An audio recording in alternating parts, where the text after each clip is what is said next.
All right, it is party time. Let's go.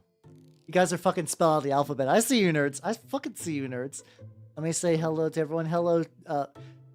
What knight of the round table drew up the kingdom's maps? Survey.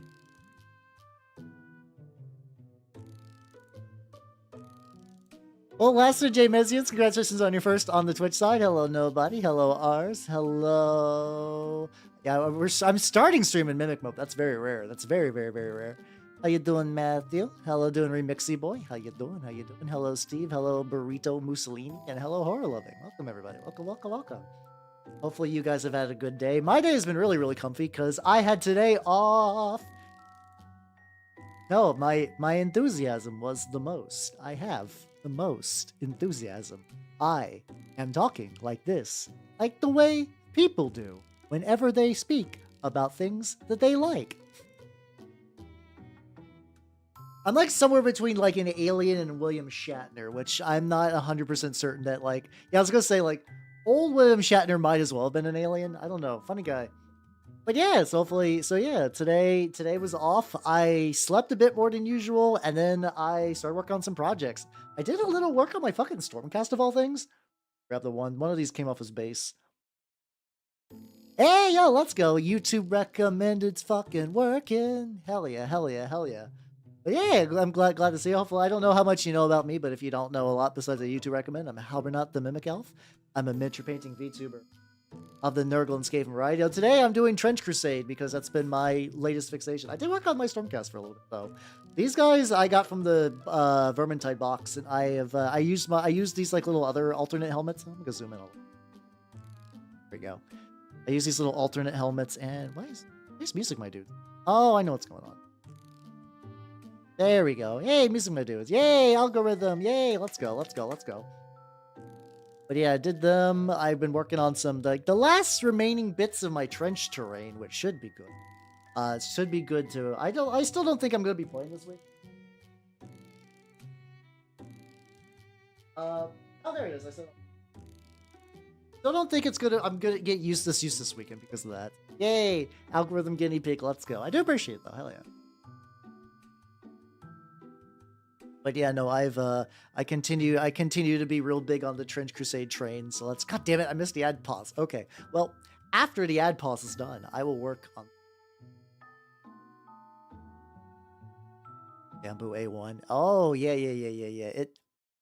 I still gotta do that. I think that's a thing I need to do this, like, break area, is I really need to get my 3D printer back up and operational. I think that needs to be a thing that happens. Let me wait for the ad break to be gone, and I can tell you about my Thanksgiving plans. All right, we good. We back. We Gucci. I'm assuming it's good. So basically, here's sort of what my Thanksgiving is going to look like. My adopted family lives pretty far away, so I don't actually really visit anyone during Thanksgiving. I haven't for a while. But I do make my own Thanksgiving dinner because I want to, I basically to test my abilities.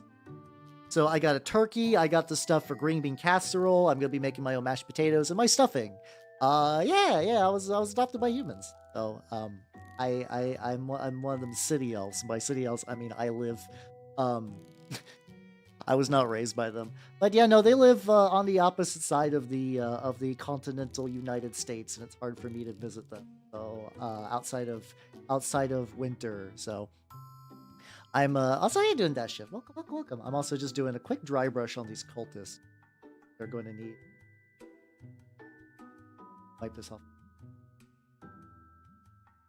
But yeah. Those darn city folk. I mean, it's you gotta get that thing where it's like a lot of L's. Like, oh, I'm 437. Like me, I'm 34. So I guess as an elf I am Babby, but I'm also not like, I'm not one of your typical elves, teehee, haha. But oh yeah, this is my sorcerer for Trench Crusade. I technically I don't know if I actually mentioned this directly. I based her off of the concept of oh, you didn't. Welcome. I based her off the idea of the Scarlet Woman, which is kind of why she's wearing red, which probably might have been better to do a different color. The idea, the Scarlet Woman was, I believe, I'm a little rusty on my Aleister Crowley, but the idea is he believed a Scarlet Woman would help bring about like his, it was sort of like what he would call like the lady he worked with at any given time for a lot of his like ritual sex magic, and also just like a lot of his wives, stuff like that. Or oh yeah, you saw that. So basically I feel like I need to clarify. A lot of we got a lot of arguments that hit like Godwin's law territory, and I was like, I don't want this. I don't want this. What I really mean is it's a kind of a jokey statement, but like nothing like inflammatorily political, you know? I think. I don't know. It's one of those things that I don't like having to be the guy that's like a fucking like parrot and spell things out. I like to see if you pass the vibe check, and most people do. Usually the ones that don't, I eject, and you won't know. Also, a lot of them are just fucking like ad bots. So many fucking just like, I make art, and it's like a poorly traced picture of Goku that they've just decided to retweet like 300 times. I'm like, oh, you're a scammer. So I can say, I don't think fascism bad is a hot take. I don't know if that's a hot take really, but like, oh shit, I didn't change any of these. Fuck, hold on. I was like, you never get that feeling where you're like, I'm forgetting something. Forget something. Miniatures. There we go. Thank you. I will fix that real quick. So, chotto mate.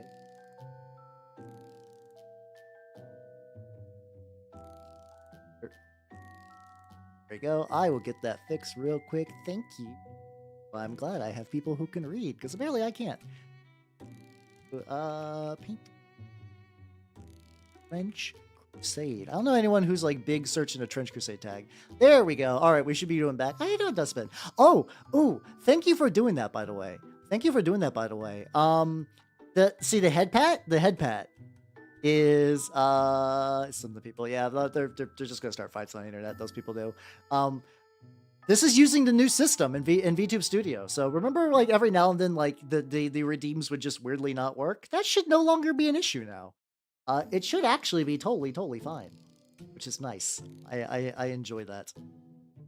There's a new game. There's probably a lot of new games that are up my alley. But yeah, this is good. I was using Sammy for that. I do like Sammy. But I think it would be better put to use for like fun stream things and not just like doing that. It's always done that. That part has always been true. I will never play. I'm sorry. I have zero interest in War Thunder. Oh, I know I can do them. I haven't got to use my Flaming Hot Cheetos brush in a while. I could use that for a little dry brushing. I'm basically doing a little bit of dry brushing on the base because there's a decent amount to do there. No. Why would I play a game that everybody who plays it's like, hell, this is miserable. I don't like it. I don't play League of Legends for that reason either. All these, I have limited time, both probably on this world and then also just like, you know, to do the things I want to do. I'm a very, very busy boy, for better or for worse. And I'm not going to spend what little free time I have on playing a game that makes me miserable. I did play Funger though. Funger was fun. Like, I unironically thought Funger was fun, but Funger is fun because you sign up for that. Like, okay, here's how I think, like, Fear and Hunger differs from League of Legends, which is a wild statement. Yeah, how you doing, Doling? Welcome. Yeah, glad you like my big tail. I do got a big flapper in the back. So I'm explaining why League of Legends is bad. So League of Legends is designed to get you to play as much League of Legends as possible. That's how you doing, Puck and the Rookie. How you doing? Which update they put up? Oh, that is the worst. That is pretty bad, yeah. What game did it this time? But yeah, so Hunger, it's a game that's like, this is going to be hard. You can learn ways to mitigate the hard, and generally things are on you. Like if you fuck up in Funger, sometimes it is because you just get like a bad enemy placement or like bad luck. But that's fine. League of Legends is a game where you are dependent on your teammates. And sometimes you could just get bad teammates because they want you to... I think they basically said that there's like a matchmaking algorithm that specifically is like, we want you to pretty much win and lose, I think, like in streaks, because when you lose weirdly enough, when you lose a bunch of games in a row... Oh, it's a Microsoft. Oh, God. Okay, what did Microsoft fuck up? But yeah, like when you lose a bunch of games in a row in League, you're like, I gotta do one more. I gotta do one more so I don't feel so bad about this. That's how they get you to keep playing. Like it's not organic. You would think the matchmaking system would put you up against people with identical skill, but like there is no financial incentive to do so. How you doing, too? Yeah, exactly. I have played Souls games before. Yeah, definitely deleting League of Legends is good. Every time I see somebody talk about uninstalling League of Legends, I like legitimately feel like even if I don't know the person, I'm like, good job, buddy. You're doing good. I mean, it is. It's because like the thing is, the more you play a game, the more you will get attached to it, the more you are likely to spend money. So it's like, if you played League of Legends and you were real good and you just kind of mushed your way through things, you're like you're gonna like I think some people would still buy like skins and stuff, but like yeah, imagine the amount of people who are like, man, I had a rough day at League, I deserve a skin as a treat, and like those are the people that buy the skins. Like I don't even think I'm saying like hot takes or anything. I think that's like relatively common knowledge. Oh yeah, arcade is definitely making people like because like it's also easy and abstract to kind of forget a lot of the pain points of League. Where you could be like, oh, I haven't played in a while. I remember liking the characters, and you know, ARAM's fun. I have played League before because my college friends were into it, and I did not have fun. I did not have fun. I did not like League of Legends. I was dragged into it because I enjoyed the company of my friends. But that was there was an argument that legitimately like a friend of mine lost his longtime friend because we played games with my friend, his friend that I didn't really ever meet because it was like a friend from their hometown, and then that friend's girlfriend. And the problem is, like, and this is whatever, like, I didn't care. She was bad at League, like, feed the enemy bad and we'll lose the game bad. And, like, that's whatever, because I didn't enjoy myself anyway, really. But, like, it was bad enough that, it came to a fucking argument, and there was, like, a friendship falling out over League. And I was like, it's kind of like, I'm like, what was it? Like, it's only game, why be mad kind of deal? How you doing, young man? Yo, Trench Crusade fucks. It really does. It really does. I mean, it kind of is. It kind of is PTSD for a lot of people. I played Dota 2, though. Is that better? Also, how you doing, Yuri? How you doing, Moss? Welcome, welcome, welcome. I don't know if that's better or not. I guess it's technically more free. So, I don't print those out. I'm gonna be honest. I was given a iPad a few years ago, maybe like 2 or 3. And it's really nice. It's really, really nice. I enjoy it greatly for minis. For like, cause like mini, like I play a lot of smaller war games that don't have physical rulebooks. It's super really handy for that. Oh, Trench Crusade. I can give you the rules to that too. Hold on. There we go. The rules are for free. It is effectively like World War I with demons skirmish game by the people who did Mordheim, which is really, really cool. I'm a big fan of the game. Hey, no, it's all good. It's all good. I totally, especially, I think I get real big sleepy, like what's it called? Towards the end of the year. So I can feel you on that. I feel like I want to make this red darker for blood. I don't know. This is mostly going to be a base for blood effect anyway. Like, everything that is painted blood on this base will definitely be I'm also trying to grab it more by the base, because I've definitely noticed myself chipping paint from, like, I mean, like, the cross is fine. But also keep forgetting, I can't grip it by the bottom because there's a gigantic washer on there. Because this thing is so lopsided, it would stand upright, but if you bump it weird, it would fall over. So the washer is there to prevent that. Like 4 people in my country even know what Warhammer. That's fair. It's technically a small enough game that you could probably get it started if you just got a hold of some minis and stuff like that. But I also totally get it. Like, I'm very lucky that I live in an area not like even in fucking America, it can get hard sometimes to get people to play games that aren't Warhammer. But I've had like relatively decent luck with Trench Crusade and stuff, which has been nice. The back of her leg a little bit, mostly just because I think I had a little bit of paint spillage and I want that look a bit more natural. You have a book supplier. Like PDF. Oh yeah, I used to do that for friends too. Like I knew a guy who was like, yo, I need this medical book for my class, but it's gonna be like $600. And I was like, I know, I know where you go. I know where to go, buddy. Don't worry, friend. Let's see, what do we want to do now? She's actually like reasonably close. Like she's not that far off, but I also noticed that like there's just like a bunch of little tiny details I'm gonna have to deal with. Oh, that's gonna also like little middle blood thing. My bolt action. Yeah, that's true. Mine still overwhelmingly is very much like I don't even think Star Wars Legion has a huge base.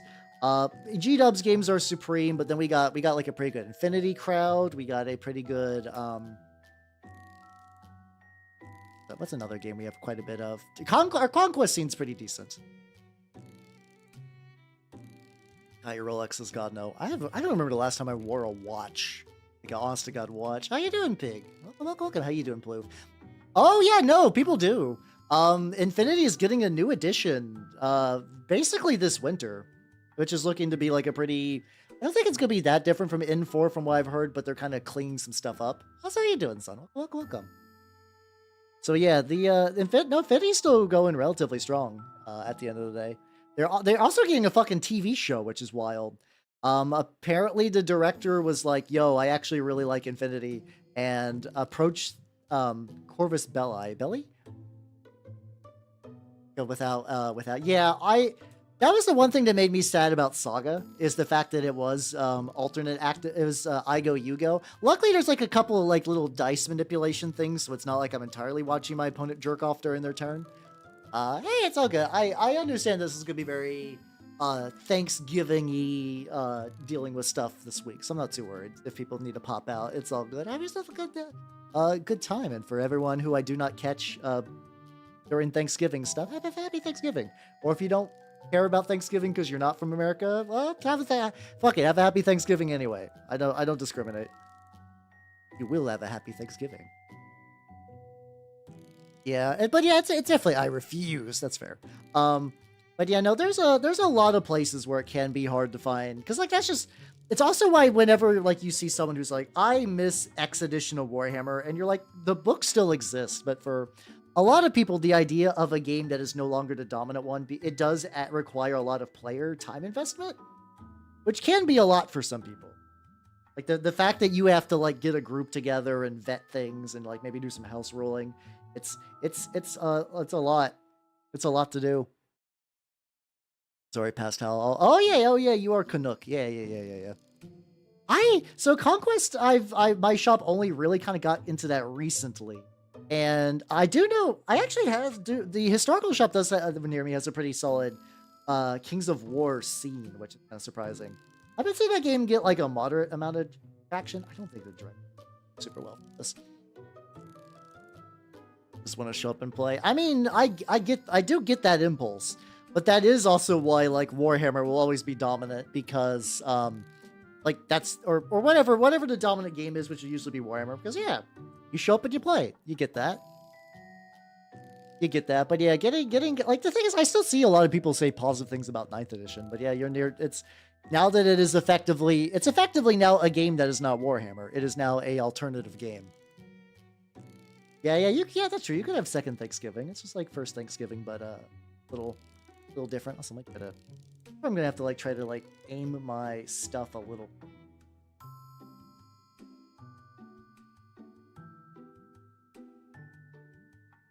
Trying to find like a good mix. This highlighty bits. They're like a bunch of fine little. Oh god, I'm bumping some shit. Gotta get on there. Definitely like wipe a little bit off on the glub. Eat your chicken. Let's go. The new War Machine edition. Yeah. No, that's fair. Yeah, it's fair. Hey, it's all good, Ian. Have yourself a good night. If you need to ollie out too, so all good. I understand. Especially like UK time zones make a lot of checking out stuff pretty hard. It's all good though. It's all good. But yeah. More like which. There also are certain games that lend themselves a bit more to like building up a scene. I do legitimately. Turnip has been pretty nice here, because by playing it a lot and people realizing that they don't need a huge amount of minis, that's been very thankful. But yeah, no, War Machine, it's like that's a reasonable investment. So that's a reasonable investment to get in a War Machine these days, where it's like what you gotta do. Oh yeah, you got like, if you've ever played War Machine, I think there's some factions. I know there are some like legacy stuff that still works, and there's some factions that can bring older models in, but it's not like as common.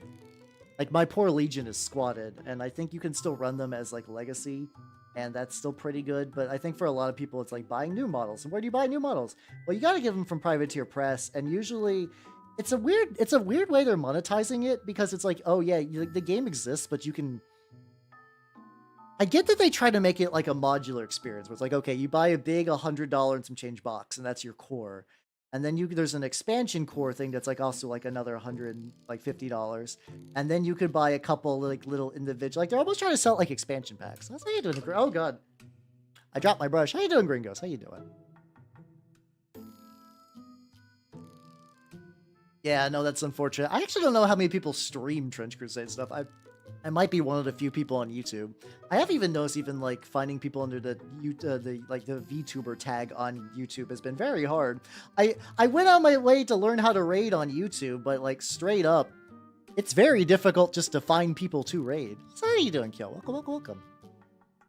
Yeah, new shiny do be expensive, yeah. It'd be like that. 4x white straight in a pot, just as God intended. Oh no. I've never had a good time with G-Dubs White, so I wish you best of luck. I'm also gonna be honest, I kind of like the Tau Ochre scheme, like the kind of orangey one. For me, that's like my favorite Tau look. That's the one I enjoy the most. Depths of this, just like a little bit more brightness on there. Yeah, the game, whatever conglomeration of pigments Games Workshop puts together. There we go. Is the best. Oh yeah, no, that's what I use. Unironically, that's what I use. It's very, very good. The Pro Acryl White. Also, sometimes you can get away with using white inks, and those are very spicy.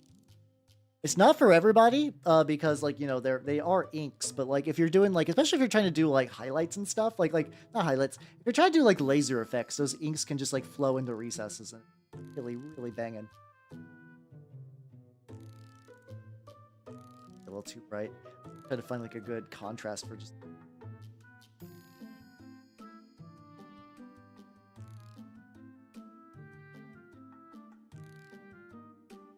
Yep, it's fine. It's fine.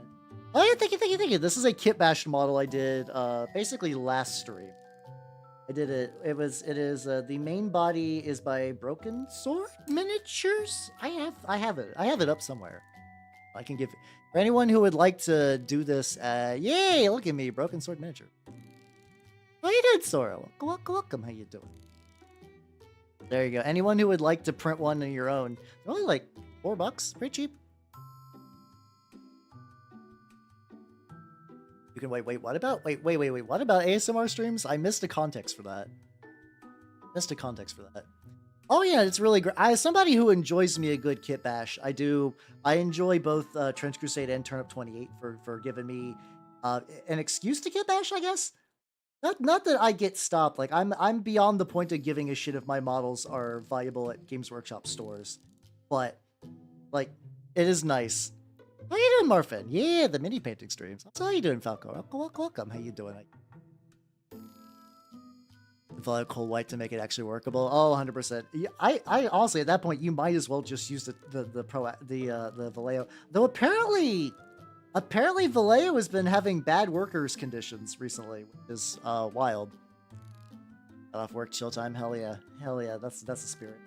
That's basically what today's been for me. I got off work yesterday and I've been enjoying the chill time. Oh, I gotta get a little bit on there. Just like a little bit. Bump into. I can already feel myself bumping. This model, because it was 3D printed the way it is, I do not have any sub-assembly. So some of the finer details on this bad boy is going to actively tell, and that's fine. We followed the paint. Go. I'll live tomorrow. Hey, it's all good.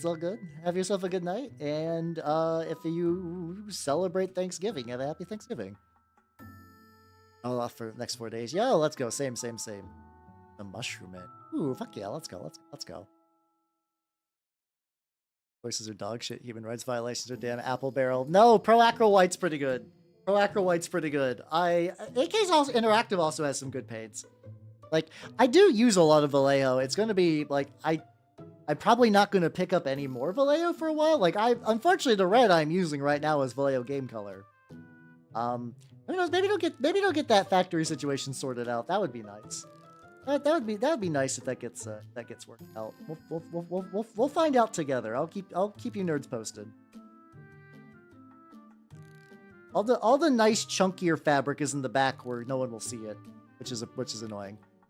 Near me, it's true. I mean, yeah, because if you do go to a store, it's like Vallejo. I guess Army Painter has actually unironically gotten quite good recently. Like, I remember when Army Painter was like, yeah, no, that's the shitty cheap paint you use when you're a shitty cheap Boarsman. It's like they're actually like a decent contender now, which is nice. So I'm reasonably yay on Army Painter, especially I guess. Still a fucking bummer though. Like I said, I still really like Vallejo paints. Oh, is it that bad? Yeah, you might need to. It does suck, but honestly, ordering paints online can be really, really nice. I tend to order a lot of paints online these days. Do the movies next week? Oh, yeah. So there will... Well, I need to reiterate as well. There will be no movie night on Thanksgiving tomorrow.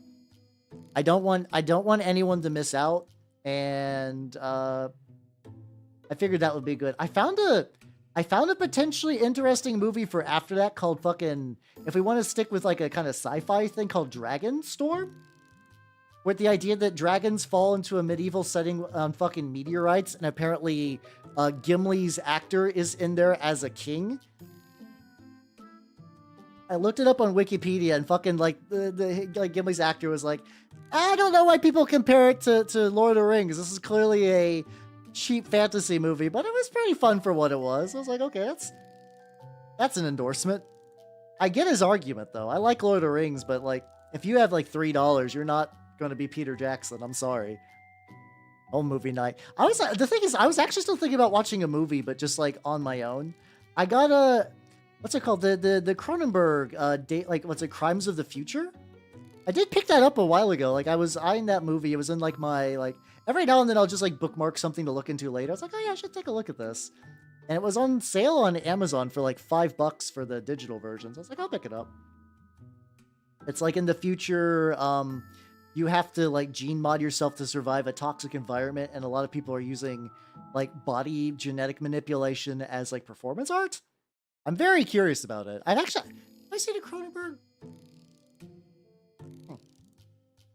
No, I have. I did watch Videodrome. And really, really liked it. And did he do a Scanner Darkly as well? I forget if he did that. I did like Videodrome quite a lot. It spooked me. Let's go. That's true. I mean, true. Listen, I know that I can like treat and or take care of myself. Don't worry. Fine. I'm fine, nerd. But yeah. I might still watch a movie just for the sake of tradition. I think last time. How's how you doing, Billy? Yeah, you can blame Jay on that. But what's it called? Remember there was like one Thanksgiving before I started VTubing that I watched a decent amount of Kamen Rider X-Aid. I'm a little sad that I never finished that. Ooh, yeah, corrugated material is really good for especially like trench terrain, because you can make that shit in various like little metal reinforcement bits. So this like might just need like actually like coating of the darker red. I'm not jazzed. I gotta do that, but gotta do what you gotta do. I'm at that point where like every now and then in certain paint projects, I get to a point where I'm like, oh, everything I gotta do is gonna be a pain in the ass. I'm not a fan, but I'm like, okay, I just gotta get over that. But that's why today's goal is to get this thing done. Get a little bit back there. I'll let Fred. Hey, how did the front start look? Not like the cleanest blends, but I can work on the skin a little. I'm gonna keep working on the stuff. Why the dragon? Don't know. There's like so many fantasy movies. It's something that I've been enjoying about the fantasy movie night. It's like there's just so many. It's like I feel like it's like I keep wondering. It's like will I eventually just run out of these like cheesy kind of like sometimes incredibly bad like sword and sorcery fantasy movies? I'm like there's got to be a limit. There's eventually going to be a point where I exhaust them. And just the funny thing is, worstest of worst case, there's like a bunch of like Russian sword and sorcery historical movies.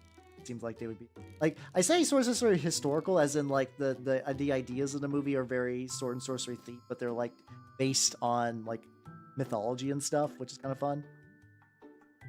Like that could be neat. That could be neat. Yeah. So I got tons. I guess that's even technically not before I dip into the sci-fi well.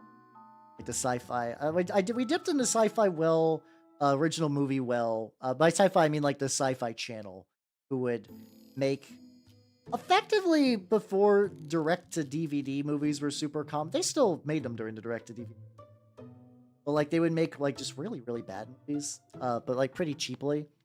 But, like I'm sure some of those were actually like not bad.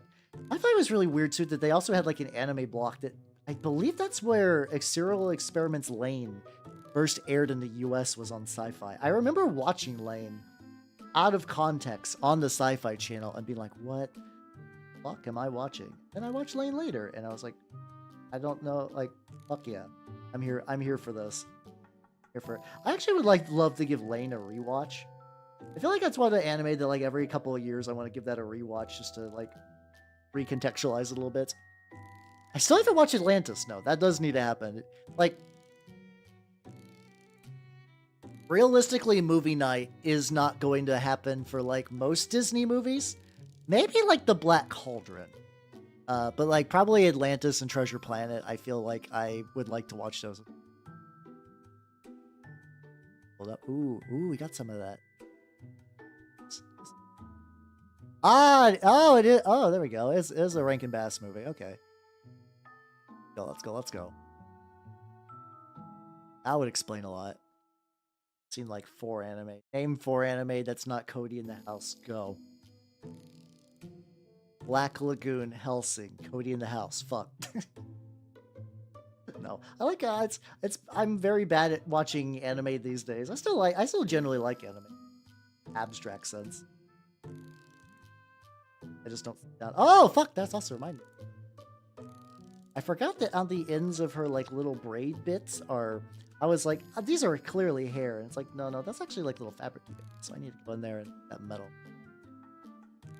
Yeah, I've heard for years that it was like this is the lost sort of like Disney like really because like if it was effectively like I think one of the animators was like, yo, I really want to do a sci-fi treasure island, and Disney was like, yeah, make me like Hercules and a bunch of other shit first, and then eventually they're like, okay, we want to make this, and they did it, and I don't think it did very well. Which to be fair, it's very like. The fact that it doesn't really have a princess, I think also kind of... Like, I think a lot of people generally for a while were like, every Disney movie needs a princess. I don't know how true that might have affected its sales initially, but I could see that. I'll say you do now, welcome. You should what? What do you mean regret? No, Amazing Abyss fucks. I love Made in Abyss. Amazing. I mean, then again, once again, like, oh man, Hal likes the sad body horror show? No way, but I do. I'm sorry. I have very telegraphed takes. Oh, let's go. It was kind of set up to fail too, yeah. I'm trying to think of which anime actively... I still think the one to make me cry the most was Honey and Clover. Honey Abyss. Oh, it's good. Fuck off with your puns. Oh yeah, this is a Sorcerer for Trench Crusade that I've kit bashed myself. We got the Sorcerer herself. We got the 2. It's kind of hard to tell, but they are missing their heads and their hands. They're just bloody little stumps, and they're just kind of kneeling in reverence to the baddest bitch. And and these parts were not connected ever, but they were like there was like a clean shoulder that I decided to like rip it in half. Oh, it got hit by Harry Potter. Oh god, that's so sad. Like there's no way it could have survived. It was set up to fail. I did not realize its immediate contemporaries in the cinema. Sounds awful. Brutal. C25. There we go. Oh yeah. Oh yeah. I've heard. Koi no Katachi definitely fucks you people up. For me, let's which are the ones that have made me cry. Honey and Clover made me cry the most. Like that was objective. It's a very grounded show set in like an art school, and there's like a lot of kind of like very, very good character development and just like a lot of bad shit happening to like really sweet characters, and it's really, really sad. Anohana got some tears out of me begrudgingly. I've been on record of saying that like fuck Anohana. For me, Anohana is like is sad in the way that a jump scare is scary. Like people get jump scared by like get hit by jump scares basically all the time, but like whenever the jump scare fades, it's always like, oh fuck you, like that was so cheap. Everything about Anohana felt like it was made to be like, it's time to cry now, it's sad time. How you doing, Albert? How you doing? Welcome. So like I remember watching it and be like, oh fuck off. This is unfair. You did not earn these tears. And to a point. Well, I'm vaguely aware of like the ending of Oh My Goddess, because I think that we got leaked to the internet. Not leaked. It was kind of like what like I vaguely remember the ending of that, which I don't want to spoil, but I think it was like it's one of those endings that recontextualizes a lot, but it made it in a bad way. As opposed to the ending of like Sayonara Zetsubo Sensei, which Jesus Christ, the ending of Sayonara Zetsubo Sensei recontextualized the entire series in a way that both makes sense. And then when you go back, you're like, no, that's bullshit. And you go back and you like read or watch the other stuff. And you're like, oh no, they've been dropping hints since they've been dropping hints to this since the very beginning. What the fuck? I mean, I know a lot of people that really like Hunter x Hunter. I also know Hiatus X Hiatus just because it's always on hiatus a lot. I knew, then again, also the people I knew were like really wild Fujos that were into Hunter x Hunter for the shipping. But yeah, no, probably my most shameful cry was Lucky Star. in my Kamina's death was sad, but it was kind of like be strong for Kamina. The thing that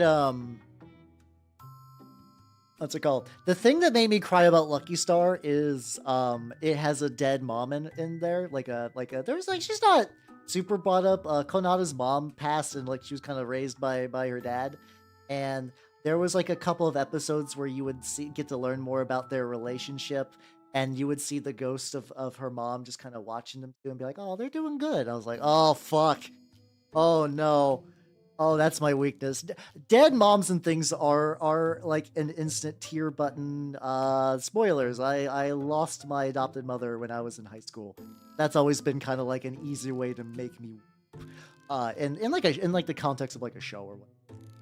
Which is why Anohana did that too. And I was also like, oh, come on, fuck you. Which was very silly. Yeah, but the Lucky Star, once again, yeah, I understand Lucky Star is a weird series to cry to, but like, man, that got me. That fucking got me. Just seeing like Konada and her dad just kind of like being close to each other, and then in the distance you would see the ghost mom just watching, and, like glad that they're doing okay, but being like a little sad because she is dead and a ghost. You know, in the middle of the goofy otaku show about which way you eat the chocolate coronet. Yeah, can thank my Lucky Star. It was like I actually thought that was like a sweet moment because you do get to see a lot of the families of the Lucky Star characters, and it's like it was an interesting thing because like you would see Konada's dad, which also I think like a lot of her behavior is really explained by the point that she was just kind of like, I don't think her dad was bad. Like he wasn't like a bad anime dad, but I think he was one of those that had to like work a lot. Because, you know, single father situation. So like that's why she would be able to like stay up all night playing like online games. So it's like a lot of her personality was shaped by this. Yeah, it's really further place to that one sounds super familiar. That one sounds super familiar. There's been like a bunch of series that like I've been aware of for years. I've been like, this is something I should watch. Wait. This is the one about they go to Antarctica. Okay, I remember that. Okay, I remember conceptually that. That's one of those shows that hit when I started VTubing. And like when I started VTubing, I really stopped watching anime, which is weird in hindsight. Like I feel that feels strange, but like the time that I used to spend keeping up with like seasonal anime was around the time I started VTubing. Actually before that still. I think when I got into VTubers is when I stopped watching as much anime. Gotta get these little braidlet things, like.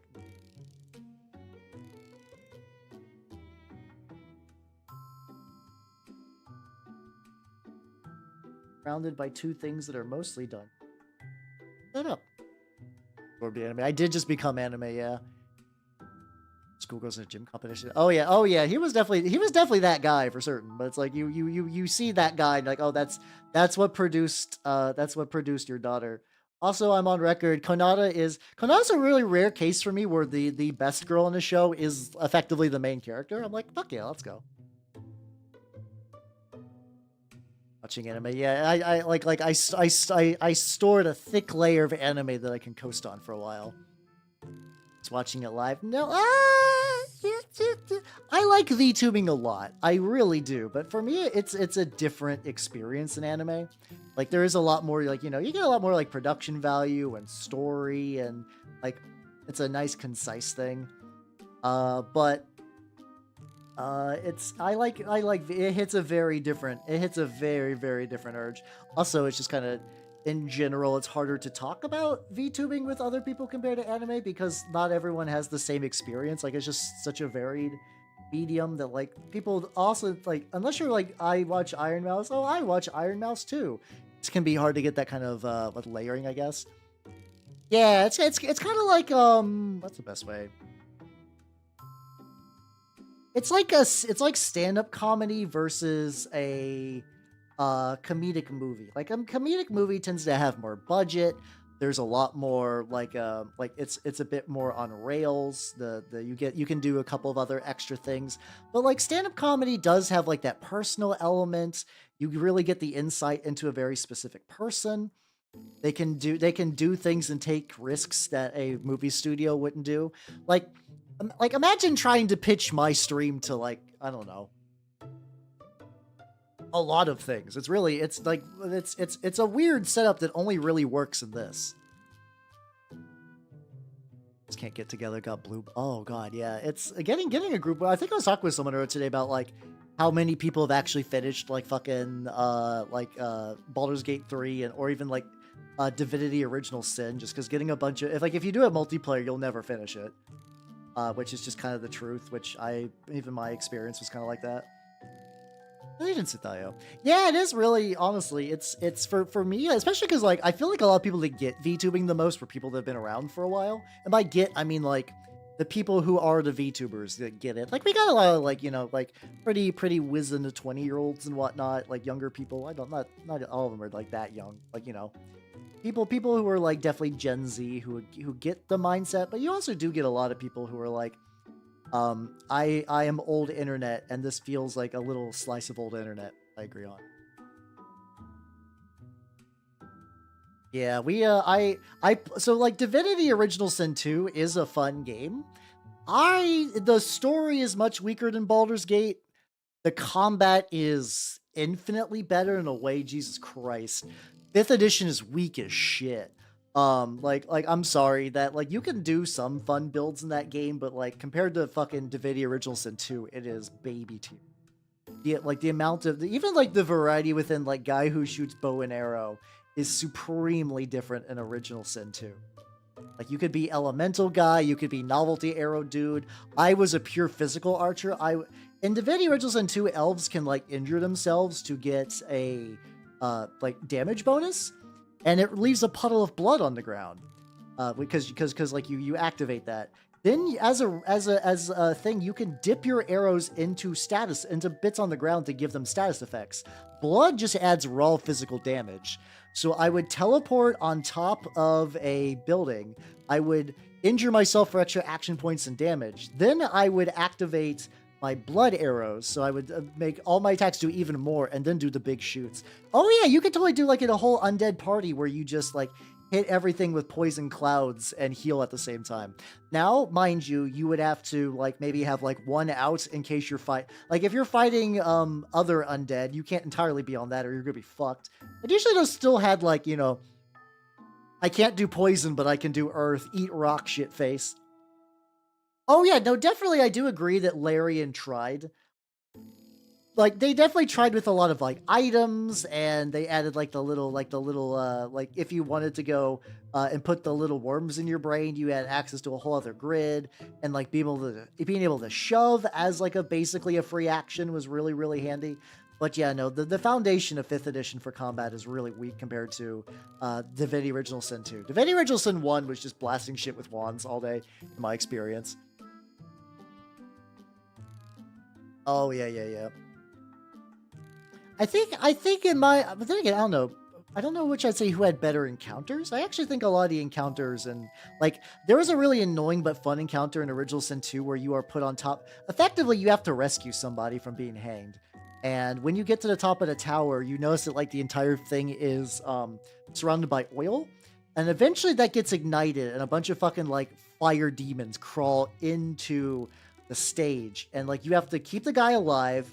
You have to stop the things that are spawning, and you're fighting a third party, so you could like grab the other person and knock them into the like the fire elementals as a distraction, which is really, really fun. I mixed on Pathfinder as a system. Pathfinder 2's got a lot going for it, but there's a couple little quirks of it that I dislike. And I'm kind of sick of it because that's like what my group mostly. Counter, there's only one. Yeah, free jump is also nice too. Like, I think if Wizards of the Coast was smart, I don't know. I have kind of quit paying attention to like D&D 5th edition, 2024 edition, which is, but they're so afraid of just calling it like a new edition. Everybody knows what it is. There's no sense hiding it, but they know so many people like will actively leave. It's happened. That basically, that does, in their defense, that does happen every edition. Like, people will just be like, yeah, I'm good. They'll either stay to the edition that they're most comfortable with, or they'll look into other games, which is, I think, good. I think that's a good ecosystem thing, because then you do get players who are actually, like, slightly more receptive to other TRPGs, when otherwise they would just say suckling on the teat of D&D for the rest of their lives. But yeah, no, if I had to choose between those, I would probably pick Pathfinder, but, like, neither would be my go-to system. If you're like, Hal, run me a game tomorrow, I would likely not play either of them as my go-to. There might be something in the works that I might need to bend past that a little bit. So if that happens, go Menasari. But we'll see how that goes. I technically have something potentially cooking up that I can't fully say yet, but might still be neat. Yeah, I think the fact also that Pathfinder has like a really good system reference document that's for free online is really nice, because you can all your shit's online. Just go there and read up. It'll be great. But on this splotchy, kind of like, I think some of my highlight. There's definitely like little areas for mini painting that I feel myself need to improve, or maybe stagnating a bit. Getting like certain color blends, I think, really get going on there. But yeah, that's my stance on Pathfinder.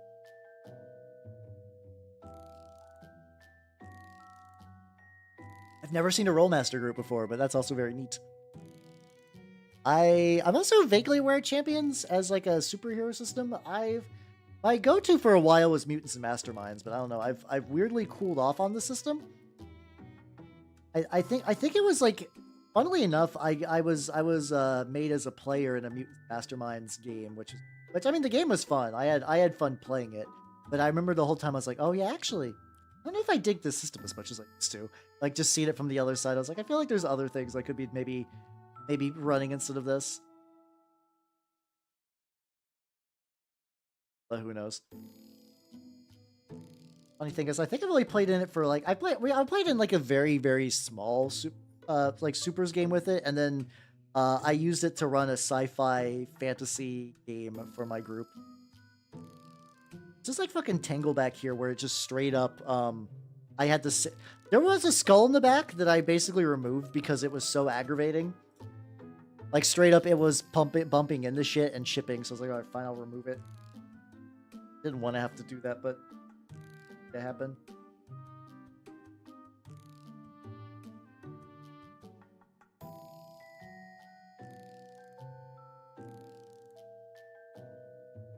Actually, this is doing pretty good. Could do like I just kind of hit this up with a little bit of dry brush magic in between the manual stuff.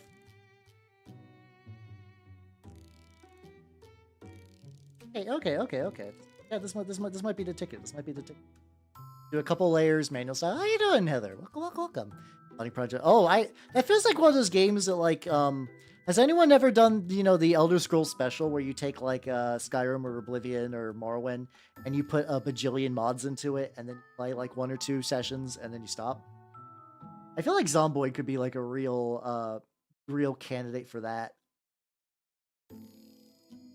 Where you're like, ooh, I can do so much with it. I can play so many states and add so many skills, and then eventually you run a couple and you're like, oh, that wasn't worth it. Semi trucks and trailers, goddamn. I was just thinking, like, I don't think I even got far enough that I got like a working car set up.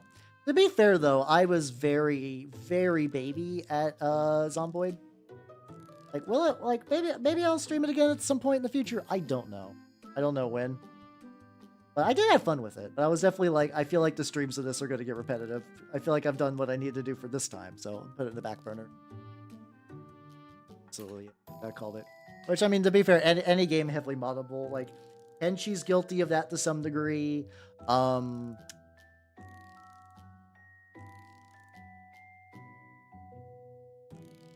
on... I should know. Have known.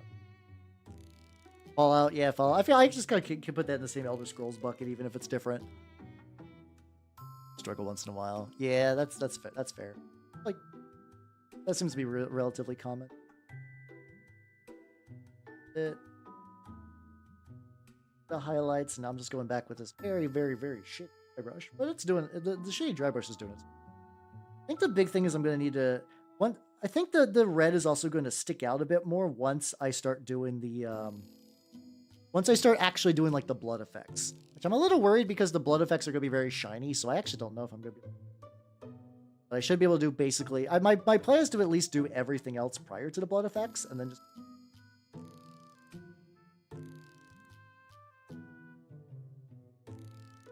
blend in a bit. Potentially a brighter red for this a little bit.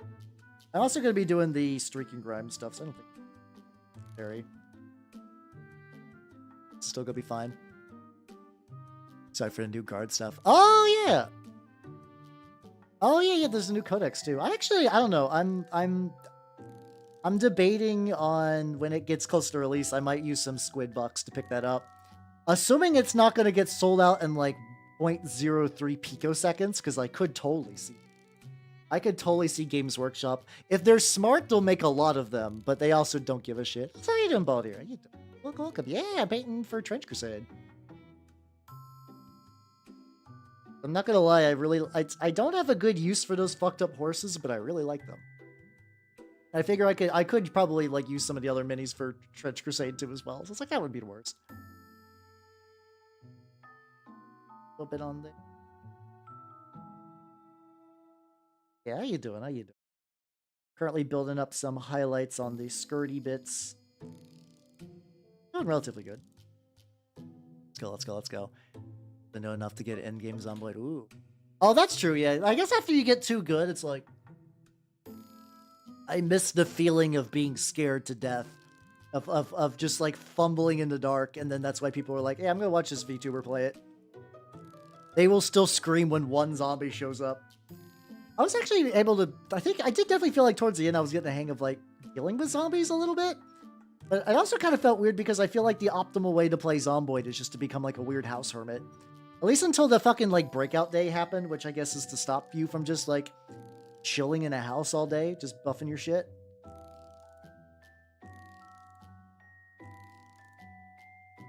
Good highlight stuff. Here, you also Eden Putty. Welcome, welcome, Eden. Kriegers. Oh yeah, there's so many like totally not Kriegers out there. I think even some of the new Bestiara models are kind of like borderline. Daka's done Kriegers. Everyone's done Kriegers. Because yeah, guy with World War I style like setup is can't really copyright that, so it's kind of free real estate. Relatively happy with outfit setup right now. Yeah, I just get like a little bit on that shoulder and good to go. Now I gotta get the skin. Yeah, I've been pretty neutral on Krieg, but the new way. Honestly, I think that world event was like a pretty solid showing for Warhammer.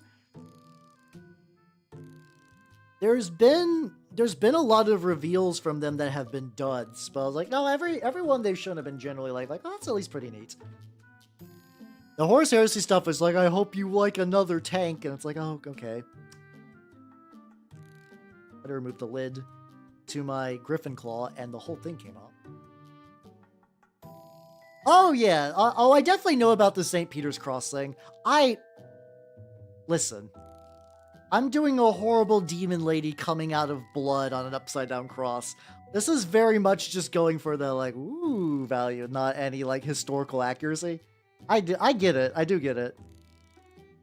I think we'll take 3 dots of this.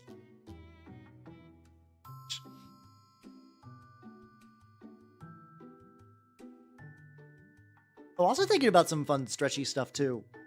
I did get a updated model from the lady who's working on my Viroid Howl. So I need to test that this weekend. How's you doing, Axel? Welcome. I'm doing good. Hopefully you're having a good time. I'm working on a horrible mutant sorcerer lady for Trench Crusade. I know how you doing, Minida. How you doing? Yeah, for what I consider to be like a bad Games Workshop reveal, who the fuck is doing the reveals for the Emperor's Children? Like, can I be fucking honest? Like, who thought that was a good idea? I conceptually like the Emperor's Children. They're neat, but every reveal is like, oh. So, what Games Workshop has been doing for the Emperor's Children reveal is they're like, huh, look, here's a shoulder pad. Here's not even a printed, like, here's a render of a shoulder pad. Here's a render of 3 faces. Ooh, are you excited? No. No. The blow... It's just because it's got a grate. All fucking Emperor's Children have fucking grates on their helmets. But, like... It's like that, literally. It's like, it's fucking nothing. It's... There's nothing there. I think it's nice. I think you do get that... I mean, the fact that there's now serious goblins and silly... Also, they do got a catapult. I'm going to be real. They still got a catapult. But yeah, all Games Workshop is doing is like being like, hey, people online who make rip-off STLs, here you go. Because they're not really doing anything else. Like, they're not showing off rules, or just show off a whole model. Just show off a whole fucking model. It's that easy. That's all I need. That's really, really it. Like, the bar is low. If they're not done, don't show off anything. Like, it's not like it's, like, putting me off from Emperor's Children, but it's just like, why bother? You literally are just funding the Patreon of, like, a bajillion people now. Let's actually try something with the skin on them. A little bit of skin stippling. I think I did it. This might not be differently colored enough. But yeah, that's my thought on that. But yeah, no, I do like the new Gobos as well. I do like the new Gobos as well.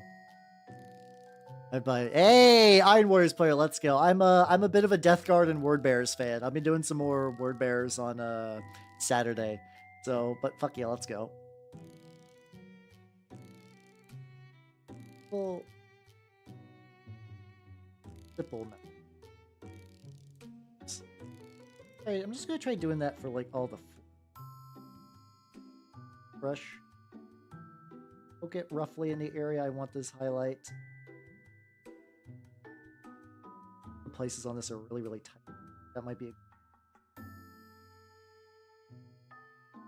get that like corner here. Oh, I got point two. Doomed ever. Yeah, I mean it's all the goblin stuff is really good. What's how do I pay rats? No, not today. Not today. Maybe next week. Bit more on there. Make sure I wipe it off so it's not.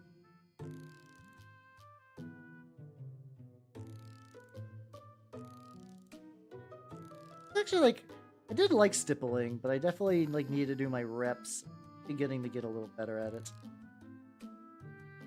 For that, like, go, let's go. But yeah. The new Gobbo stuff is nice. I don't know if that's going to enter my painting queue anytime soon because I keep. You know, I have to watch out. It's once again, I'm really easy to hype up. Like, it's really easy to get me interested in. But I like minis. Like painting. By that same token, that means it's like very easy for me. Like every now and then, like that's what like I did for like Votan, where I'm like, oh, these guys seem pretty cool. When I started working on them, I'm like, oh, actually, that was definitely mostly hype. I actually don't dig the painting Votan as much as I thought I would. They're not gribbly and interesting enough for me to like really get jazzed about.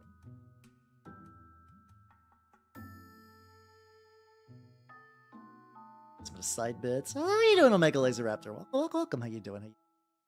Or rats. Oh yeah, no, a lot of people do. It's the they call, is that the fucking like Germa thing? It's rats. We are the rats. Something. Birthday bash. Michael, it's your birthday today. Cake and ice on the way. There we go.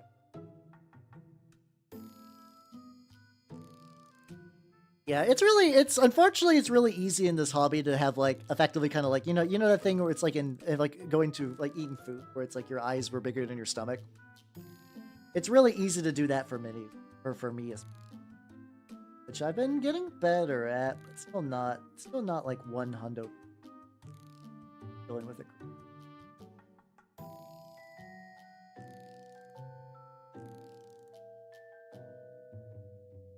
Maybe, and then the last layer, if I stipple on some of the, like just like the base skin tone for this, I'm gonna pretend. Building it up. Fine. Depends on the game. Warhammer, I've actually weirdly not gotten around to playing, but I do play Trench Crusade and I play Turnip 28 and Relic Blade. Those are like the actual games I legitimately like spend a lot of time playing and like building armies for and stuff.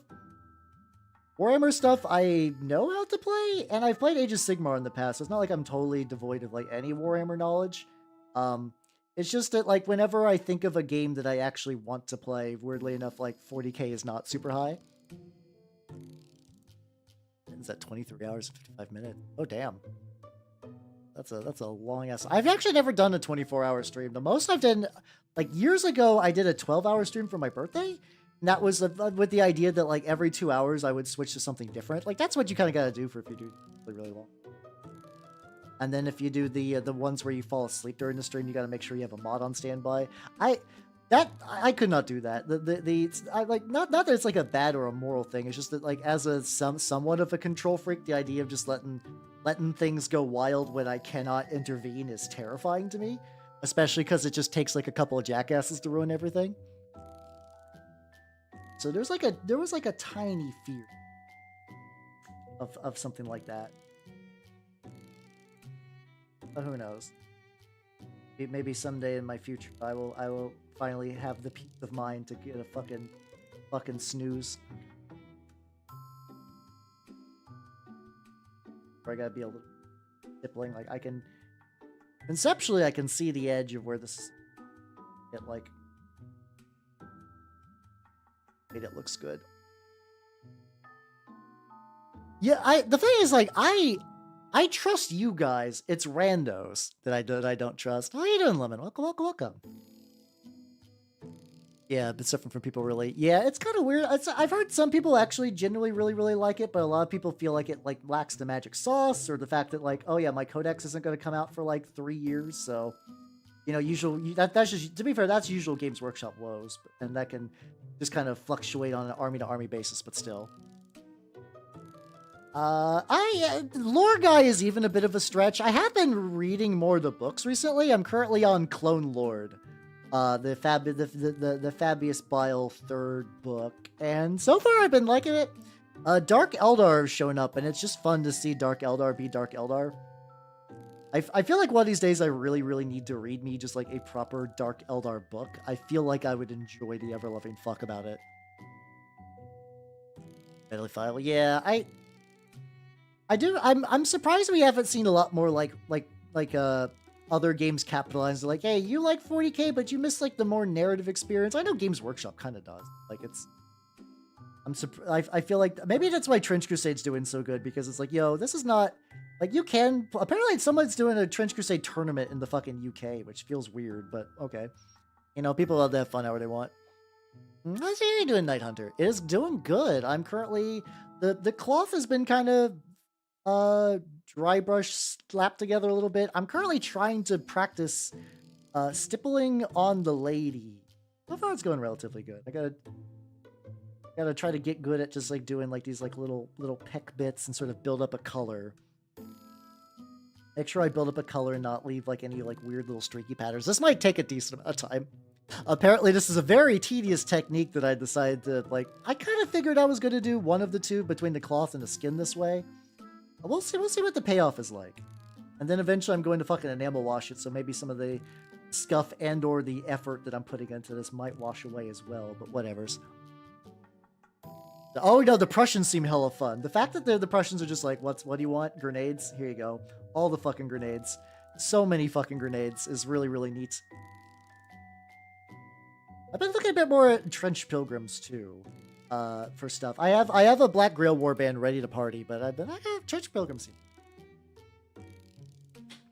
So yeah, for me it's like Painter 1. Painting is definitely my number one thing. That's the thing that I do the most. Then I would say I play indie war games as opposed to like 40K or even really Age of 6. Well, I wouldn't mind doing like a Spirit. Then I enjoy the lore. We'll go with that.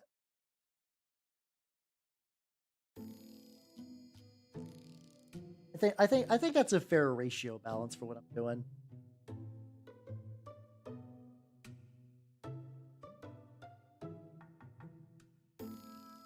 This turned out pretty good. Speak with the devil. No, that's I mean actually yeah, I'm doing a Trench Pilgrim faction, but yeah, otherwise I do mostly. Oh, how you doing, Belner? Welcome. Let me snooze this ad and take a big fucking gulp.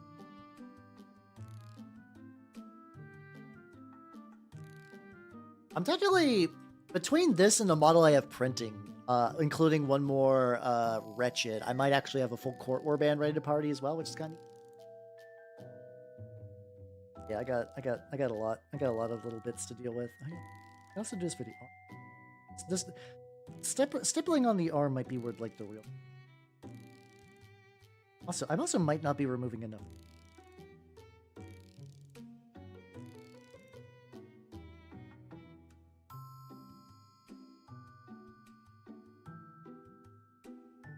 Yeah, maybe I just gotta keep doing it a couple times. And some people, they're like, yeah, when you stipple, you should keep it like pretty watery. And I've seen other people like, you should probably try to suck out some of the moisture. And it's not like either of them are wrong. It's that usual, like, everything is done differently for everybody. What? It's because there's a couple different reasons. Tournament people objectively are going to be the ones that would buy your game the most.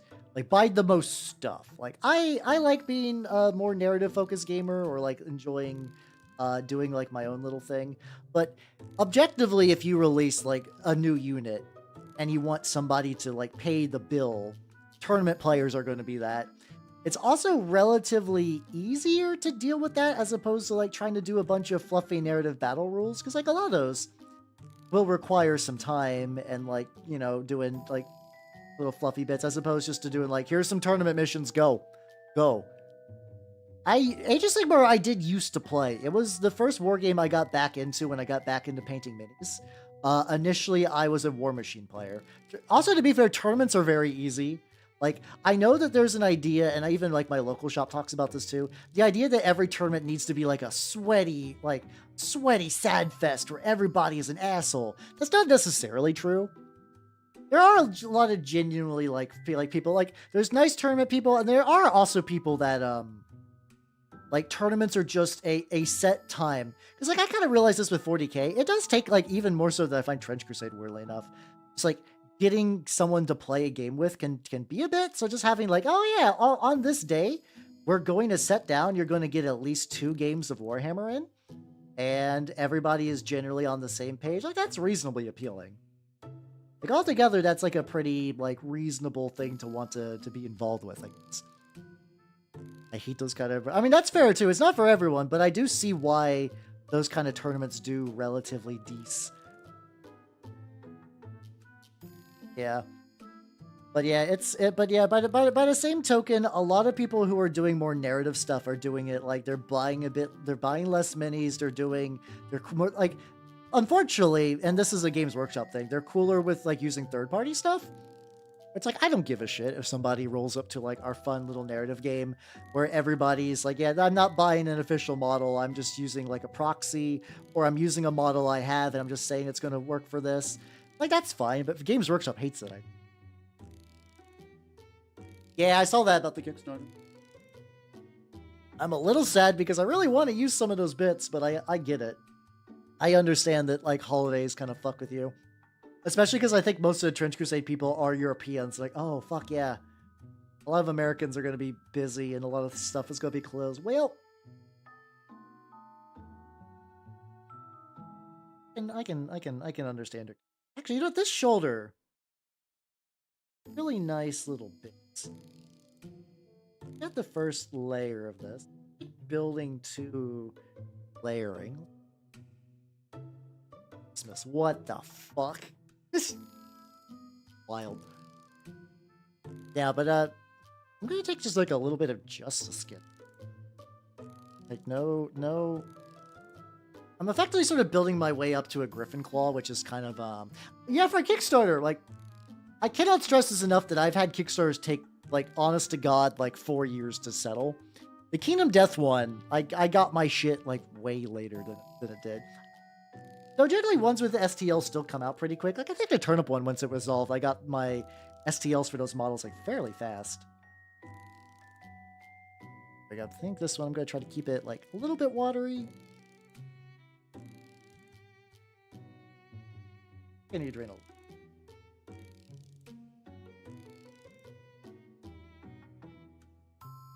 That's going to be the test case for whether this was a good idea or not. It probably will still be at the end of the day, especially... I think I've done this kind of flesh a little bit for the, what's it called? Like the communicant, and I think it turned out pretty good. I'll see if I can make this like a relatively competitive. Oh, no, that's fair, yeah. I mean, also too, like, that's also why I do enjoy Turnip. I'm not like sweat game maxing for like my, I just want to go play at the shop. We show off all the minis we worked on and have some goofy little guys fail panic tests and they crash into a wall and fucking die.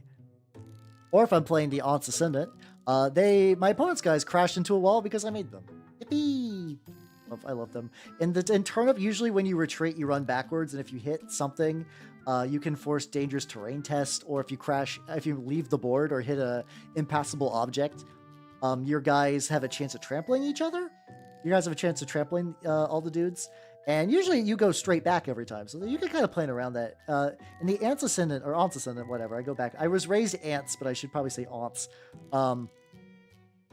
You can actually kind of angle that so that you can actually change the direction that they retreat in. So you can make them like straight up run into obstacles and stuff. It's really fun. I love Turnip a lot. Exactly. Turnip's so good. It's so fun. I'm digging this so far. Like building up to this, I'm definitely like...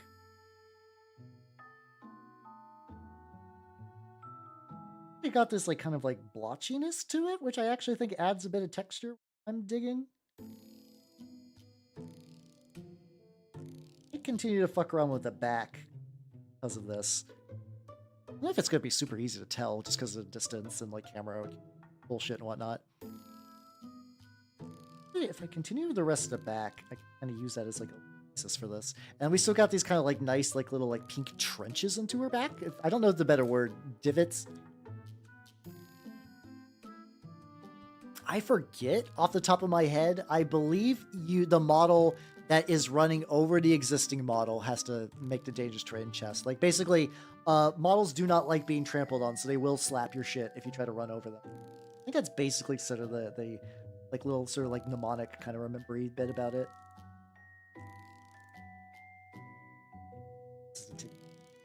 Off a little bit of water, like under that like raw area. At least conceptually, at least this back. I don't know how often her back is going to be shown, but it's oh fuck. Hold on. Like a little corner of her head that just did not get the original.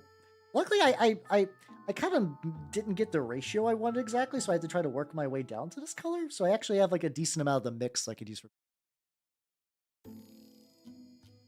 To be fair, Axel, there are like here's what my experience for stuff. There are tournament players, because like there are players that like I want to test my skills, I want to get better at the game, and I want to like they like the idea of following the metagame and keeping up with it and stuff like that. But then there's also like, you know, you do get pub stompers who just want to go to casual games and play the latest meta stuff and just kick your ass.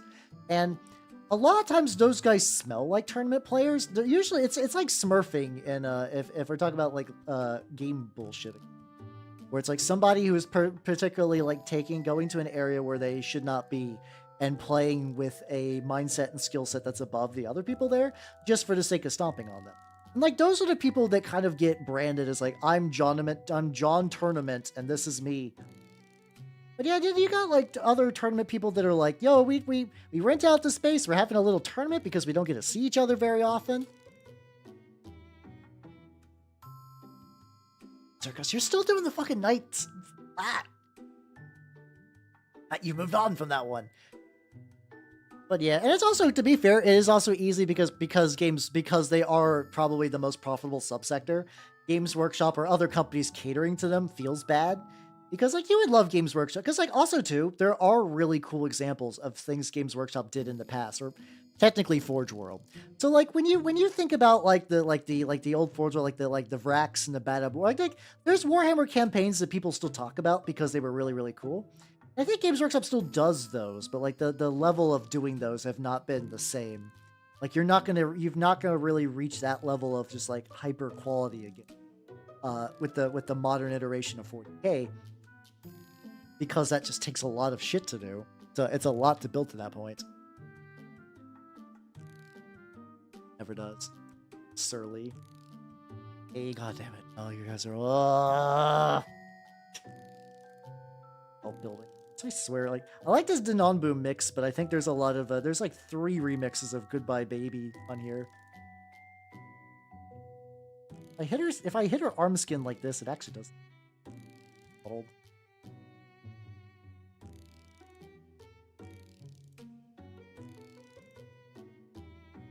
Side biddies. Hey, excellent. I think this side's a little scratchier than I would like.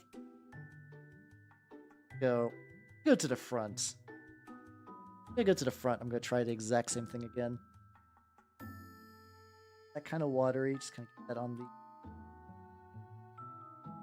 little highlightiest of bits, aka the bonks, as one does. Doesn't read the rules correctly and such. Oh god, that sounds frustrating. Yeah, no, yeah, that's definitely like a that guy friend situation. Like, I don't know. I feel like you might have, but like, have you talked to them about this? Is this a reoccurring problem? Like, is that something that you think that they will change? Best factions try to whip off any. Oh, that seems nice. Yeah, that's good. That's good because like I said, there are people that realize that like they want people, the other player, to have fun too. That seems nice.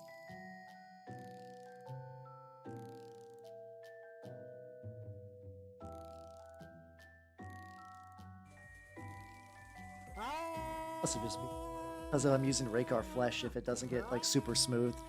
Oh, Oh, Mary! Hello! Welcome, everybody. I got lost in the demon sauce. Spoderade. Let's go. Let's go. How have you been doing? Let me see. Hello, Sogo Heavy. Hello, Third Dance. And did the shout-out work? Hold on. Oh! Ooh! What are you drawing? What are you drawing today? Also, hello, Kalsang. Welcome, everybody. If you do not know me, I am Halbernot the Mimic Elf. I'm a miniature painting VTuber of the Nurgle and Skaven variety. And hello, Metal Eyes, and hello, Hug Your Dwogs. No, it's not. No, not Joseph. That's Miri. See, and also, hello, Charles. Welcome, welcome, welcome. Yeah, another artist. You're drawing hot women. Fuck yeah, let's go. Honestly, even like the new Mary design. Can I hold on? I need to revert to Elf for this. Like, mwah, chef's kiss. But yeah, I'm glad you had a fun time drawing hot women. I'm painting a hot women. Depends on your level of taste. So, hi everybody. I'm Halbernot the Mimic Elf, miniature painting VTuber of the Nurgle and Skaven variety. And I am painting a model for a game called Trench Crusade. It is a game, effectively World War I, where demons are in there. And the amount of people who are seeing like the bloody hole that's going to be covered in gore that are like, yeah, wood in there directly. Oh yeah. She's also got that like sexy back. I'm going to be real. I like me a good back. A good back is like real primo real estate. But yeah, I'm working on her. She's doing pretty good. I do have a bunch of fine dirts. Oh my god, I have multiple jars of dirt textures. This is cork. She's got two little supplicants. They do not have heads. Do I have another Trench Crusade model? I don't have another one for her warband that she's going to be leading. But yeah, some of my other Trench Crusade models from my Black Grail, which are more like zombie themed, zombie and flies and plague. And then the guy on the right is actually from Trench Crusade, from TTRPG 28, but that's fine. He was doing double duty as a little proxy model for that. How you doing, Suguli? Welcome, welcome, welcome. Oh yeah, dude. No, some of the Lord of the Rings minis are really, really good. I have a half-finished orc army for what's it called? Angmar that I really need to do stuff. Oh yeah, everyone loves the hand rocket guy. That was a joke. Like, I needed a rocket battery for the game because you can't actually run a rocket battery and turn up. And I was like, huh, wouldn't it be funny if I just gave him like a big creepy crawly hand? Wouldn't that be a hoot? And then I did it, and everyone's like, "How I would die for your little rocket hand, buddy." Thank you for the hydrate stretch. Oh yeah, if people don't know, I am a mimic elf. I got my apron on because I do be crafting, but yeah, it's just teeth back here. I'm also wearing pants. Don't worry. I can assure you, Twitch, that these hips aren't bare. I got pants. Yippee! I'll need all on the stream. Stretch.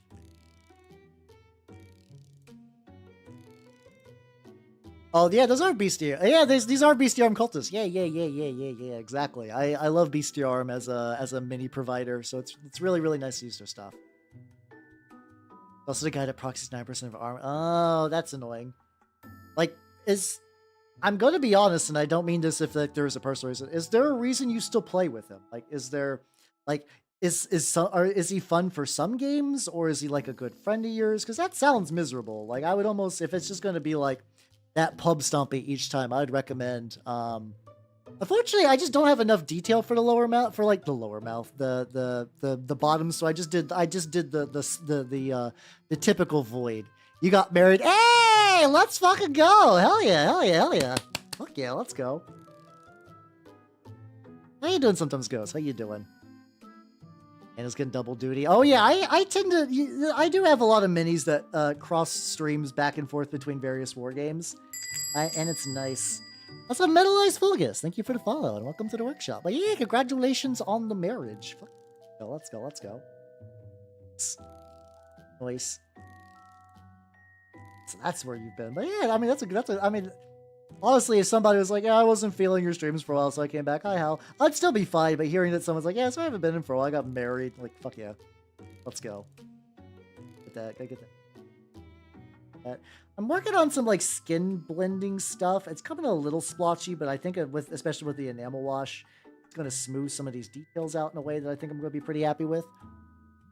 Oh yeah, get your various points and whatnot. I got a couple of various redeems of all shapes and sizes.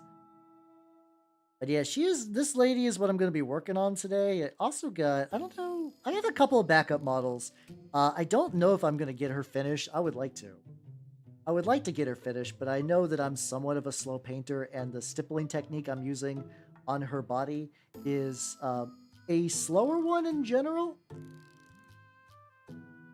So that's not helping my case really, but I think this is a good, like, I haven't really experimented with this technique a lot, so I think this is like a good growing thing just to, like, you know, see if I can really make this work for the holidays. Yeah, and honestly, same. The holidays have slowed things down a lot. Hey, let's go. I'm glad that I can be around while you work on minis. That's always fun. Hey, if everyone's got minis, fuck, if you have Gunpla kicking around in your house, and listen, I know you do. Hey, everybody, listen. I know you have at least one. In a closet somewhere, all of you have at least one Plamo model. It's just sitting there. How about you bust that bad boy out? Bust that bad boy out. Give it some air. It's time. Today's the day. Get me being a little scamp. Hey, how you doing, Puri? Welcome. Anyways, doing mini painting soups. It's a lot of people say that it's fun to do it while I'm doing stuff. But yeah, how you doing? How's your Deldart coming out? How are they turning out? They seem like they were looking pretty good. Maybe this is just too much of a color contrast. The legs, I'll find out. I kind of also believe too eventually, I'm gonna probably, I think eventually with this kind of stippling technique, I will eventually find the magical ratio in Hunky Dory. Over a year. Oh, I got a lot. I'm mostly being critical of myself because I have a decent amount of Plamo. Do I have my Bullet Knights? Yeah, I have. See, I got a Bullet Knights Lancer kicking around on in my pile of shame. I can show you guys that real quick. Not the box. I don't want to grab the box. I can just grab an online pick. This might be maybe. You need a bit more of it. I guess worst case, I could always go back over it with like a slightly darker color, and it does kind of like soften it.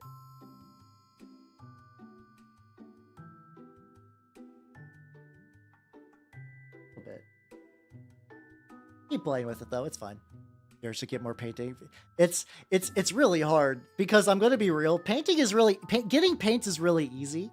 I would like this is like $5 a paint roughly, you know, give or take a lot of factors, but still. So it was really easy for me just to be like, yeah, I'm just gonna go to the shop and like, yeah, I can just pick up 2 paints. It's fine. And now I have like way over. I've actually cleared out a lot of my paints. I'm planning to gift it to my magic group because a lot of them are interested in minis as well. Just also because a lot like I got some like decent copper, but I got a better copper paint recently. So I don't need the decent one. They could use it. Rhythm. I'm thinking about approach to color balance on the non-elites. Yeah, let's go. I think to a certain degree, you might just be overthinking the color balance stuff, but like, yeah, I'm glad you're having fun at the very least. Yeah, copper. God damn it. Want to practice? Oh yeah, that's true. I mean, you can always strip paint from minis too. I mean, I do think cheapo $5 practice minis aren't a bad choice, 100%. Those are, but I think that's a legit solid plan. My original minis for a bunch of my War Machine, which War Machine minis used to be pretty affordable. Like you could just get like a metal character for like $10. And I think now War Machine is effectively Games Workshop prices. To win. So that's fair. I think I probably have similar composition like hangups, but I think I do a lot of them instinctually now, so I just don't think about it. Also fair. That's totally fair. Girl, let me get them.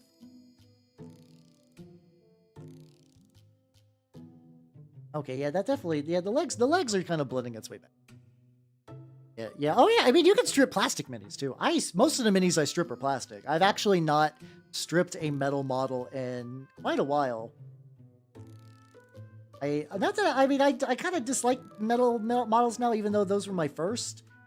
There's like a little nostalgia factor to them, but otherwise I find them just kind of a pain to work with. Sip.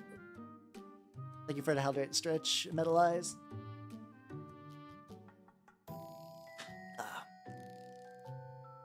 Let's go.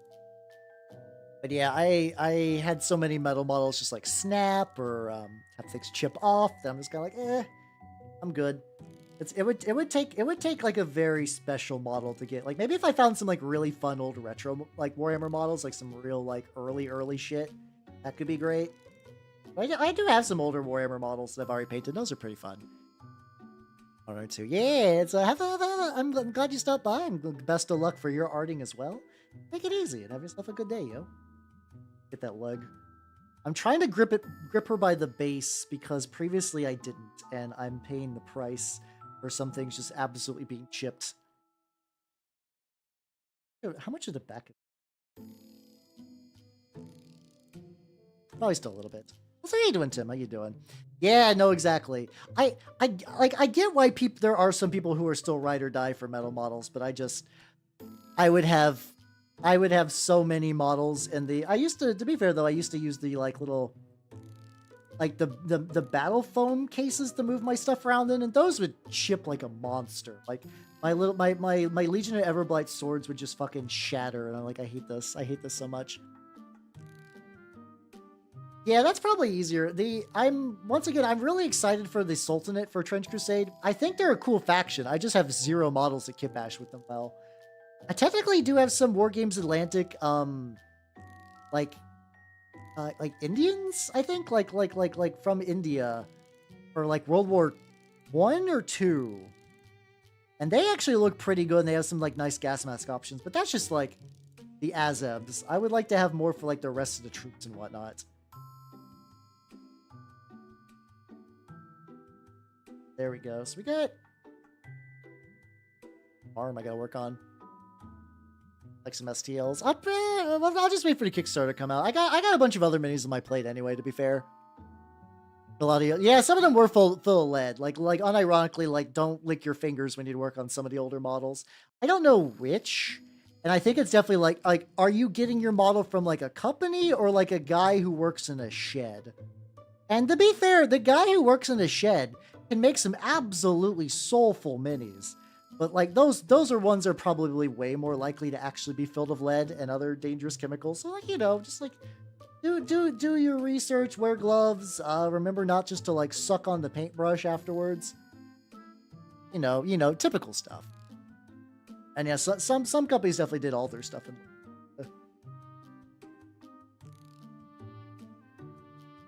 Yeah, oh god, it definitely. So it definitely does seem like if I do the stippled highlight and then I need to like wash it over with something, it does kind of like ease it out a little bit. Yeah, but that made the Romans aggressive. Like, there's theories that a lot of the reasons the Romans built Colosseums and shit was because they were just like high off fucking just like lead pipes. Which, I mean, to be fair, the Colosseums back in the day did sound like they would absolutely fuck.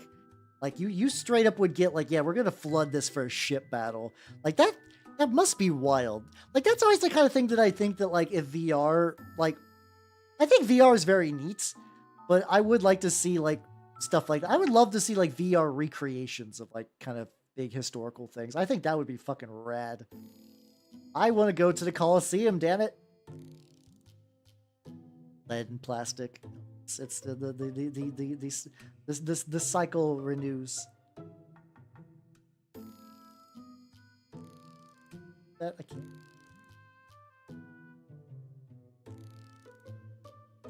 So distinctly possible that maybe doing like 2 passes on this for some of the highlights. It's very distinctly possible I might need 3.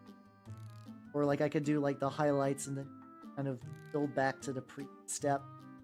Just go on the body though. What am I doing? Yeah, get that lead and plastic. Let's go. No one dies, but you still get. Debatable. I am aware of Chris Benoit. I don't think the nobody dies bit is I think they are absolutely killing themselves through brain damage. It's just that no one dies on screen necessarily.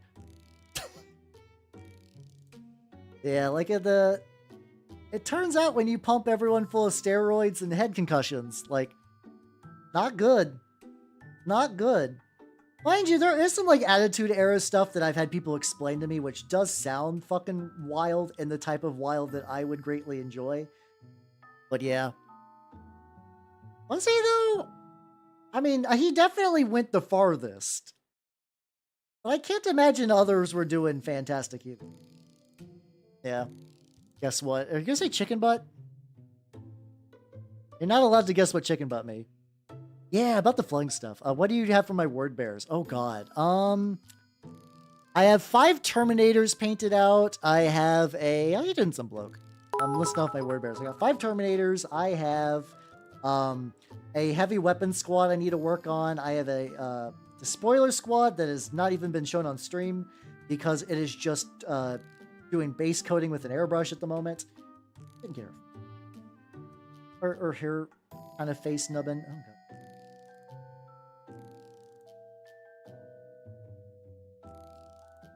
Go. Happy Thanksgiving. Hey! Thank you. Thank you. I was so assuming the worst. I was like, fuck, what's he gonna say? Oh, God. Oh, no. It's just a happy Thanksgiving. Yeah. But I mean, also, to be fair, I'm also not saying like don't like wrestling. Like, you're not allowed to like wrestling. I think that's fine. I just think saying it like death free is a bit much. Wasn't that a month ago? No, it's in Burger Thanksgiving is tomorrow. Thank you very much. I got my burger in the freezer, and by freezer I mean fridge, and by fridge I mean turkey. I will not be having burgers on Thanksgiving. Cataphracti. A lot of them are from the Age of Darkness box, but occasionally I scoop up some Horus Heresy models that end up in my shop's used bin because it's just, you know, it's nice. No, if they don't want it, I'll fucking take that. Like smooth. Bit on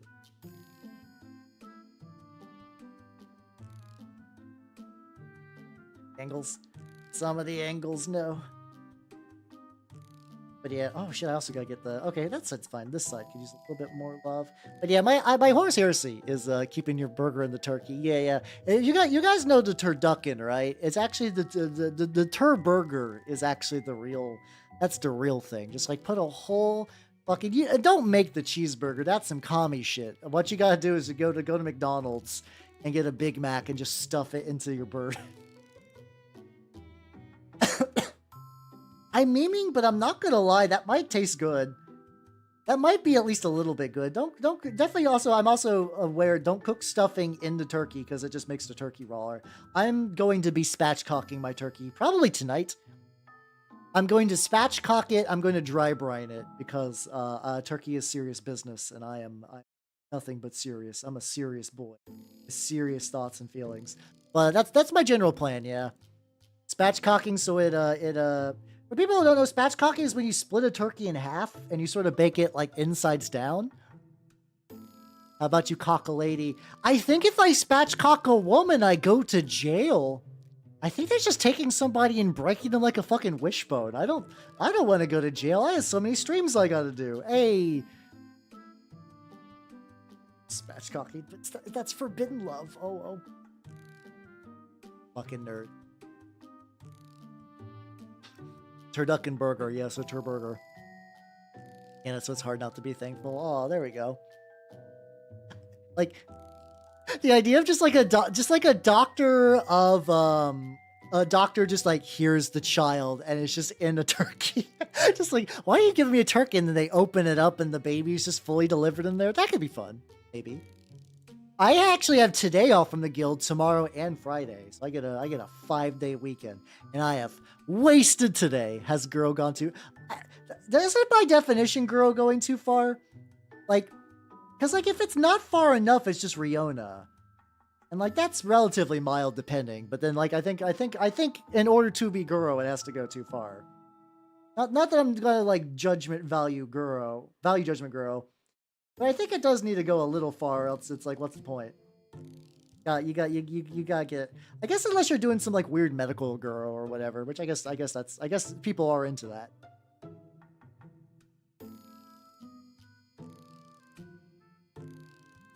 A little bit more work. I'm gonna do after I do this again. The book, and I need... The bangles were copper dry brushed. But I think I need to copper dry brush them a lot because a lot of them are more silvery. As opposed to what I really, really wanted. I should just... Back of the legs. Guro it's not necessarily pornographic. No, don't do that mistake. It is like kind of just like stylized gore. I don't know if you could say like mostly anime-ish. Like most Guro is of the art persuasion. Sure, like I don't know if I would call like something like, I guess you could call like Meatball Machine and other kind of gory movies Guro maybe. I haven't seen Meatball Machine in a hot minute. Meatball Machine is a movie out of 10 where it's been a while since I watched it. I think the premise is basically like an alien device falls to Earth and it like grafts itself onto a person and now they must fight. Which is a very silly premise, but it's like very, very gory, and it's like drilled. The machine has like drilled itself into the. This is actually really good for stippling because it's kind of flat. What did I knock? Oh, I knocked over my driver. What if I can find a picture of one of them? Hold on. I forget how the designs look. Meatball Machine. 2005 film. Oh, baby, this is a nearly 20-year-old movie.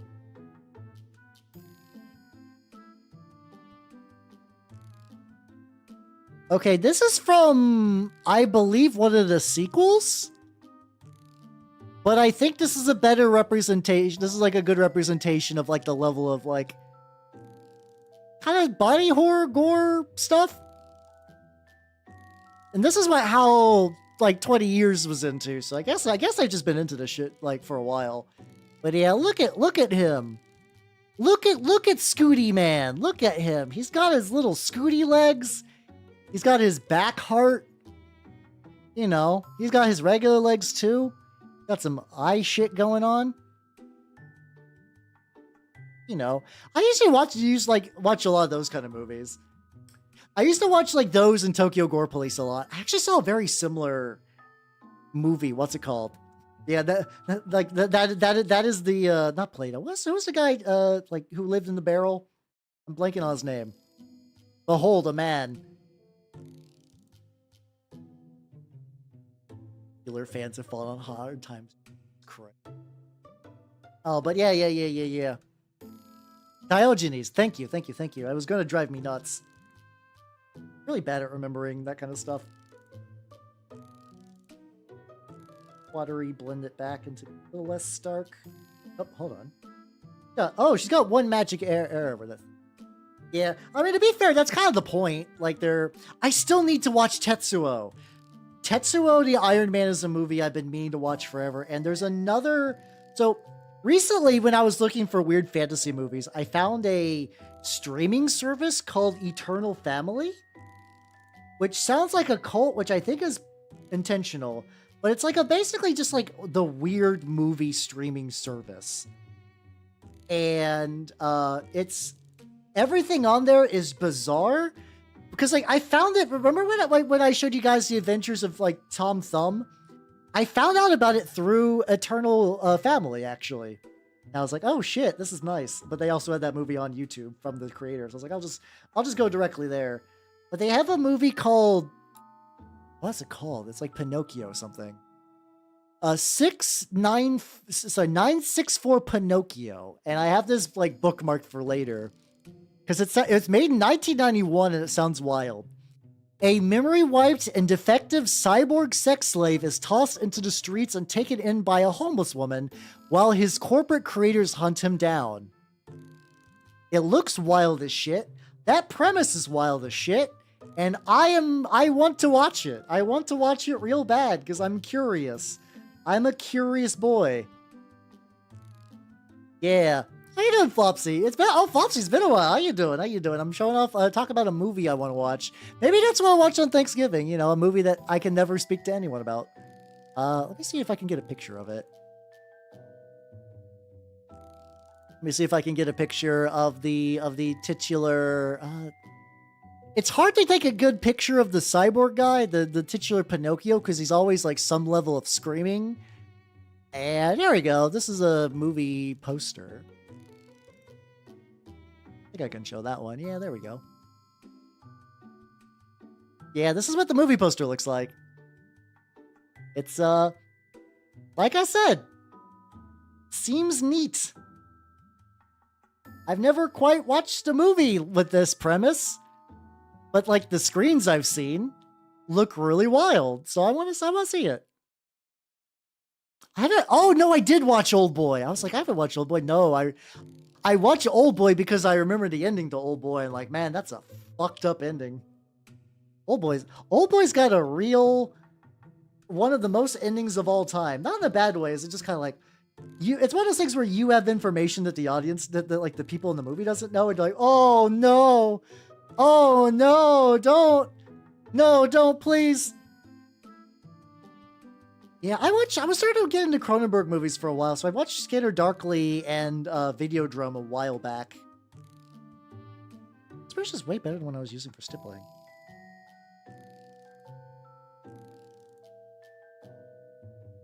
I should definitely stick to this one a bit.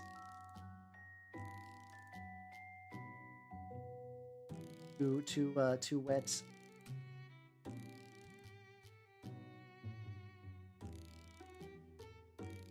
The tricky thing about this technique is I'm still getting like good perfect ratios for a lot of stuff. Like it's like how much stipple do it? Anything about the side makes me sad. Yeah, no, Old Boy. The thing is, like, Old Boy's a fucked up movie, but it's one of those like it's fucked up in a way that you can chat about with people. I like Old Boy. It's like one of those ones. Is like, man, that's a fucked up movie, but it hit like an audience. I imagine Pinocchio, like 964 Pinocchio, basically probably just got forgotten until these guys.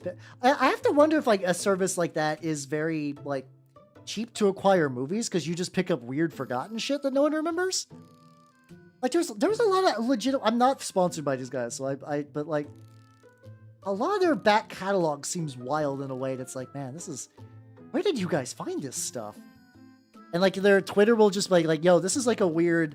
They showed off this like weird Irish puppet kids show where all the puppets were like full body adult humans with weird puppet faces, and I'm like, what the fuck is this? And they're like, yeah, this show is like mostly lost. This is like the only footage as far as anyone is aware that this is still around. And I'm like, oh damn, okay. I'm fascinated by the idea of like lost footage stuff. Yeah. Like, yeah, I've heard it's like, what's that? There's like a really famous one. It's like Antichrist. I think there's a movie called Antichrist. It's supposed to be incredibly fucked up, but also like legitimately like very, very good. Like it was like a really big deal. Word bears. I love Erebus. Yay. Oh, actually, I like a lot of the characters. I like the organization, the Legion. I read the first Heretic, and that was just like a really like interesting book. I like that they're flawed, but they still kind of got like a purpose to it. They're keeping together. Like it's neat. I like a lot of aspects to the Word Bearers. I understand a lot of people want Erebus to die painfully. Listen, I read Betrayer. I get it. But I enjoy it. I also just enjoy unapologetic bastards in media, and Erebus is definitely that.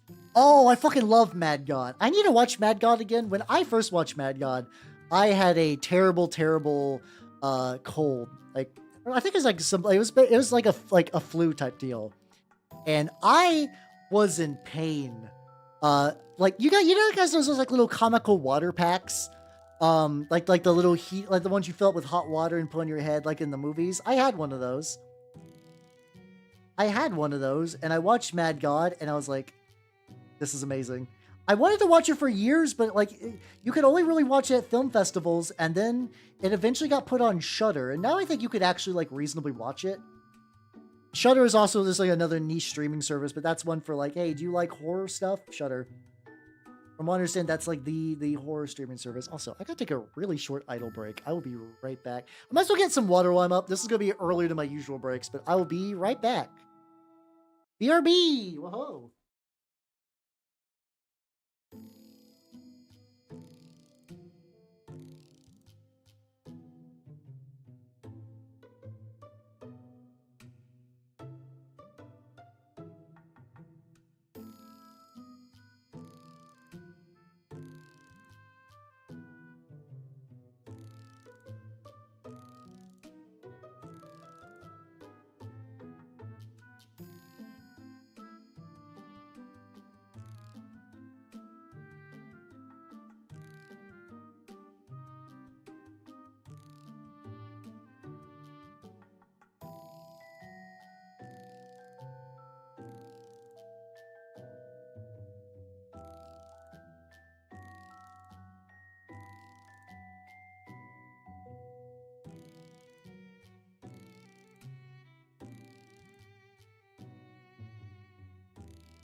Back, let's go.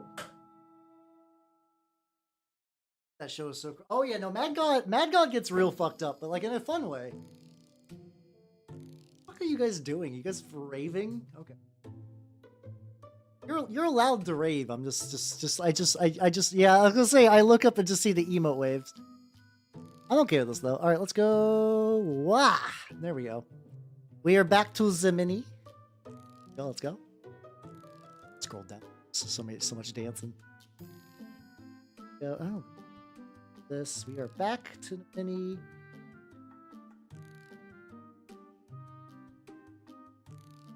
I like the back just has like a. I'm doing that thing where I look at it. Too bad, but then I like change. I'm seeing issues. Also, how you doing, Sleepy Wolfie? Welcome. How you doing? How you doing? Yeah, I got my water, and I took a quick idle break, and now we back. How you doing? Splotch.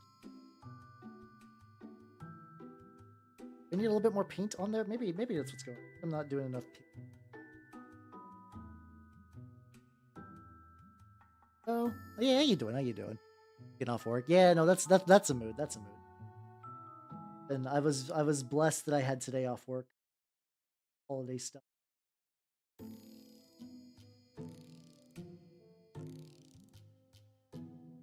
Also, might be another thing too. At least the way I'm doing it, make think of a goes on. I don't have to worry as much.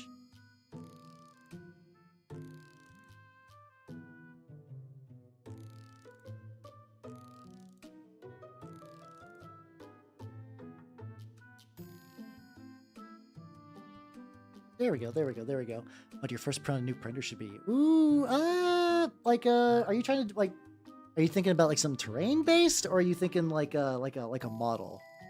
You could do. I don't know if it might be too thin. There was a there's a guy who did like a Trench Crusade, like Bird Keeper man.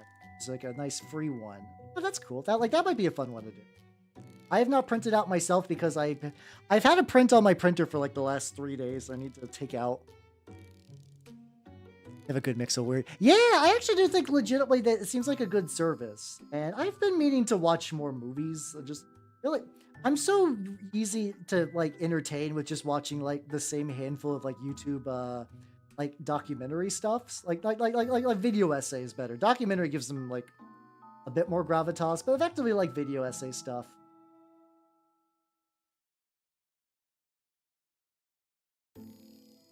So that's a bit fun, yeah. Oh yeah, do you get some terrain? Would be a good piece, especially if you're doing more terrain stuff. Or do you want to do they have like a Smurf house? It's like if you're doing a bunch of gnomes, having like a big fucking just like Smurf house in the middle of the board would be very, very fun for them. It's like just like the big gnome home. Or a wah. British. I feel like if anything, my more white trashy accent slips out. I can't give anyone's accent shit because I left to my own devices. I don't sound great. I use Sunlu ABS type resin because for me that resin is really, really good at being durable and cheap. Durable, cheap, and holds detail well. Doesn't shrink a lot. That's kind of what I default. I know some people really like a bit more high-spec brands. It's possible that I should probably do a little bit of resin shopping because I now have a better printer, but I'm still using that, and it's still doing good. Like, I don't really have any issues. This entire model was done with Sunlu resin. It's like you got... I'm not going to do this super crazy. Like, check that out.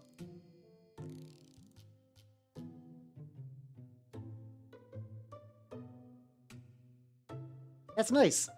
It's got a nice amount of give, so I don't have to worry about everything just like exploding.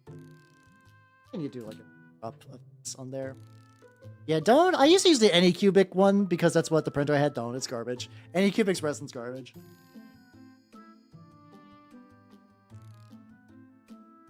But yeah, that's what I generally use. And it seems to work for me, so I'm just gonna stick with that. I'm also adverse to change. If something works, I will just stick to using it for years. Equipment for curing. Yes and no. You can technically just like put your stuff outside to cure in the sun. I do strongly recommend getting one of those wash and cure stations. I don't have like a brand preference. I've used I used the Anycubic one for a while and it was pretty solid, but eventually it just got so gummed up. And it just started just like screaming whenever I tried to run it. So I just got me a new one. I got me the Elegoo one and it is fine. It's weirdly enough, it's a bit more over-designed. Like there's a lot more like digital panels. When the previous one, I could just turn a knob and get my settings set. Oh god.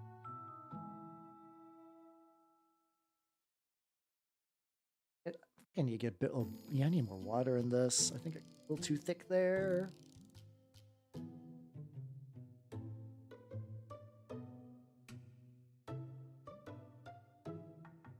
Back to the boob. Yeah, I think I just need to introduce a bit more water with a different brush. But yeah, that's what's been doing good for me with stuff. Cut out. I use my thicker brush for that just because like I don't want to gum up these like more precise ones. Yes. Now I can pull that in there and just gonna. Vince was like wick a little bit off and then. Like I said, I've stippled before, but I'm definitely like very new to use, especially for like at this level. Like I've used them on some Death Guard models before, and those were some of the ones I'm like, these look fine. But then when I, there's sometimes I've had models where like it looks fine when I'm painting on stream, and even like with the lights on them. But like when I turn the lights off, I'm like, oh, I think I'm due to like readjust my light setup. Like it might almost be too bright, but then I need it to be bright a little bit so it gets caught by the camera in like a satisfying way. Yeah, definitely what Sugoi's saying. Yeah, use all those are pretty good. I use fresh gloves every single time. It's just nice. Just get you a big disposable thing of nitrile gloves. You'll burn through them pretty quick. I'm not going to lie, but they're still really handy. Oh yeah, no resin stuff it has a higher upfront cost. I'm not going to sugarcoat it. You do have to spend on the printer, and then you have to get the isopropyl alcohol or ethanol alcohol too. You can use ethanol stuff as well. Like you can get these like little ethanol jugs at like Home Depot, which are labeled for like setting effectively like an ethanol stove. I've used that. Usually I just do isopropyl because I can pick that up on the store when I'm getting other shit, as opposed to that if I want to go ethanol, I have to go to like the hardware store. But once you get going, it's pretty cheap. Like this model was $4 to buy the STL. This was like $3 for the maybe $3, $4, $5 for the crosses. These guys were part of a monthly pack that cost me about $10. So like we're talking about like $20 worth of mini components. But the amount of resin it took to actually make every little bit of this was not that bad, really. I can make more if I want. If I wanted more, if like the cult, I'll probably never make another one of this model. The cultist guy turned out really good. Look at her back. What did it? Is this the thing?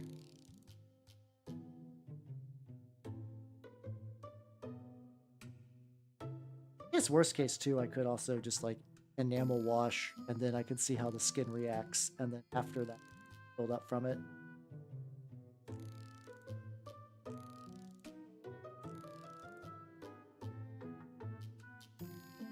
Still leaves like little blotchy bits though.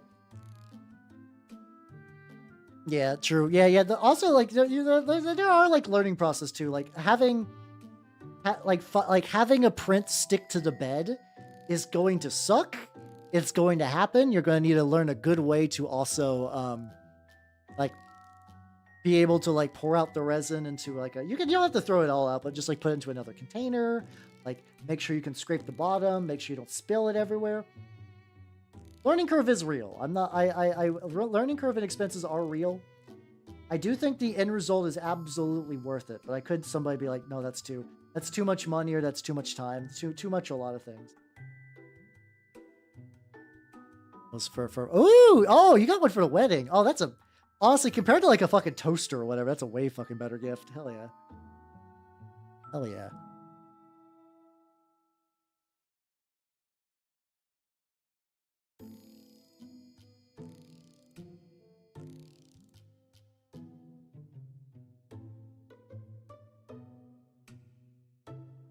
I know there is like another painting style where you actually just do the highlights and you kind of blend down shade you like out of necessity.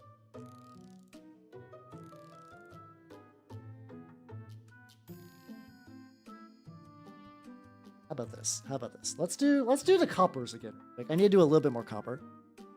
Reprint. Oh, 3D printed titanium. Oh, yo, let's go. Let's go. Yeah, if you're doing a Titan, it'll absolutely. Also, what some bloke is saying too, you can find somebody like if you're willing to like venture Craigslist, someone who is like 3D printing sounds great. Oh no, this is too much for me, and then just pick up their stuff. I'm not gonna lie though, Black Friday, like, is it like?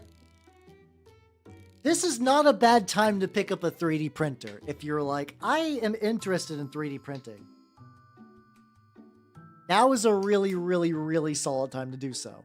I'm not saying you need to be like absolutely rush out and like overspend if that's too much. But it is pretty nice.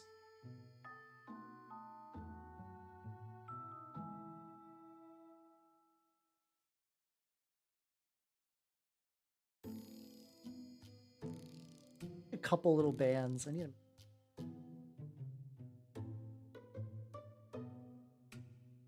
find that right ratio of like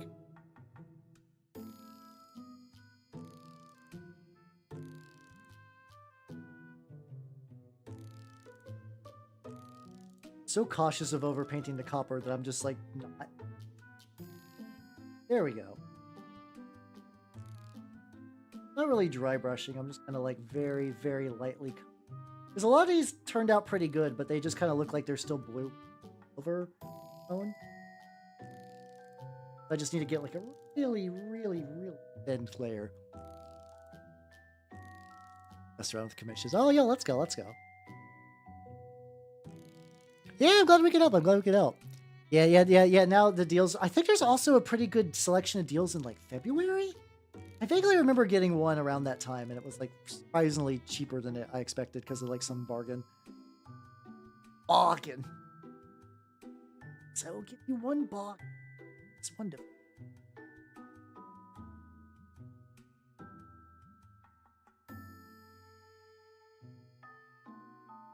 Some of this I'm willing just to chalk up to be like, it's gonna be what's gonna be, whatever's. Yeah, she's got this like weird fucking I never know what to do with. It's just like the way the brooch is laid on the side, it's just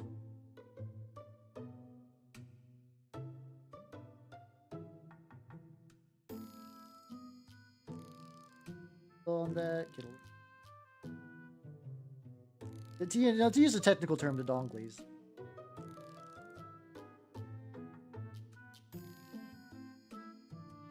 Well, book is kind of tarnished, but like in a way that I'm okay with. Well, that's it though. Yeah, no, the back could use bits.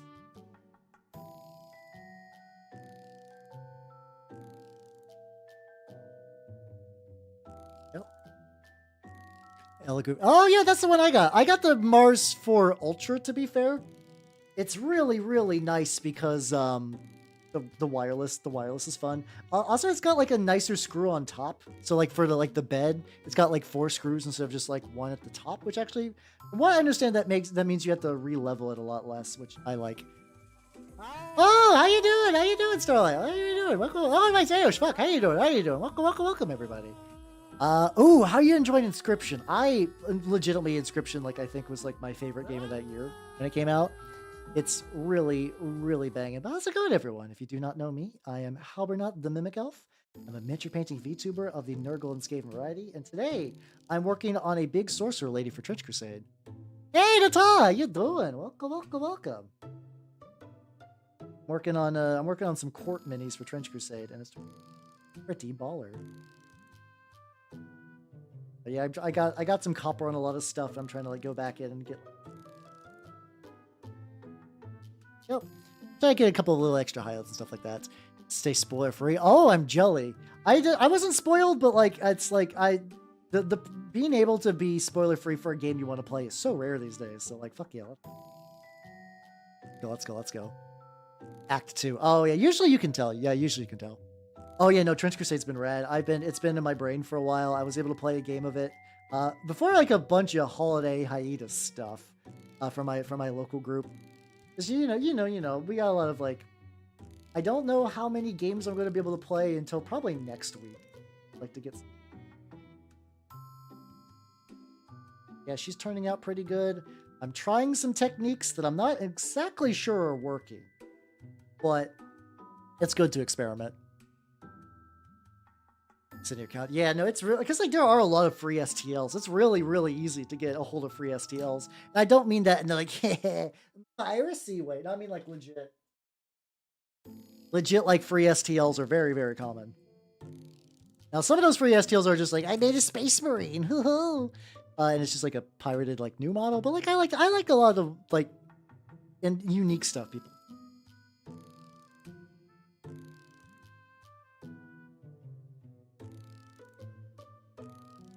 I'm gonna keep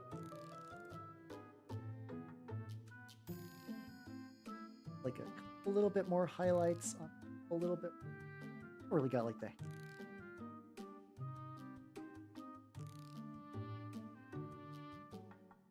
Yes, I'm trying stippling. I think I flip flop every single time I say it, so don't worry. If you're like, if you want consistent like pronunciation, like never come to my streams. It's not gonna happen. I'm sorry. Sorry. Oh yeah, true. Yeah, there's like especially so the My Mini Factory has a thing called foundations, frontiers, and like usually if you just like I would like to get emails about that, you'll get a free mini out of it. I've gotten so many minis from frontiers that I've just never. And like I've bought a couple of those. Like BCR had a new one for like the Penitent Crusade, and I got some of the ones that are more like Trench Crusade focused.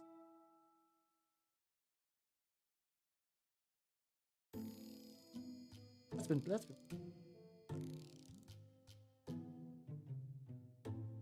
just not like a good angle to hit it at. Big army. Going well since some of the tabletop level. Oh, let's go. Yeah, I guess maybe the bigger scale might actually be nice for details too. How's that? Like, are they like? Does this big scale make painting like the little fiddly bits like easier, or is it still just like I don't know, still silly nonsense you gotta deal with? The blends on the back I got really good. They'll replicate that elsewhere. Oh yeah, this especially like if you're going like by the time I got into tabletops like really hardcore, basically all my groups are online. I do not have a single in-person tabletop group anymore. For RPGs, war games are different. I do play war games at the shop. But yeah, just the fact that now you can, instead of having to, because I distinctly remember like, oh, I would like more D&D minis. Time to go to the store and get one of Wizards of the Coast's fucking like gotcha boxes. There used to be D&D monster gotcha boxes that you could get. And they made them gotcha because they're like, well, technically we include this collectible miniatures game, because I think every time, like, Magic is such a big thing that even back during the golden days of 3.5, they were still jelly of how much money that Magic was making as opposed to D&D. It just kind of happens because, you know, cardboard crack versus, like a typical role-playing game player, like, might just buy a fancy set of dice and the player's handbook if they have no option of being a DM, and, like, maybe, like, a couple of extra books if they're feeling spicy. They're feeling particularly spicy, they might do that. Which Wizards of the Coast does not like because they can't get infinite profits from you. Oh, yeah, that's true.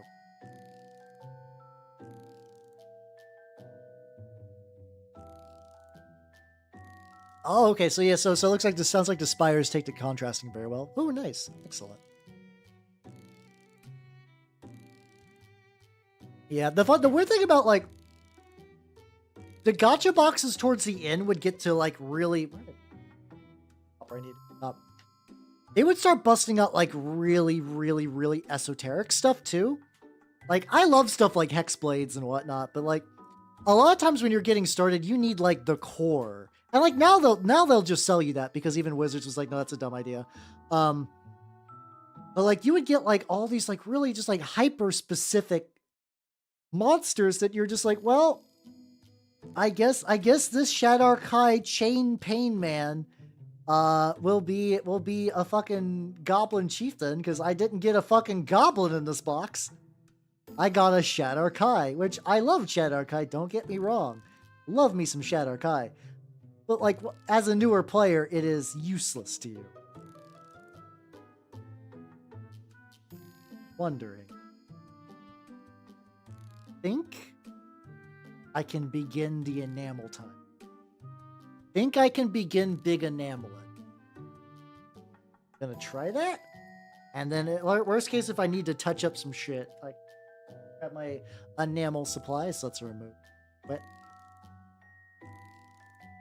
grab a enamel. Call it. Nope. Let's grab my mineral spirits. Let's grab my.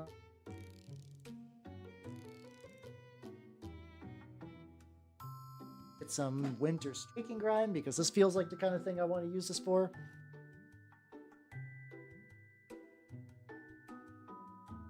Yeah, that's true. Yeah, like a lot of people will who do commission stuff. They're fine with tabletop standards. So I totally get you on that. I totally get you on that.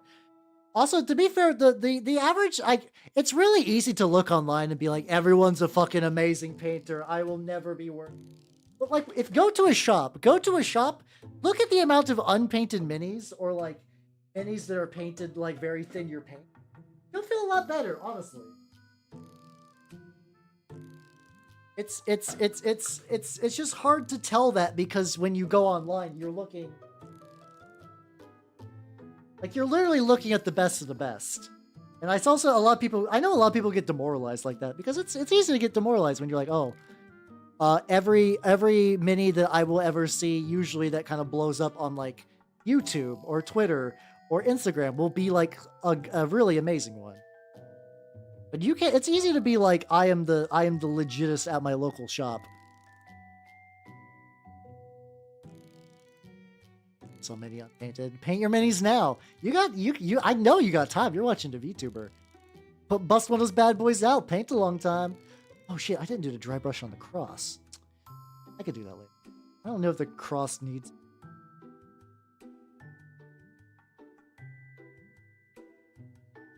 Okay, quick little pivot. I think I can fix this. Oh god. Okay, no, there's some chips too.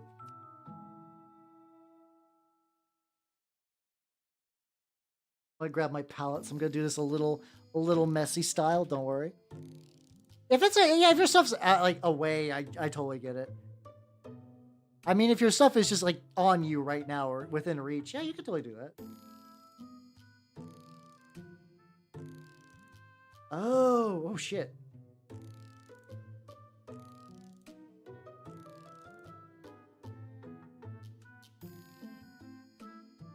Interesting. I accidentally dunked my acrylic paint in like I accidentally used the wrong thing and used mineral spirits and it just didn't budge. Like the paint was behaving so weird. I'm like, what the fuck is this? Like it was like bouncing like jello. And I was like, I've never seen this react. Huh.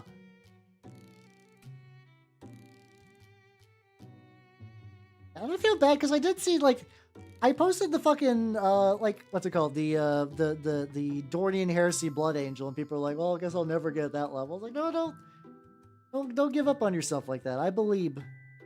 It took me a while to get to this point.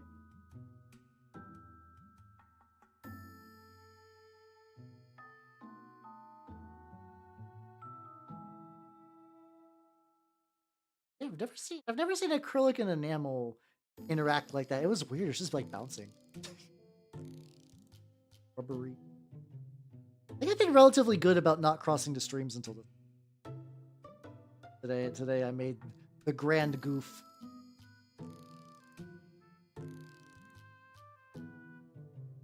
frost area off. Probably continue to chip off. Oh, this maybe with a blow dryer. I think I can blow dry this. Oh yeah, I'm gonna pull that. Hey, blow dryer.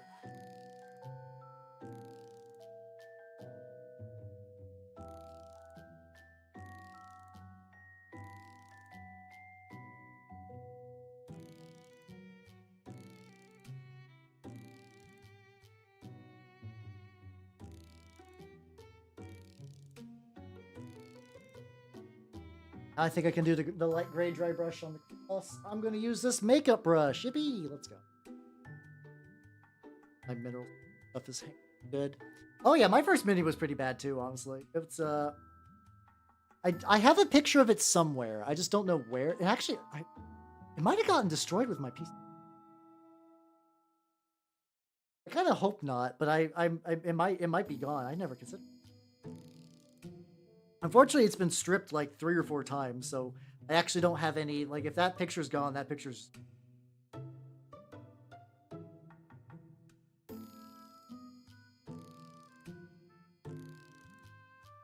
Keep this kind of like maybe like overly dry brushed in a lot of areas, except for the blood trail. Get it? Yeah, there we go. There we go. There we go.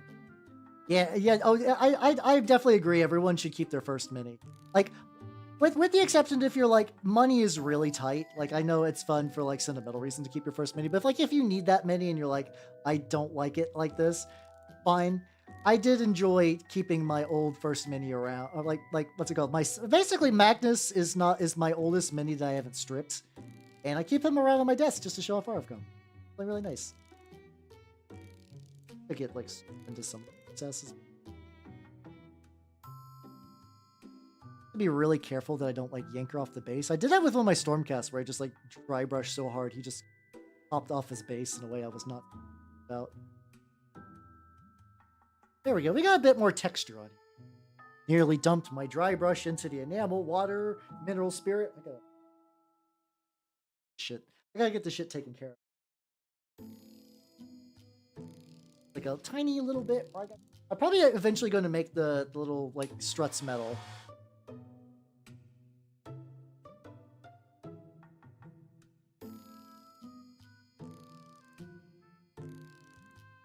See, I don't airbrush with metallics because of that, even though I know a lot of them are meant for that. What I would say, I think you might need to fiddle with the PSI. I think you need slightly more PSI to deal with that. Don't quote me on that, but I think that's what you're going to maybe need to tweak a bit. Oh. Sit down and feel the grassy ass. I feel like that there should be like a Gracias joke. I feel like it's missing like a Gracias component.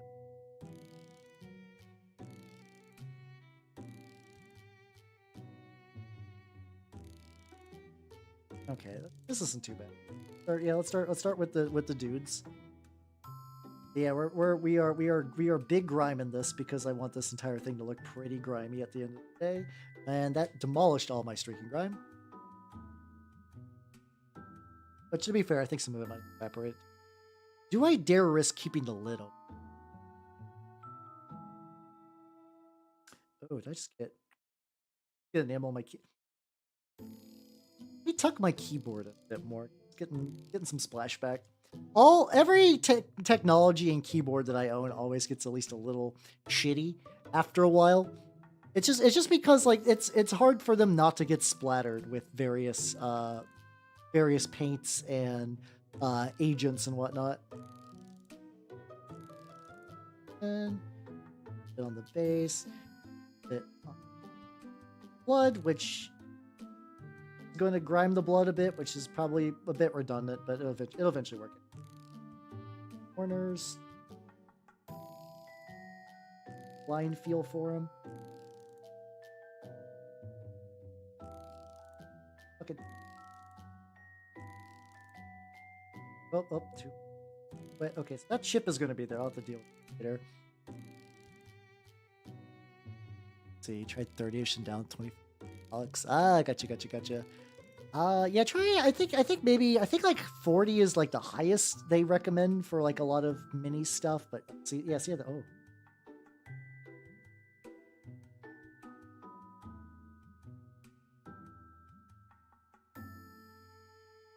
seen this a little bit. Yeah, I'm applying the grime, which is going to settle into the recesses. I'm going to blow dry this to like. I think this is also going to like blend the skin a little. What I've had for my community. I think we'll get like similar effects for this. And let me get more because I'm going through a lot of it. Yep. Dips. There we go. Oh yeah. It's fun. Like it's kind of fun when you like mix models. You're like, yeah, this army contains like I think even if you look at my Death Guard army, there's like a lot of minis that were around when I started, and then they're just kind of intermingling with minis that got introduced as I got better, which is really amusing. Those break. The plan right now is to do like a relatively thin streak and grime streak everywhere, and then I'm going to blow dry it for a little bit, and I'm going to try removing it, you know, with the typical Q-tips and mineral spirits.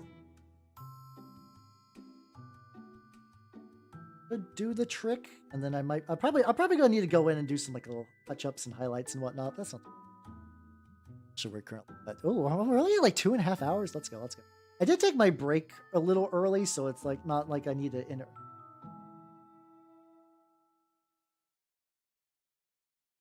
She might actually just start naturally drawing as I work on her. There's just so many little recesses and whatnot.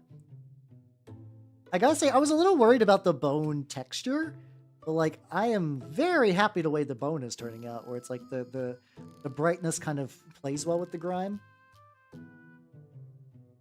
Especially the spine is just like, mwah, it's just a fucking just sponge for it's delicious dark effect. The grim dark effects, oh. It's fun. It's fun to be like overly like jokey grimdark on that. Yeah, I think something that I want to do is I want to get me the new Magnus. There's like we're at like what Magnus 4 for War Machine. I want to get the new Magnus and I want to try painting him to my best standard. Because just to compare. I've been kind of wanting to do this for a while, but like I don't know. You know what Magnus 3 was? Was that like a fucking Riot Quest mini? Because Riot Quest, for reasons.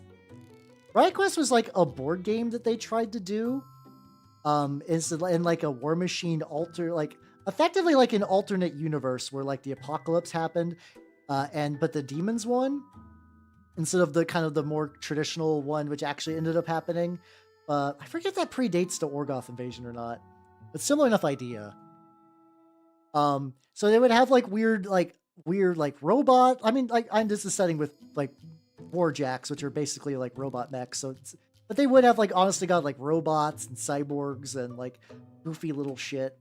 And they would occasionally though they would introduce models for that game, which were just like War Machine characters, but they were legal for War Machine. Like one of the best Legion lights for a while was the Mecha Shredder from that game because I think they gave it the Shredder's old Animus. So War Beast and War Machine used to have an ability called their Animus, which was like a spell they could cast. And usually it was like a self-buff or like maybe like an attack. But Legion of Everblight in 2nd edition had a really strong buff called Tenacity, which just made you harder to hit and harder to kill. Not by a huge amount, but it's one of those like every little bit counts systems. So it was basically like almost mandatory in a faction to have one Shredder. And then during the change from 2nd to 3rd edition, they removed it. And I think they brought it back with Riot Quest, which feels weird, but Privateer Press is not known for making good decisions.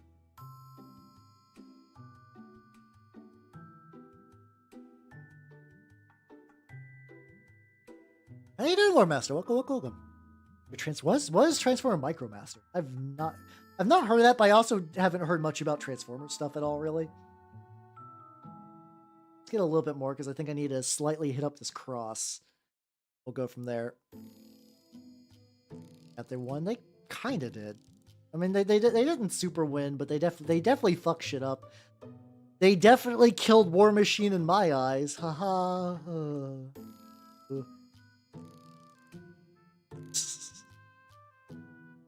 Yeah. Oh, Privateer Press. I'm glad that you... I don't know. I haven't... Steamforged Games does not give me the most amount of confidence, but, like, also, too, it's like, well... Privateer Press also sucked, so... I don't know if this... I don't know what kind of move it was to technically go from one iffy company to another. So apparently Kador is going to be getting, like, some, like, circle-style warpies soon, and that just blows my fucking mind. What the fuck is going on there? Alright, there we go. She has been grimed.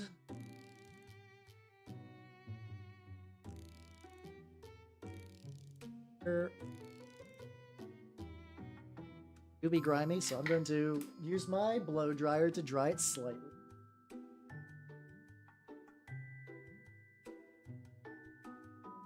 Kind of flash off some of the mineral spirits. Just kind of do a bring it around town.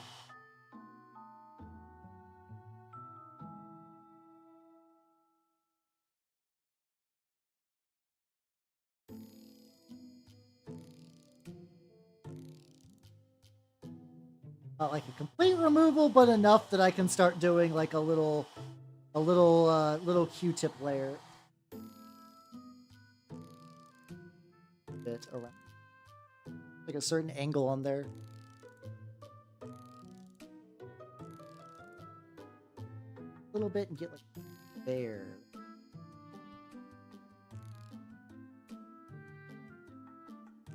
A little bit more. Yeah, I kind of get the idea that, like, if you lost... So it's weird, because, like, if you lost your faction mold... If you lost your molds and stuff, I get it. It's going to be hard to rebuild the game, but just... Don't kill all their factions that are, like, why people were interested in there. It's like, come on, dude. Sub-faction.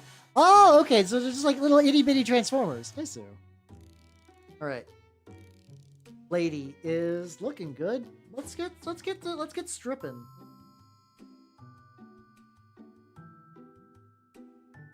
Q-tip box, so I'm gonna...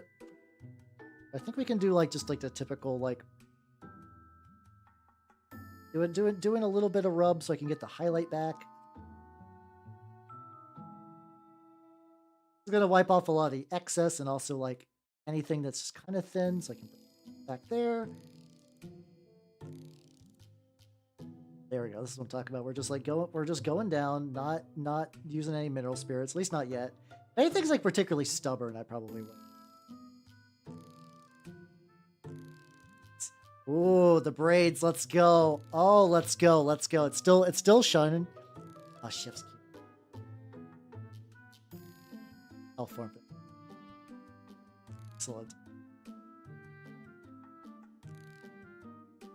Oh, a little bit. Ah. Not enough love, so I'm gonna pour back there.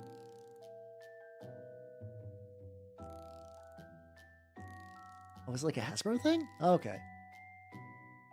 Yeah, gotcha. I haven't thought. Yeah, I was gonna say I haven't thought about. I actually don't know if I've ever owned any Micro Machines.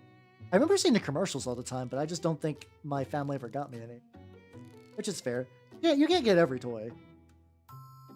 Like mostly my thing was Legos.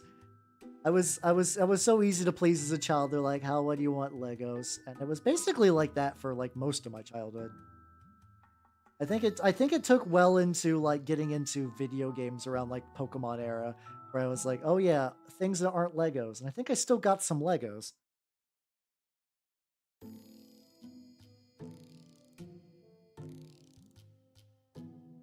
Skeleton setup is... I have to be a little careful though, because I don't want like the fuzz to like really get on the model.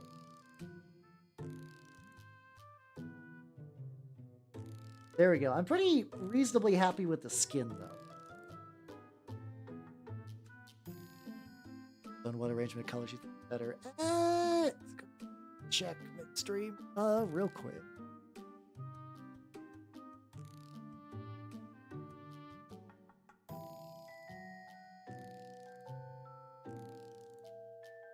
There we go. Which... Oh. Colors for the wait for which ones? The oh, like the Rohan dudes. Orange, green, and orange. I kind of like the third one actually. I think that kind of like green and yellow looks pretty nice. There we go. There we go. That's just kind of a quick gut decision though. So take that as you will.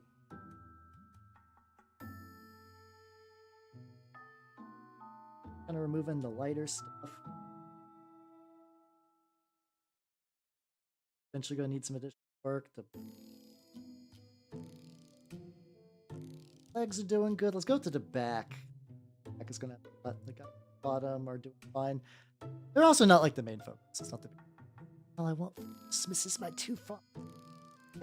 Oh, I wish, Governor, we could get food for Christmas. That would be lovely. I don't know. I'm going like Tiny Tim.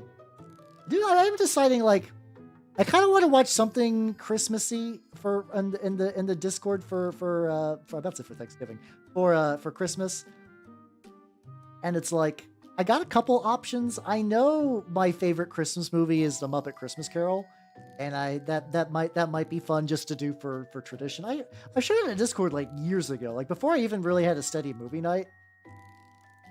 I definitely did The Muppet Christmas Carol in that.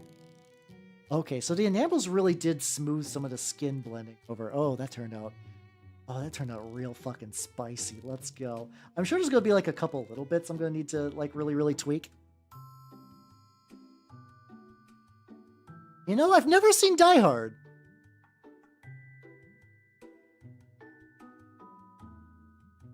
I do need to do that. You know, but I do need to watch Die Hard one of these days.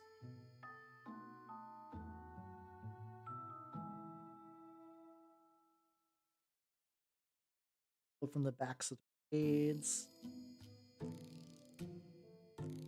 I'm debating. I might do a little of enamel just to bring back some lightness to the robes. And again, I kind of like how dark they look.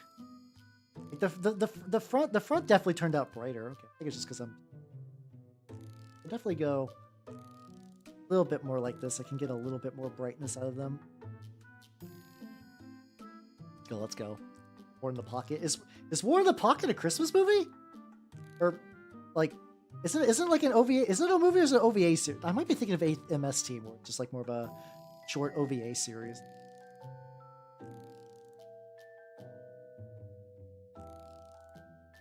I need to do a lot more touching up on it, but I kind of don't think I need to. It just kind of turned out exactly how I wanted it to. I think I just needed to trust the fucking process.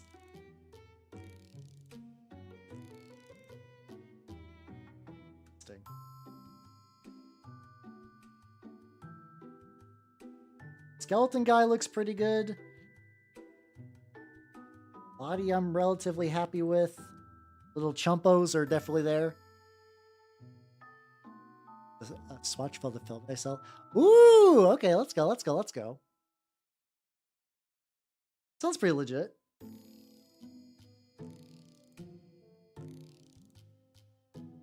I just need to definitely like keep an eye out, because like this is the stage I can really do it without needing to like bust out the enamel stripper stuff. But anything I can knock out here is going to be great.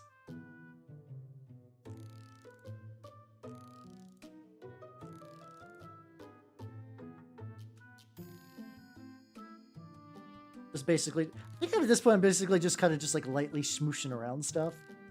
Yeah, maybe the back. Oh yeah, the back of the skull could use it.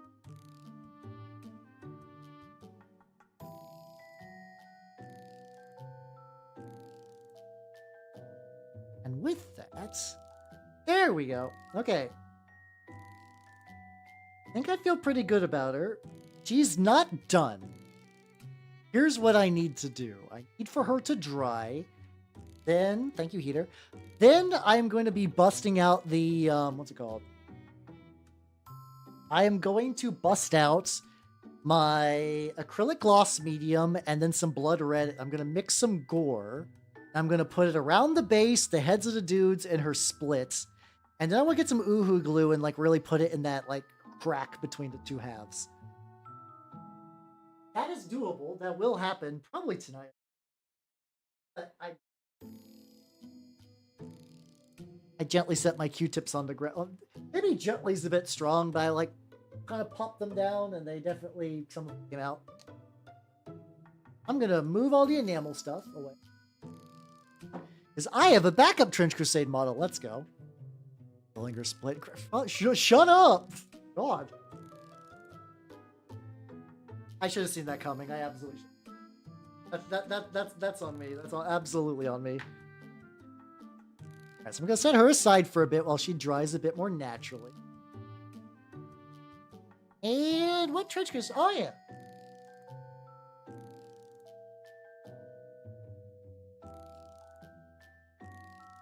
I think it's now time to do some Black Grail. Let's go. So I got the Plague Knight, which is going to be the body. I got the base, which I worked on a little bit. So yeah, I can set it like this, and it fits pretty good actually. It kind of works with her pose a lot. So let's get cracking on this. It's not going to be like, this is also not a what? Hey, listen. I got a lot. Actually, you know what? I have a better backup model, weirdly enough. I could probably still do this. She needs an attendant. How about a yoke fiend? Let's go. Look at the lad. So this is a yoke fiend. He is basically like a demonic bestial abomination that mostly exists to whip shit. So he's got like a little hole in his armpit, which I'm not super jazzed about. I'll probably find some way to. What happens if I take this metal toothpick and just... Anyway, it's fine. I'll find somebody to cover it up. So yeah, we're gonna take the rotund boy. And let's get going. Let's get going. Insta shit out of him. Like, it's like I was realizing, like, wait a minute, I have all this like nice skin color on my palette that I shouldn't let go to waste. Yeah, let's get let's begin layering. I think everything on him is going to need this shade minus the horns, the arm, and the whip. So I'm just gonna try just to use as much of this as possible so I don't waste anything. I like having all of my court stuff being this kind of like weird sickly pink. Milk came from. Hey, let's go. The motherfucking pun. Yeehaw. Oh yeah, no, the Beastman models would do pretty good. This is from Tailkeepers? I actually don't remember the exact name of the person who made this STL, but it's nice. It's pretty modular, and then the pauldron is from a Bestiarm kit. I believe the whip is also from the same Bestiarm kit. They're both from the Knights of the Beast, I believe. Which, to be fair, is a very, very nice set. I'm just gonna try to like slapdash. How are you doing, Resolution Blaze? Look. Oh. I see a little bit of that table edge. That's a little worrying. Usually don't, but whatever. How you doing? Currently working on some Trench Crusade. I got the lady basically done. She's doing a bit of a natural dry for now. So this is a process that would absolutely be a better use of my airbrush, but I have him. I have all this paint on the palette, so might as well. You know, might as well. Big start by Minderson. Hey. The pledge manager will be going up soon. I believe you can still late pledge. I actually don't think you're entirely fucked, but also, like, this is a very kitbash friendly game, so you can also just use your existing shit or just, like, kitbash stuff. Most of my Trench Crusade models are kitbashed. Yes. Okay, for an airbrush. Airbrushes are nice if you need to do, like, as a beginner, it might be overkill. However, let's say you're doing something like Space Marines, right? Oh yeah, I've been using, there's a Gallery one. Like, there's like a good $40 gallery. I think it's supposed to be gallery because it's supposed to be pun. There's like a $40 gallery airbrush, and you can get a compressor for like $80. You also will need, like, you know, a bunch of other stuff. It's another set of supplies. The big thing, if you're not using it for like lighting effects or doing like really good professional stuff, like really high spec stuff, honestly, base coating. Like, okay, let's say you have an entire Salamander's army. You have like 30 Marines and a bunch of tanks and probably even more than 30. You have a bunch of shit, and you're like, damn, This is going to take me forever just to coat them green once. Now, what you could totally do, an airbrush would let you prime a bunch of those. A rattle can would also work as well, to be fair. If you got like a fucking like rattle can of a color, you could totally do that. I would have said Vallejo. I'm still need to really look into this like issue they're having with their. Apparently, the workers on Vallejo are on indefinite strike because they're being treated like shit. I need to look into that more, but I'm probably gonna hold off on Vallejo purchases if I can. Ideally, if I can. But yeah, it was like a big. It's a pretty recent thing. Hold on. If I could actually get some like Vallejo worker strike. Let's see. On my keyboard, Vallejo worker. See if I can get that.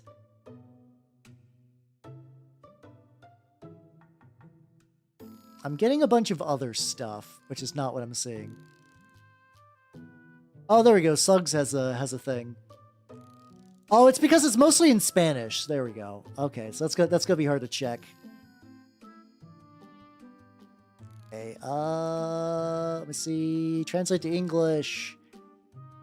Okay, 98% of the staff at the Acrylicos Vallejo joined the first day of the indefinite strike. They want a wage increase, which is fair. Let me see what's going on. Improvements in hygienes, which have equivalent of a major deficiencies.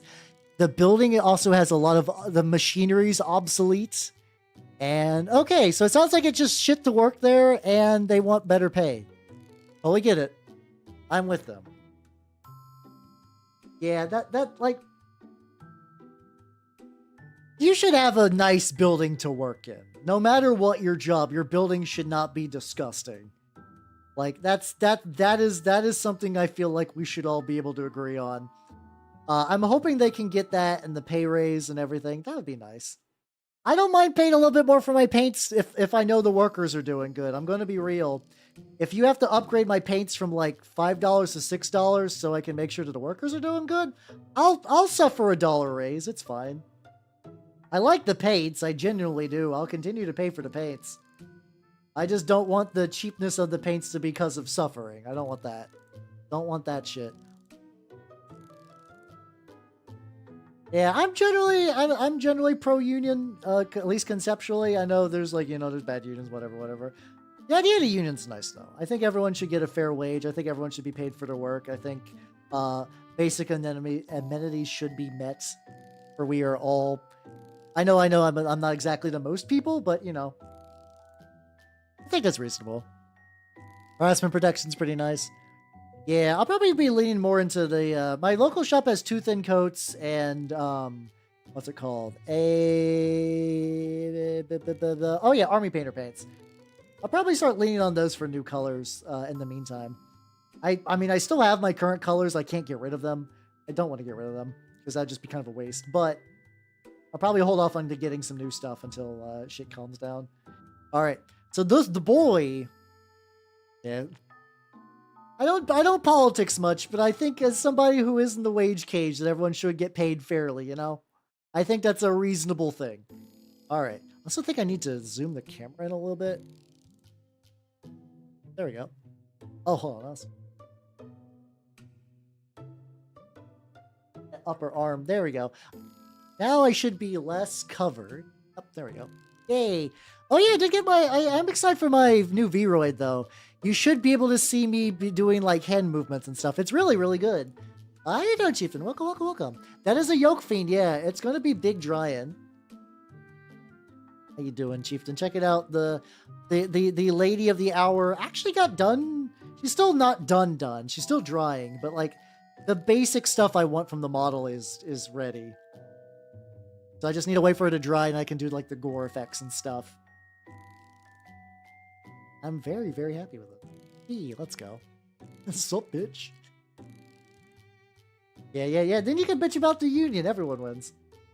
Let's get a little bit. So we're gonna go back to the what's it called? The Plague Knight. I played a Black Grail as my primary Trench Crusade faction. The Dirge is a variant that is so different that I almost want to paint it up entirely differently. So the Dirge, you get rid of a lot of the default units, but in exchange, you get 3 Plague Knights, and all of your Grail Thralls can use weapons. I think they can use only ranged weapons. But some of the ranged weapons include shit like gas grenades, so you can still do pretty good. You can still live pretty well through that. Let's get some. Let's paint this. I do want to eventually dry brush the grave and then probably the dirt. I might do light gray for both, actually. Do I want to get just like the tippy top and just have the rest just kind of sink into the mud? Probably. That's probably. But that's probably ideal. You could probably do that, actually. So Stigmatic Nuns, you can run up to 4, which is a lot. Borderline overkill, but you could. The Hell Knights, the Anointed, I forget what the limit on them is, but you can run quite a bit. I think you can run a couple of Anointed, like Anointed and use some Wretched just for your point holders and stuff. Only 4? Only 4 is a lot in Trench Crusade. That's most of your army. And then if you want to make your leader... Okay, hold on. Here's Flopsy. Here's the procession you want. Well, you can kit bash your own, too. Kit bash your own. Here's... Okay. If you want to do the most, like, tits out Trench Crusade army, here's what you do. You got the Stigmatic Nuns. They can be tits out. Then you play the procession. What's it called? What's it? There's a Trench Pilgrim variant. Here we go. I'm going to pull this up. It is called the Procession to Sacred Affliction. It is a very melee-focused one. One of them gives you Wrath of God. One Trench Pilgrim or Castigator can be gripped by the vengeful fury of the Lord. This model can never wear armor, but it's immune to blood markers. So you make your Castigator effectively like an ascended, like Stigmatic Nun. They can't wear armor anyway. There you go. Then you could just run the Wretched, not the Wretched, the Trench Crusade variant of that. The Ecclesiastic Prisoners, if you want them to be bonks out, you can do that. And then you just have your War Prophet be bonks out. You can do it. Honestly, I'm probably building towards a procession because you also get access to, you can give anti-tank hammers to non-elite units. You can have Trench Pilgrims with anti-tank hammers. They will explode and they will die. Yeah, everybody, what's it? Dicks out for Harambe, that was so many years ago. It's all about tits out for Jesus now. There we go. But yeah, you could do, if you want a saucy lady army, Trench Pilgrims is probably objectively the way to go. And you can make that happen. Like no issue whatsoever. Yep, I think what I want to do for this one is let's do a little bit more blue on the little tabard thing. Yeah, just give them the helmets and whatnot, and you'll be fine. Yeah, oh yeah, if you want to go beast heavy, I mean, just go court. You can literally run like a Praetor, what's it called? You can run a Praetor, a Sorcerer, and then like a couple of filler dudes, and that'll be most of it. You could also, there is also the House of Wisdom for Sultanate. House of Wisdom Sultanate gives you the ability to build your own homunculi creature. Like, you can give it wings, you can customize its loadout. You get 2 of them, one for each alchemist you run, because you can run 2 alchemists in that. And Gimpsuit Assassin Nuns. Those are the Stigmatic Nuns, I believe. They're not really wearing a Gimpsuit. Unless you mean, what's it called? Yeah, I also really want to go Church of Metamorphosis when it comes out, but yeah, I'm okay with them taking time for Wave 2. I don't need that right this red hot second.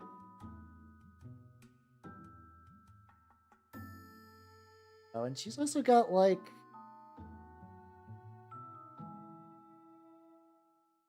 we got the blue. How much under the skirt do I want to deal with? Probably just enough to get this like rim painted. Let's go. Not that I'm aware of. I actually do think the black. I've heard that the black grows incredibly hard to design subfactions for. I really would want to see one where like the corpse thralls become what's it called? Like corpse thralls. The tick guys become like beast shepherds.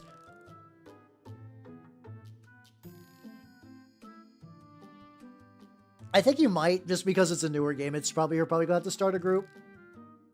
That's what I did though. I've been pushing this game in my local group for a while, and I actually got some players playing. They're like, "Wow, Hal, we actually really like this." No, they're not. They're not. I'm not being vindictive, and they're not being like, "Wow, Hal, you showed me the light." It's just that because it was like a really ephemeral game into the Kickstarter really legitimized it in a lot of people's eyes, because it's like the game's here. It's being advertised. You can see it. The interest is now like really manifested. Prior to that, it's like, hey, you want to play this weird Discord game that supposedly is going to have models that you can't really get, that we don't know when. But I get it. I totally get it. But I'm very, very happy. Yeah, the Kickstarter absolutely... Oh, hold on. Gave people something to latch onto. Got a little bit of brown on the scepter, but that's actually probably fine because I'm going to rust the fuck out of this. Yeah, I didn't crud the armor up. Fuck. How do I want to crud this? Okay, I got some plans. How you doing, Ernesto? It is. So, the model that I've advertised tonight is this lady who is still drying. She is a sorcerer for Trench Crusade. I also have a Yoke Fiend, which is drying, and then this is a Plague Knight, which I'm currently working on. She's very, very early stage. Over the Vaporware Fair. Oh yeah, that's true. Yeah. To be fair, there are a lot of really cool indie games that I still love Sludge, but that just never took off. Sludge is such a cool war game, but it asks a lot of new players in terms of just like building an army, and then it's really hard for people to stumble upon the rules of Sludge, just because it's kind of locked away. Like, you have to find Sludge. You have to know what Sludge is before you could even really begin looking. Aggravating issue. Which is a shame, because I really like the guy's stuff. Yeah, the Sean Sutter, who also does Relic Blade, which is a game I enjoy a lot. I enjoy Relic Blade quite a bit. I haven't got to play it a crazy amount, but Relic Blade was sort of like the backup game for my local group until between it and Turnip. I doubt it. It's a very different beast. So this is an official model from Bestiarum. It is like there's effectively like a trio of female knights. This one I ripped the head off of because I'm eventually going to have her leaking mold. Because she is going to be a knight for the Black Grail, which is like the infested zombie Beelzebub faction. A little bit more there. I don't know what it is. But yeah, no, I meant the crust. Oh yeah, I got my big crusty tin. Let's use that. Do you reckon it's a beginner? Yeah, I would say yes. I'm biased. Here's what I would say. The rules are very clear. They're free. If you, I don't know if you've seen the rules, but the rules are free and online. You also don't need a huge amount of models, which I think makes it very approachable to a new player. Hey, there we go. Yay, Nightbot. Hold on a second. There we go. Sharper. Bestiarum.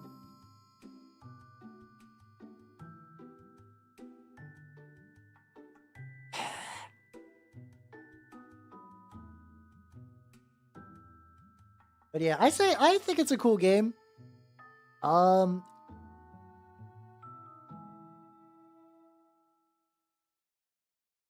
Instead of using Nurgle's Corrosion, I've been using... So, this is AK Interactive Corrosion texture. When I bought it, it was shipped like this. Like, it just absolutely got fucked up. I could never really find where the leak was. So, but it's fine. It maintains a consistency of like, basically like pudding. It's like pudding in here.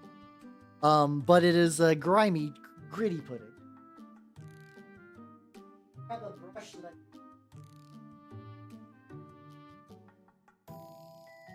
There we go. Take a little bit of it and make sure to like not super get it thick. The stuff can be pretty thick. Rinse it out a little bit.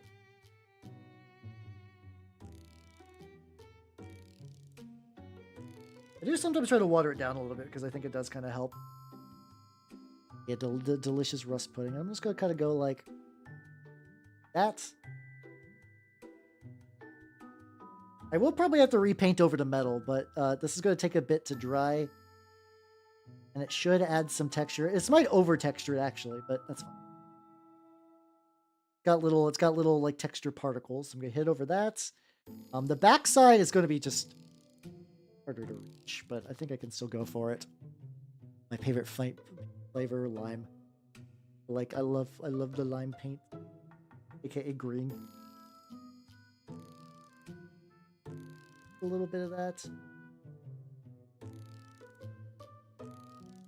Need to get on the arm.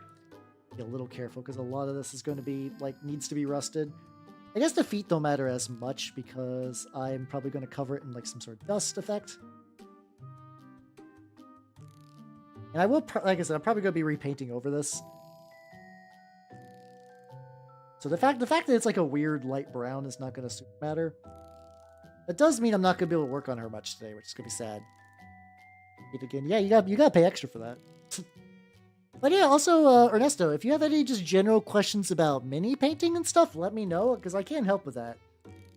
Oh. Okay, there we go. Yeah. Oh, speaking about Gamer Drink, they got a Black Friday sale going on where you can get some extra containers and whatnot. So if you want Gamer Drink, I would recommend getting it that way. I would recommend getting it that way. All right, the boy. They'll need some more love on him. Get a little bit. I gotta get a little bit more. My other paint was beginning to get too thin. So I think I had a little bit red.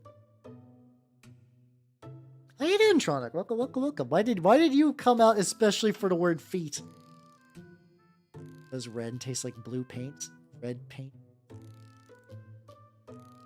Yeah, let's just see the feet. He's got a big one and a little one. That's all you need, right? You need the big stomper and the little flapper. Everybody knows those are the components for successful walking. Kind of too much though. You stir this back. Do I need a little drop? Oh, there we go. I'm doing that thing where I put paints in spots they shouldn't be, and I'm like, where's the paint at? Yeah, the fucking like dragon-esque, like what's it called, Jabberwocky sort of thing looks legit. I'm very excited for that. I'm very, very, very excited for that. I wish it didn't come out immediately after the Trench Crusade Kickstarter, but I'm likely still gonna, assuming the minis are like a good price, which I think they are. I think I'm gonna indulge. Hey, how you doing? We're building back to the color I wanted. I think after I give him a full over pink, then I can start doing. He's not going to be like the most unique mini, so I'm just going to kind of just do. He's effectively a type of chaff himself in the court, so I probably don't need to give him like the craziest amount of attention. I still want him to look good, mind you.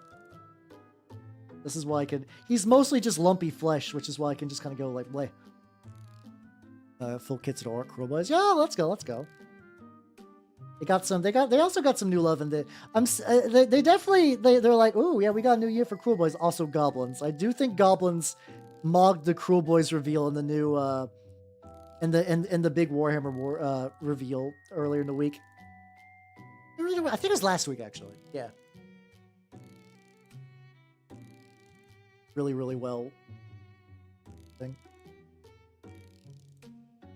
That's really just waiting for her to be fully dry so I can do the blood effects. And I know that's going to take a bit. Oh, I could do the base rim though. Oh. I wait for the blood. No, I should do the blood effects first. Army Painter's not too bad if you have to stick to Amazon. Don't get Games Workshop brushes. They're fine. They're just overpriced for what you're getting.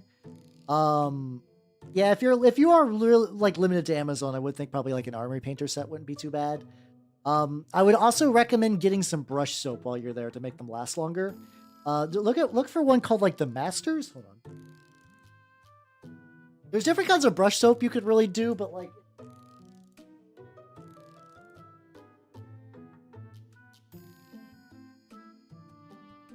There we go. This stuff is pretty solid. Washing your brushes after using them will make them last a lot longer. So it's like an additional $10. I think it'll be worth. Like, I've had this for a while, and like I've been using it for quite a bit. But you just put grooves in there.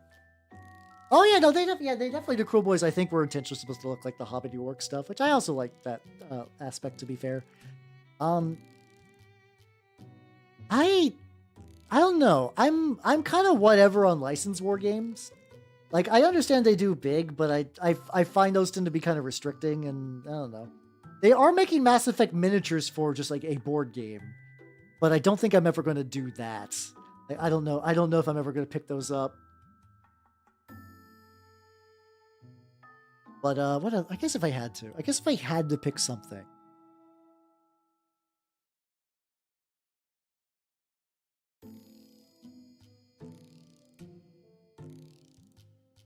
Legend of Mana. Legend of Mana is my favorite video game. I just love to see what they would look like in mini form. That's really about it. But yeah, otherwise, I'm going to be real. I don't have a strong opinion. Like, it's what I think about like stuff for like I like the Song of Ice and Fire war game. I understand that the game exists because of the license. I would love it so much more if it wasn't tied to that fucking license, where you could really like your dudes it a bit more. Yeah, or like for the Legion stuff too, yeah, because like eventually the license will run out. That's my opinion. But it's not even opinion, it just seems to be pretty common. The license one day will run out, and it's gonna be really, really sad.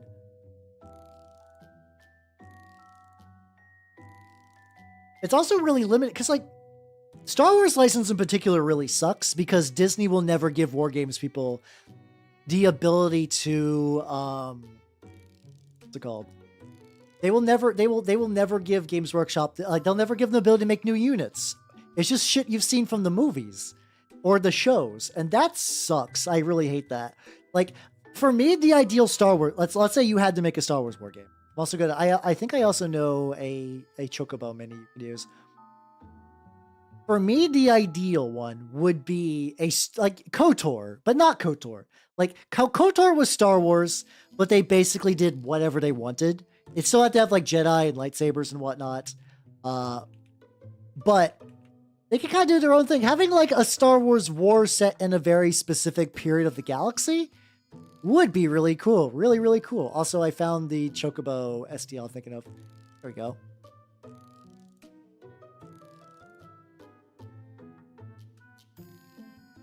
Well, it's basically SWTOR is not considered canon by current Star Wars, and actually, this is still drying pretty good. I might not even need to extra crust this up. I think the texture is just there in a way that I'm very happy with. But yeah. I think it's just considered its own thing now.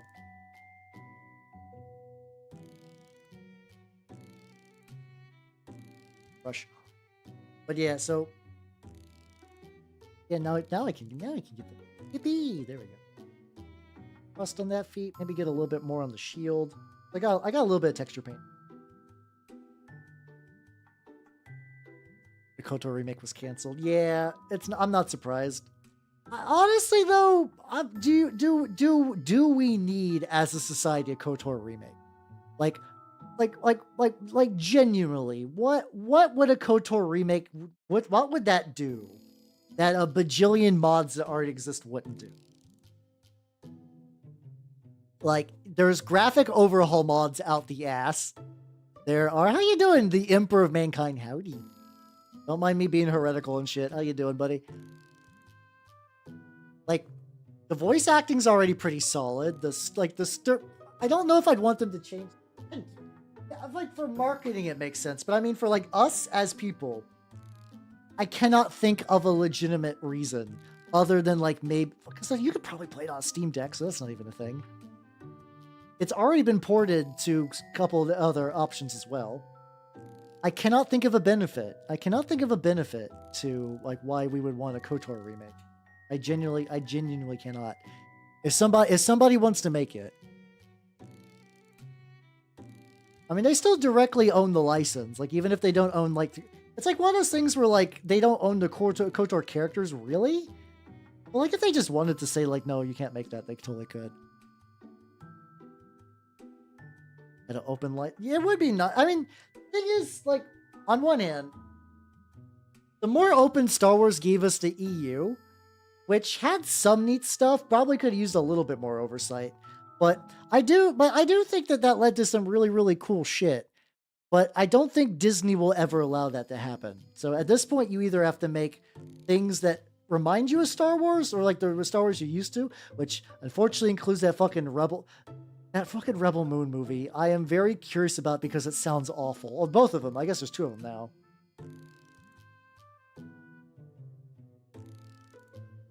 But yeah, I mean, okay. Let's riddle me this. Would KOTOR being accessible to a mainstream audience really improve things?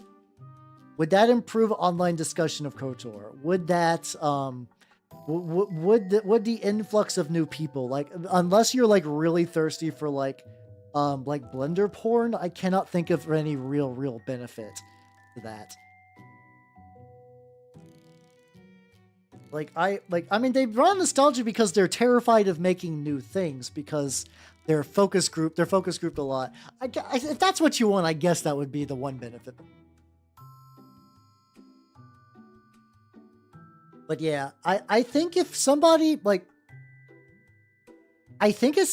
wanted to play KOTOR, they have the tools. They have the means. It's been ported so many times. KOTOR is as available as that person wants it to be. If they can't figure out how to run an older PC game, one that's not even that hard to run, GOG has a version of KOTOR that you can run basically out of the box, whatever. Googling the phrase KOTOR, like KOTOR Essential Mods, will give you every bug fix you could possibly need.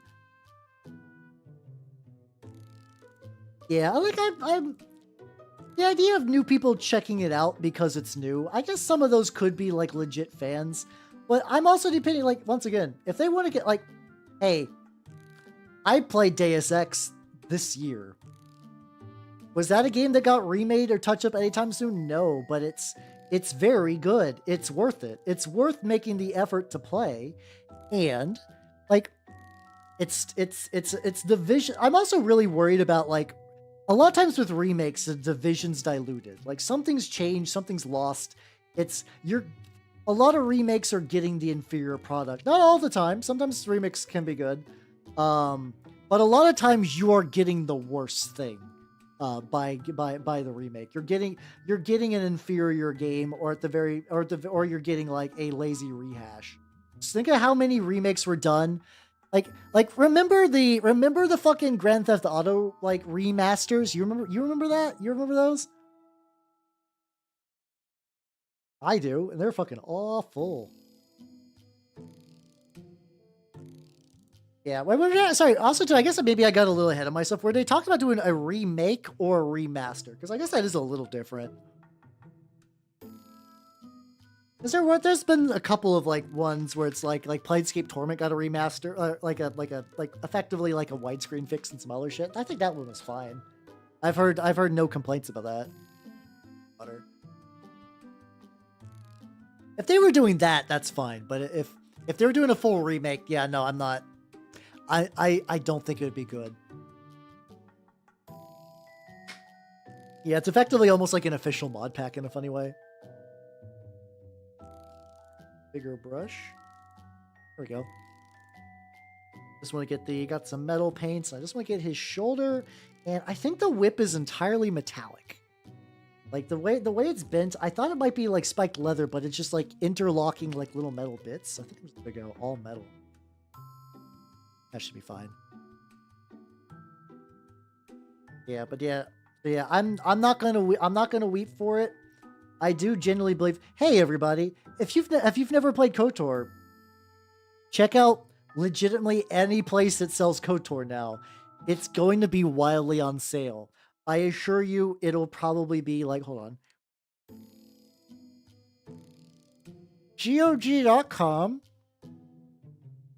Let's search for Knights of the Old Republic.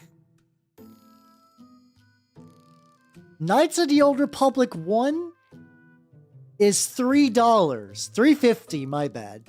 Knights of the Old Republic 2 is also $3.50. Like I typically for older game like Steam sales, yes, I do typically say older games go to GOG. This is not a shill thing. Like just legitimately, you could go there. You don't need to wait for someone to remake it for you. It's there. It's cheap as shit. Yeah, I did look at the Steam sale. I don't think there's actually anything I need from it. Like I looked at my library, my wish list. I think there's nothing that I'm like I must get right now. I don't think I'm gonna be honest. I don't think I want to play Super Lesbian Animal RPG. I'm sure it's a fine game. I'm not the target audience for that. For I am not an animal. Am I a lesbian though?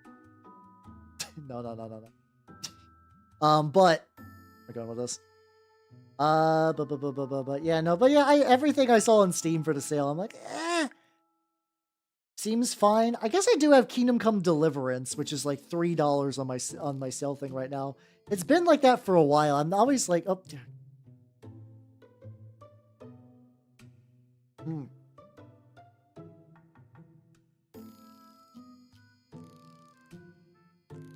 ads.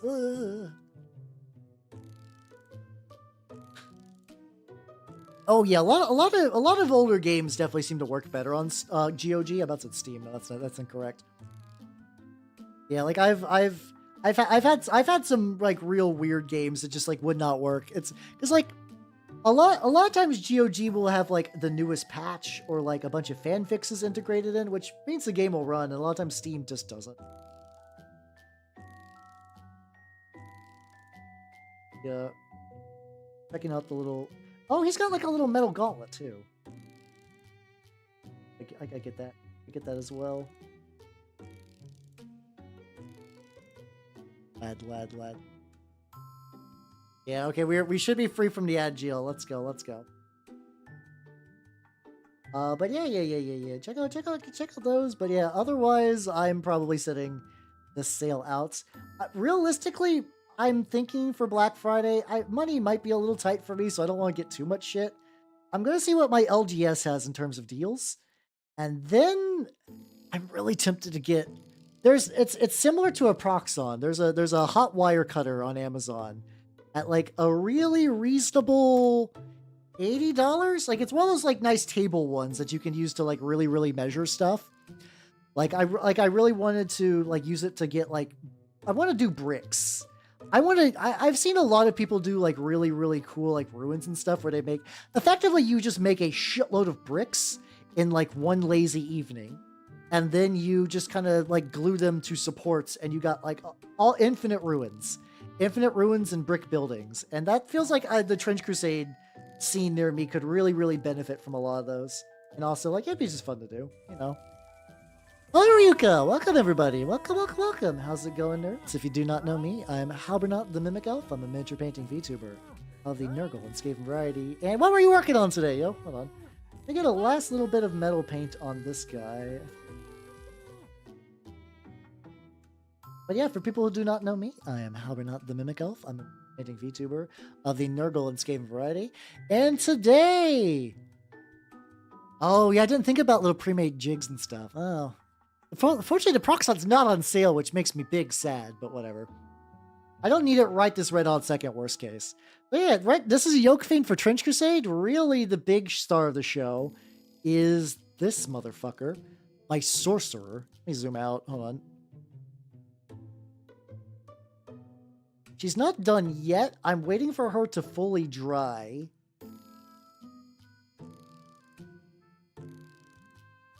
She actually might be ready to go.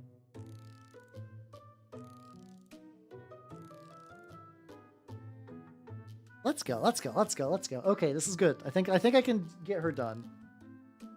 I'll move some shit around. So what do I need to grab? What do I need to grab? Red speed paint. Go behind me, which is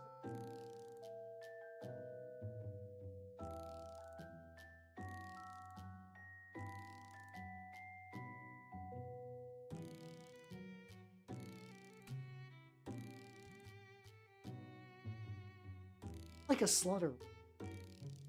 That's in a different room.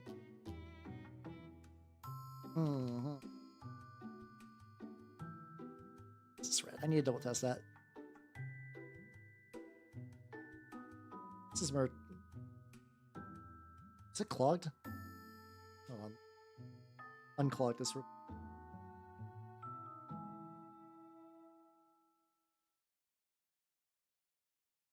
Okay, unclog, that's good. Yeah, that's true. Then again, maybe considering I'm also planning on doing bricks, I don't know how many jigs I need. It's like a real dark red, which I actually think is what I want. So take that. I'm going to get my acrylic gloss medium. Let's fucking go. Dubious cup. I'm not going to show the cup, so because I know the way you guys work. It is a cup that is, let's see. It had glue in it at one point, so it is definitely like stained in a way that I don't want to get comments on, so let's just not. Let's nip that in the bud immediately. So how you doing, Voxel Forge? Welcome. Yeah! I've been big on Trench Crusade lately. How you doing, Bunts? Dude, why? I swear every now and then some of you nerds only come out of ether just to be like for something really, really, really wild. It legitimately is glue, but whatever.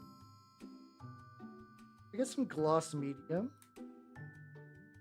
Like, gloss medium, pour that in here. I don't know how much of this I'm gonna need. And let's use some of that I literally had the speed paint I needed. Where did I put that at? Oh no. I might like this.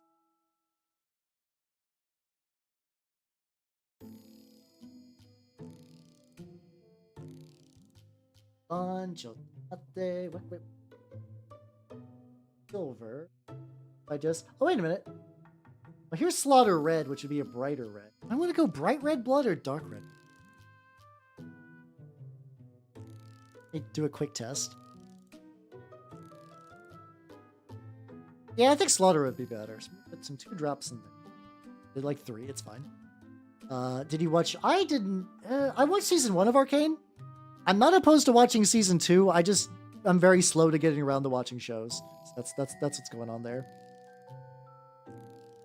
Let's get maybe a couple more drops. I want this. Oh, I found Murder Scene. God damn it. Whatever. I'm sticking with Slaughter Red. It's fine. I'm just good. I tucked it off to the side. Why are you talking about feet? Nanda. I did like one drop, well, one drop of Slaughter Red. Murder Scene. Like a nice. Clogging again? Gotta be careful. I like whenever you like squeeze the paint and you can feel pressure build, I'm like, oh no, that's not good.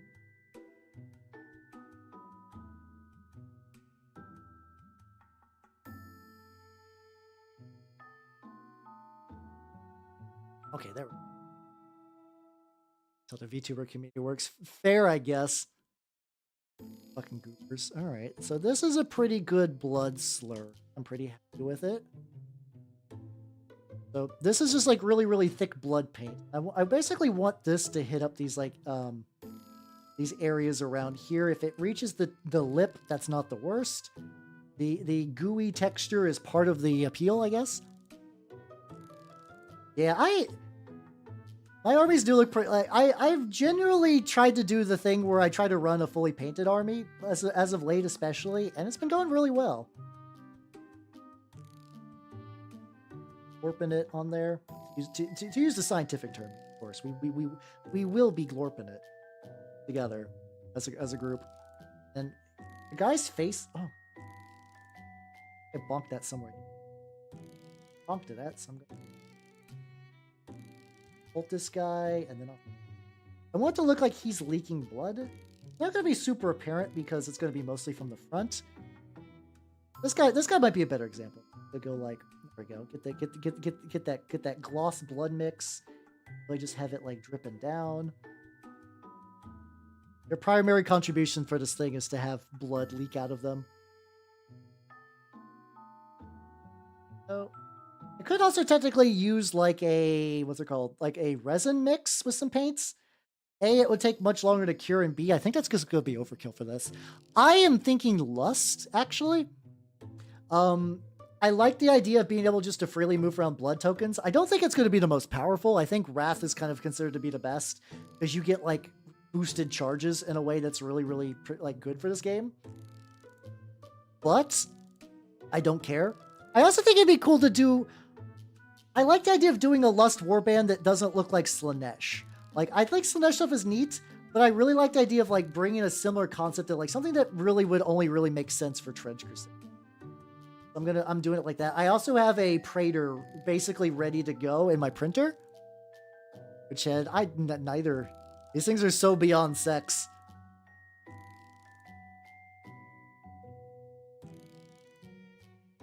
Bit over here. I'm debating if I want to goop all the way up the side across. I don't think I want to. But now what I do need to goop is the wound. So right on the middle between the two halves, they have this like big wound. And eventually I'm going to do some like Uhu glue stuff with.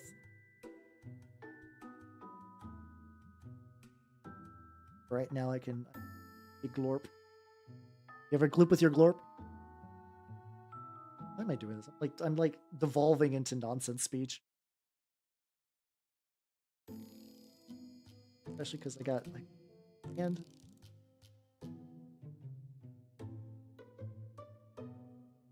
There we go. What else other than the back of the cross needs it?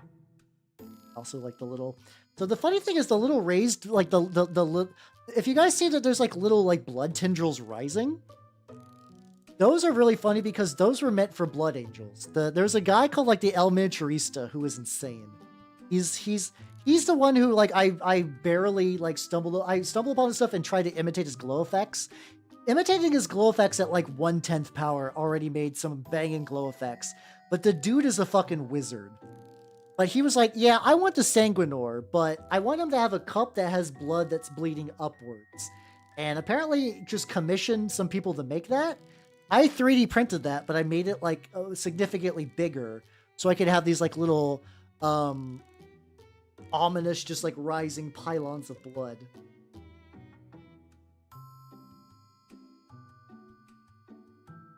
I got so much blood goop. Oh. Fortunately, I don't think it's going to retain the body it has right now. It's definitely going to shrink, but in theory, it should still be pretty close to what I'm aiming for right this red hot second.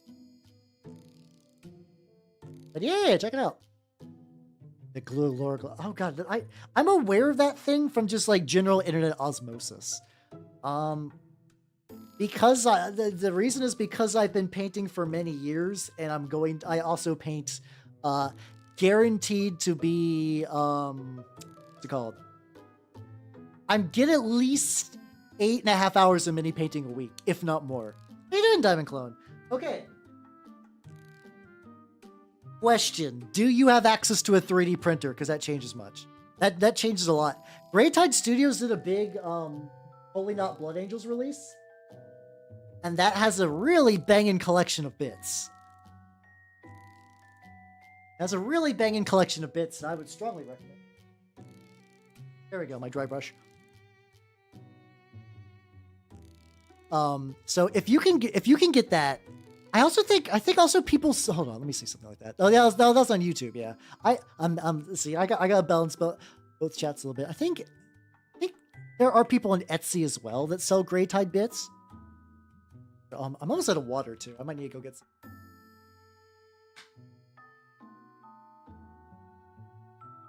See if I can find this now. Grey Tide Studio, Crimson Lords. Here we go.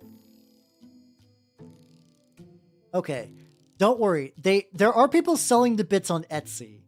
How do you feel about these? I have the 3D printed files. I printed some myself, and they're pretty good. These are legal. Like they license out their projects for people getting unique prints. So yeah, you got jetpacks, you got bases, you got helmets. Now, have I printed from any of these people directly? No, like the actual like suppliers. So read their reviews, see what they're using. How you doing, Mantis? How you doing? Yeah. It's a really cool set. I can show you an example. Hold on.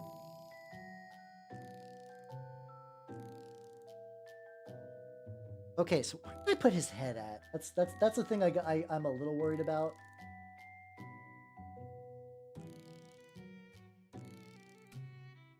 There we go. So this is gonna be a little preview for Sunday. Let's see if I can grab that. So you guys might know Ultramarine Captain Uriel Ventress. If you do not, I have a picture of him for you.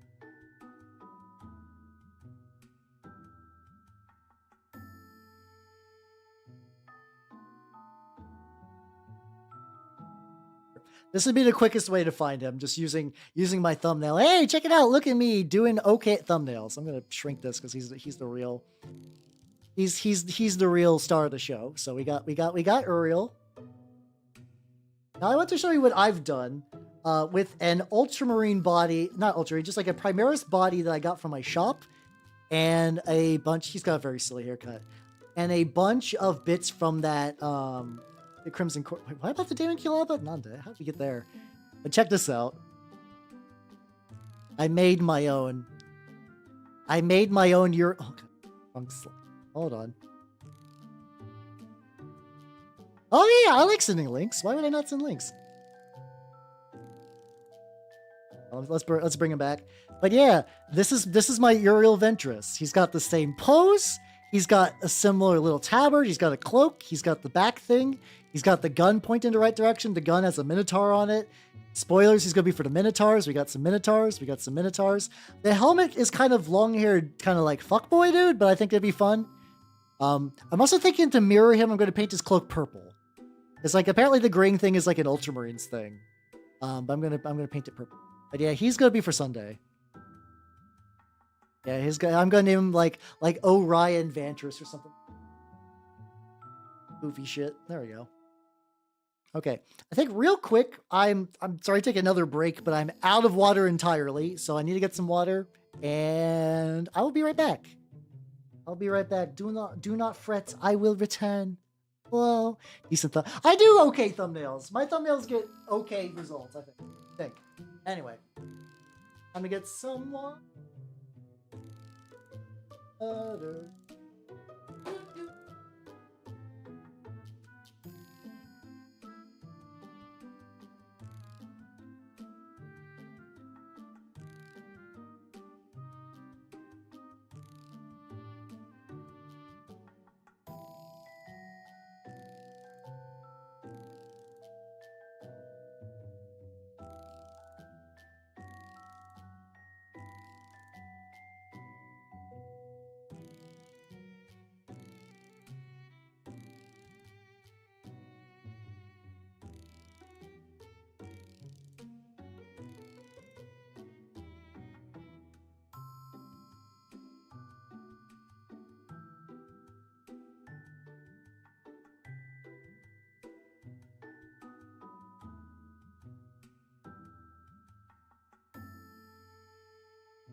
Back with double waters. Let's go.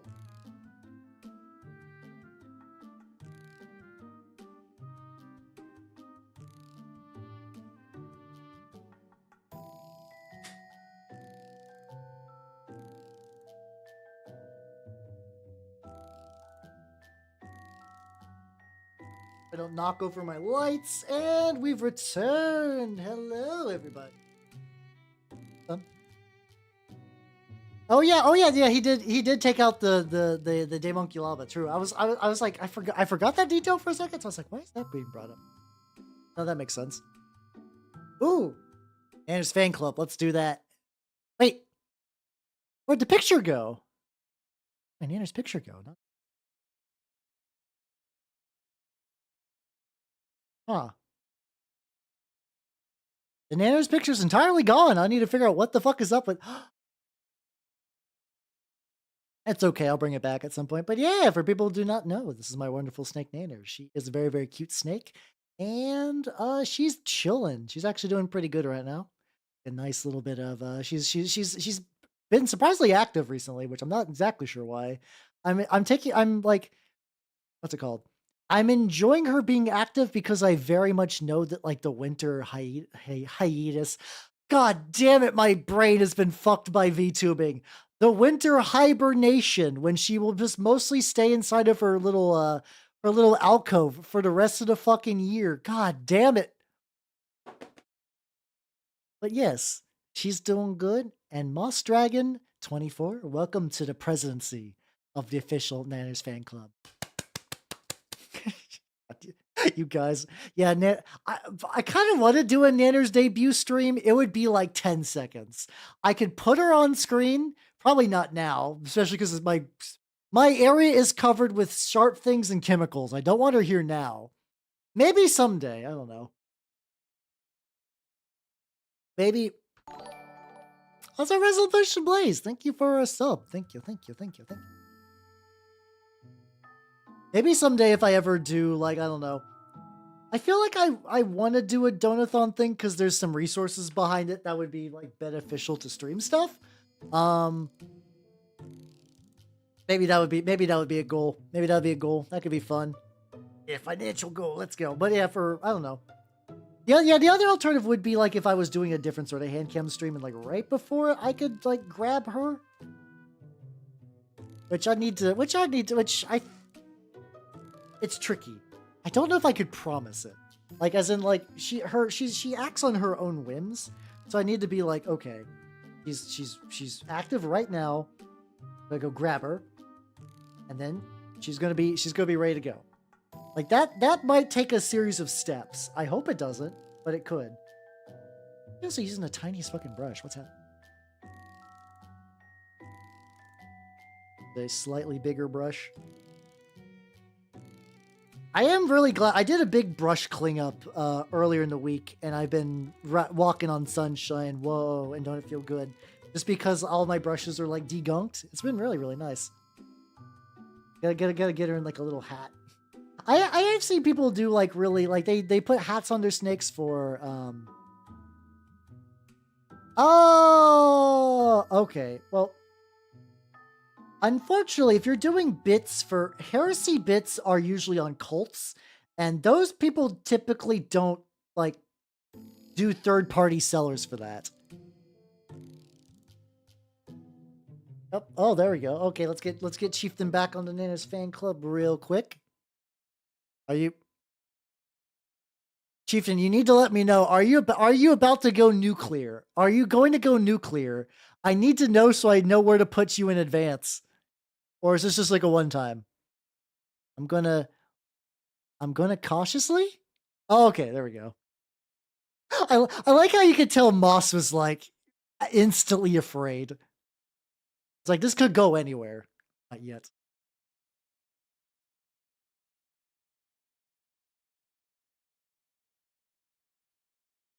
Yeah, that's fair. The Crimson. This is the problem. If unfortunately with the 3D printer, it'd be easier because you could resize it. But yeah, no, it's otherwise, I don't know what you really could do for Firstborn. I think some people do. But yes, Chieftain Mark 11. Thank you. I almost said thank you for the follow. Welcome to the sophomore year of the official Nares fan club. I have played Trench Crusade actually. Yes, I did play at my local shop a while ago. It's been because of holiday stuff. It's been kind of hectic. Oh, there. Let's go do this again. Nerds. There we go. Get you. Oh, this is your first one actually. Holy shit! Nice. Let's go. Let's go. I know Sasha did that once. I'm like, that wily Sasha. But yes, the last of the Jamesians. Welcome to the freshman rank of the official Nares fan club. Yeah, let's go.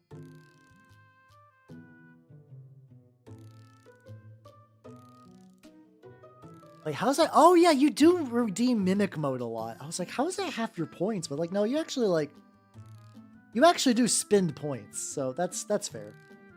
I'll do this. Got these big fucking little spikes. I guess I could do that same bone color. I kind of feel like I want to do a different bone.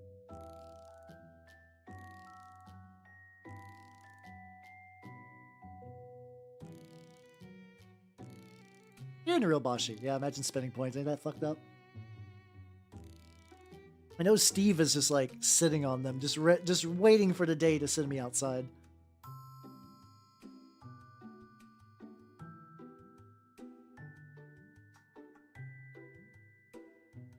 It's like a dark.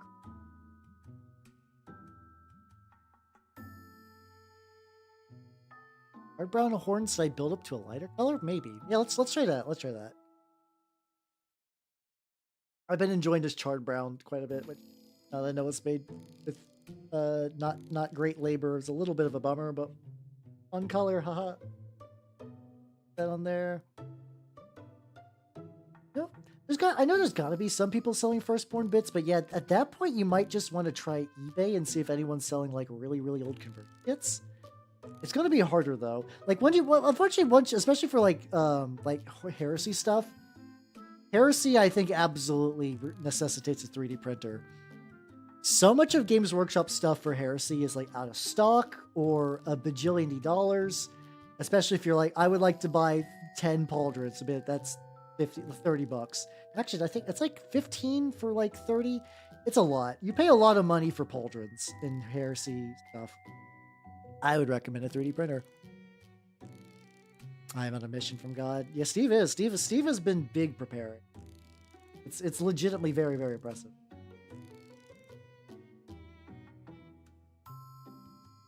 Yep. Oh yeah, I think so far doing these horses. I'm gonna definitely like dry brush laying on.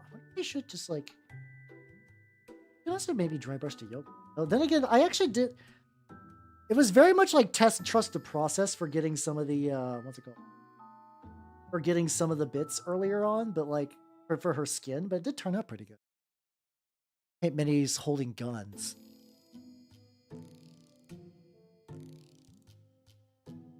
Sub-assembly. Unfortunately, if your weapon's Minnie's holding a gun, you want to not build the entire model. You're going to want to build most of the model, like especially for like a Space Marine, you'll build the head, torso, and power pack. And then the arms you might want to do separately as like arm, pauldron.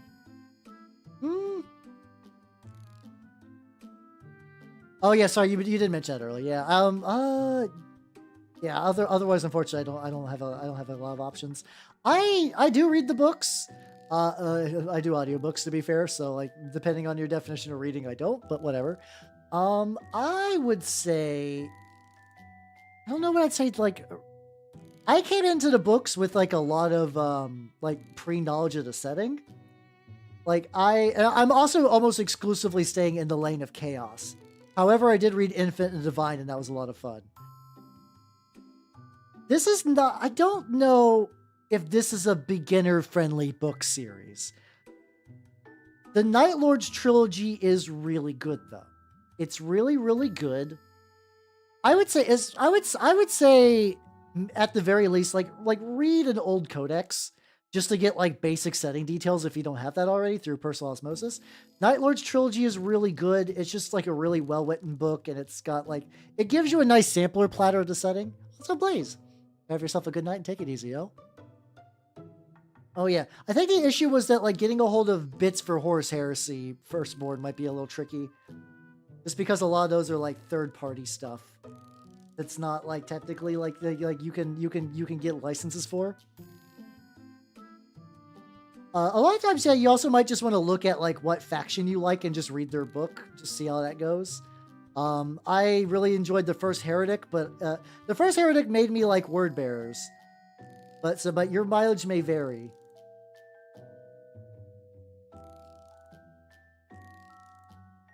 Like little toothy, horny bits I'm trying to get as well. There we go. Yeah, or yeah, you could do like Gaunt's Ghost is pretty common. I really like Infant Divine is one you'll see recommended a lot. I like it. I think it's a fun book. I don't know if that would be a good beginner book. I see it recommended to beginners, but it assumes a lot of setting knowledge in a way that I'm not sure what. I think they just recommend it because it's good.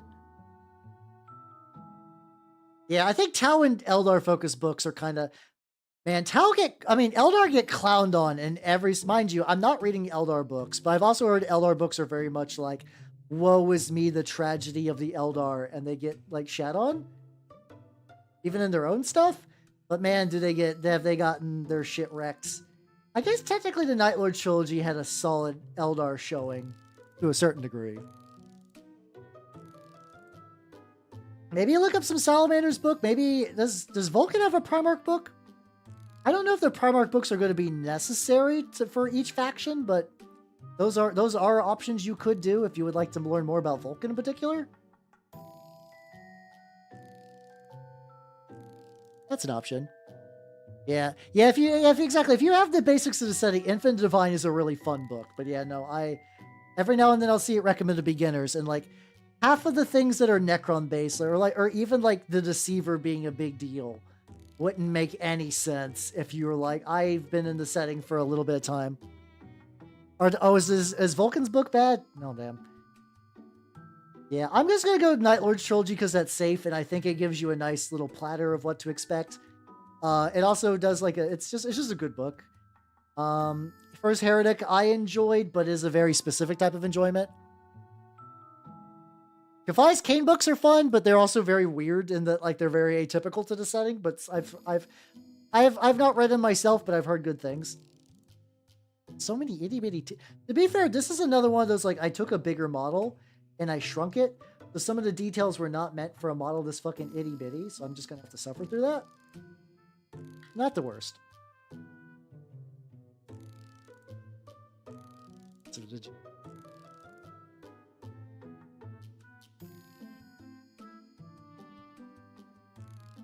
Wait, they got like a trilogy for the, what's it called? The Salamander trilogy? Is there one? Probably. A lot of them do seem to have one. A dry brush the base with some gray. I do it like this. This model, which oh god, the blood I think worked perfect. Look at that fucking blood. Ooh, baby, let's go. I really want it to be. I believe so. I think I got enough. We can go back to that in a second. Let's go. To be fair, I want it to be thick. It might absolutely shrink still. I could see potentially further shrinkage, but it's doing aight right now.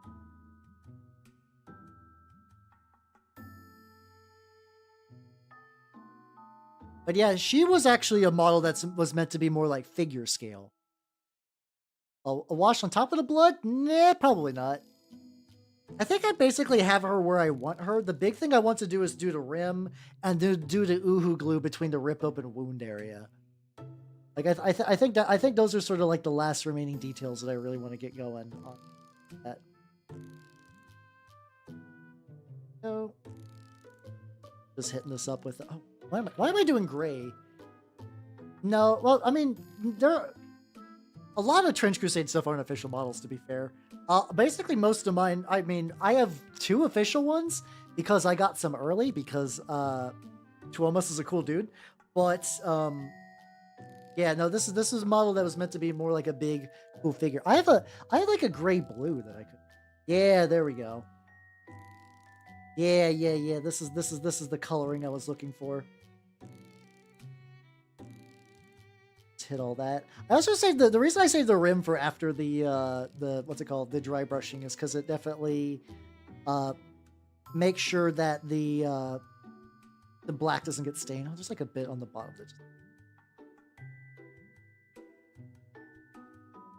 Oh, and then I think what I need to do. Also, Jay, have yourself a good night and take it easy, yo. Arthur, that's the best medic, Sir John. Be gone! But yeah, have yourself a good night. Take it easy, yo. Usually bad. Warhammer is a lot of times very schlocky sci-fi. So they can be good. Never like expect like a really solid book out of 40K.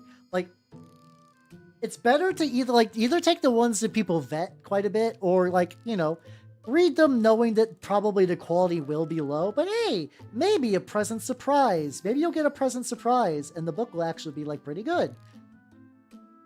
Like I'm reading through the Fabius Bile trilogy, and even like, and that one's considered relatively well liked. The premises, a lot of them are neat, but a lot of times the prose is really weak. There's a lot of times when multiple characters are talking, where they're like, character A said da da da da, character B said, like literally use the word said twice back to back, and it drives me nuts. It drives me nuts.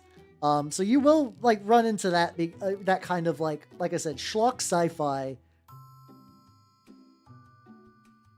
little bits. But the stories are neat. They're not all bad. They are pretty neat.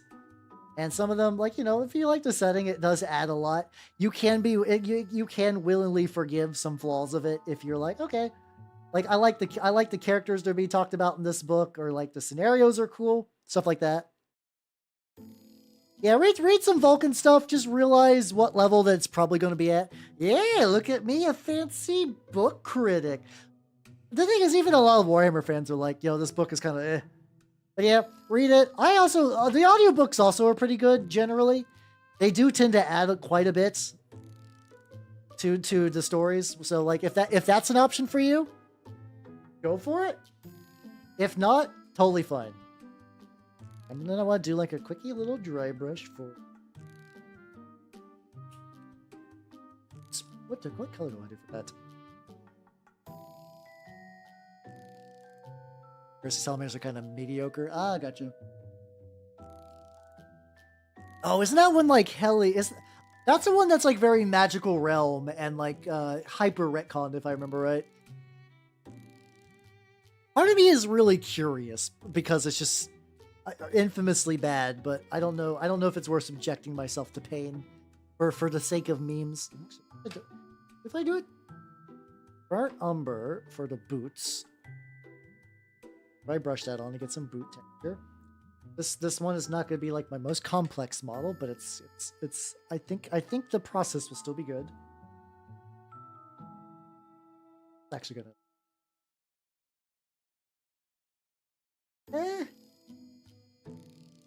building up a little bit. It's not as stark contrast as I would have thought. Oh no, this is actually perfect. Never. You to trust the process a little bit. When in doubt, trust the process. You're 40 about the same planet. Oh yeah, okay. Unfortunate. Yeah, there's a lot of like music my pop too. There we go. All right, on to the third Denonbu club mix. We're listening to like fucking like weeb rave music, but I did this before and I just kind of liked it, so I was like, fuck, I'm just gonna do it again. I don't give a shit. You guys hear me listen to like the same 10 songs. Oh no, I didn't do the Miku song, the one where Miku watches you jerk it. I'll inevitably play that on Saturday anyway. No, I think it's Magical Realm for the Inquisitor stuff. Doesn't a Space Marine eat shit in that as well, or am I misremembering? The Space Marines can kind of do a thing where they can like read memories a little bit by eating their brains. It's actually like not something that gets brought up a lot. Like it's one of those like weird things. It's not just trivia. It does come up from time to time. But like when you look at a Space Marine on the cover of a book, you're not like, damn, that motherfucker can eat brains and read information out of it. But they can, yes. They got a glint. Have a big... I thought it was specifically brains. I could be wrong though. I've always heard it described as brains, which I don't know if that's just like Games Workshop. Like, what if Space Marines were zombies? Haha, because you know Games Workshop would do that thing. A lot of things to remember is at the end of the day, a lot of this is just, well, 40k is just stuff British nerds find cool. So that really can, like, reveal a lot about the setting. How do I do this like this? Or was it like this angle? I think it was like this.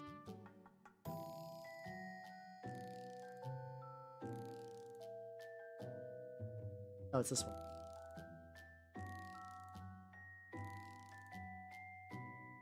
Oh shit, I gotta glue it on the shield. Yeah, let's get a little bit glue on the shield because that'll make this way sturdier.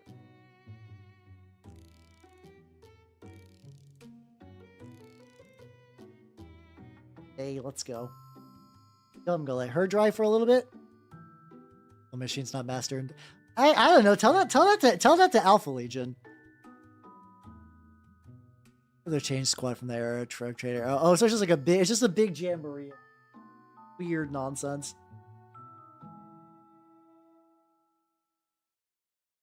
Go. Oh yeah, let's do a little bit of like, you know, it's the same sort of tarnished material for the little spikes coming out of this. Yeah, I think the Lady Space Marine was from a magazine. No, you're right. You're right. There was a follow-up that was done in a third-party magazine for like a whole chapter of Lady Space Marines. But I think overall, yeah, that was like Rogue Trader era was really like very silly. Like not that female Space Marines are silly. That's whatever. Honestly, I don't have strong opinions on that. I mean, like there's just like a lot of weird lore that did not survive. It's like fucking like laser burned Rogue Trader, and then they're like, oh yeah, we actually got a setting now, 40k. Here we go. And so every now and then you get some like weird, like people will dredge up weird stuff from Rogue Trader area, which I like. Like, some of the weirdness is fun. I also think a lot of the earlier chaos nonsense was like pretty neat. Yeah, no, it's like pretty big, and there are also some like Soul Drinkers have a gene seed thing where they also absorb emotions.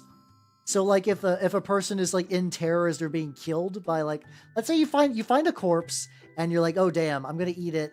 And it's just like a guy getting skinned alive by fucking Night Lords. The Soul Drinkers would be like, oh, this isn't good. Oh, I hate this. But it gives them like pretty good tactical knowledge and stuff like that. Like, meanwhile, most Marines are like, well, damn, Night Lords are nearby. We gotta scatter, like not giving a shit. They kind of, I mean, they definitely cobbled the setting out of a bunch of things that they, as British nerds from the 80s and 90s, thought was neat. I think it's just a combination of just like doing, like, not shooting themselves in the foot that much during their early years and building a war chest, and then every other sci-fi series. Like, Star Trek and Star Wars have made some really weird decisions recently-ish. So, like, 40k, like, there's been, like, you could say there's been, like, a lot of the soul has been removed. Things are a lot more, like, PG and friendly and whatnot. That's a thing that, like, I think you could potentially reasonably argue. But it hasn't quite shit the bed in the way that, like, Star Wars has. They would have to take effort to shit the bed in the way Star Wars did.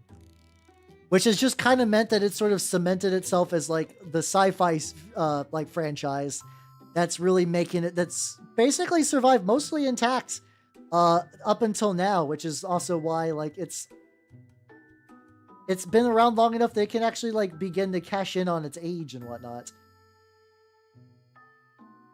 Like, you got like nostalgia, you got years of material to point people to. Yeah. Well, the thing is, like, especially because I think Rogue Trader era was that same, like, there was a period of time where it's like, yeah, playing Warhammer or Rogue Trader, it is a role-playing game with war game rules. Like, you have a GM. You have, or like that's actually like a third party, which is a GM to, like, kind of, like, keep things, like, not fair, but kind of just, like, you know, like, act as, like, a referee sort of deal. Legitimately not shooting yourself foot is such a good strategy. More people should do it. Yippee! I mean, you could. It's easy. It's like Dune a lot of Dune. 2000 AD comics, aka like British, kind of like punk sci-fi comics. Starship Troopers. Easy things to grab onto. There's probably a lot that I'm just blanking on immediately. You know, so that's a good base. That's a good basis. I have also wanted to read some of the 2000 AD comics because they seem really neat, honestly. Black Hat. There we go. I'm still trying to work my way through this bottle. I mean, yeah, general world history too. There are a lot of guard regiments that are like, what if this history thing? Because you could take a historical model and put guns on it, and then bam, Imperial Guard. Games Workshop doesn't let you do that as much now, but you could. You could at one point. Yeah. The thing is, like, so it's also the curse of me enjoying smaller war games. Here's the thing. Because Games Workshop has fucked up in the past a lot. Still does. I mean, no one's surprised there. But, like, when Games Workshop fucks up, they have, like, enough goodwill. And, like, goodwill traction, they have enough people that are just in it for the Space Marines and they don't give a shit. Like, it cannot be stated how the fact that, like, Space Marine pay pigs, like, legitimately carry a lot of the momentum of the company. And they don't care.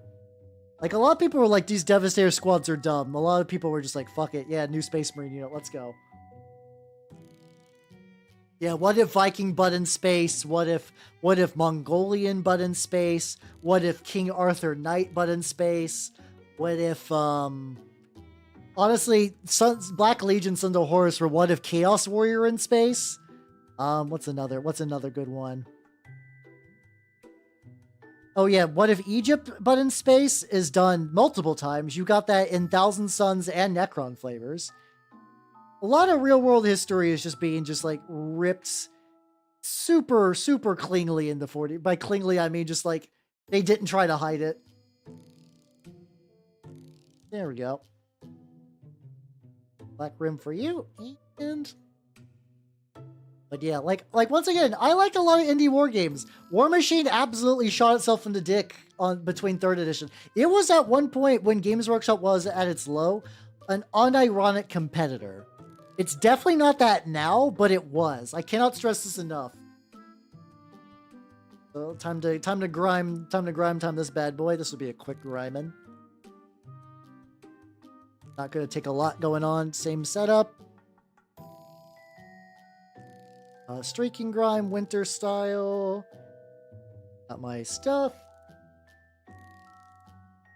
Fresh. Got my mixing container. Blazlocks. Oh god, yeah. Oh yeah. I mean, I'm sure a lot of people, especially because like there was a time when Games Workshop was just like, yeah, just take minis from whatever and put it in there. But like they are a company now. How you doing, Meadow? Welcome everybody. Welcome. How are you nerds doing? If you do not know me, I'm Halbernot the Mimic Elf, miniature painting VTuber of the Nerdlandscape variety, and model mama sibling as well. Let me say hello to all you fine nerds. Hello, Zay please, I think? Zay please? Hello, hello, nobody is here. Welcome everybody. If you do not know me, I'm Halbernot the Mimic Elf, and I'm working on some minis today. So this is a model I'm working on for a Plague Knight for a game called Trench Crusade, which is really, really cool. That's not the big model tonight. The big model is... Oh god, gotta make sure I don't scrape it. Just here, I could do that, is this one. This is the model. It's close to being finished painting. I'm waiting for the base to dry. I want to do some more gore streaks in the little crack between the bodies. She turned out really, really, really nice. And I'm working on... So basically, I'm waiting for that to dry and settle and whatnot, and I'm working on some other minis in the meantime. Yeah. But yeah, how was... Fuck, what are you playing? Shit, hold on. Oh, wait. Isn't Spiritfarer supposed to be, like, incredibly cozy? Hey, Bort, thank you for the sub. Thank you. Yo, 1 full year. Let's go. How you doing, Bort? How you doing? Yeah, I'm making really good progress tonight. This is a headless lady knight for the same game but a different army, which is going to be really, really legit. Yeah, I was gonna say, unfortunately, nobody has beat you to the punch for nobody. So yeah, is here works totally great. That's actually way more convenient. Yeah, I remember, what's her name? Phoebe Chanchibi played that like way in the back, way back in the halcyon days of VTubans. And that seemed pretty cozy. That seemed very, very cozy. Yeah, I'm mostly a mini painting VTuber. I've been playing the Lord of the Rings JRPG on Tuesdays. I do have an artillery witch. It is a scratch built one. It is let's be. I don't know if I could go grab it or not. Trench Crusade actually. I'm doing Trench Crusade. I have it on another panel. Hold on. Zoom out. I'm gonna pop weirdly over here.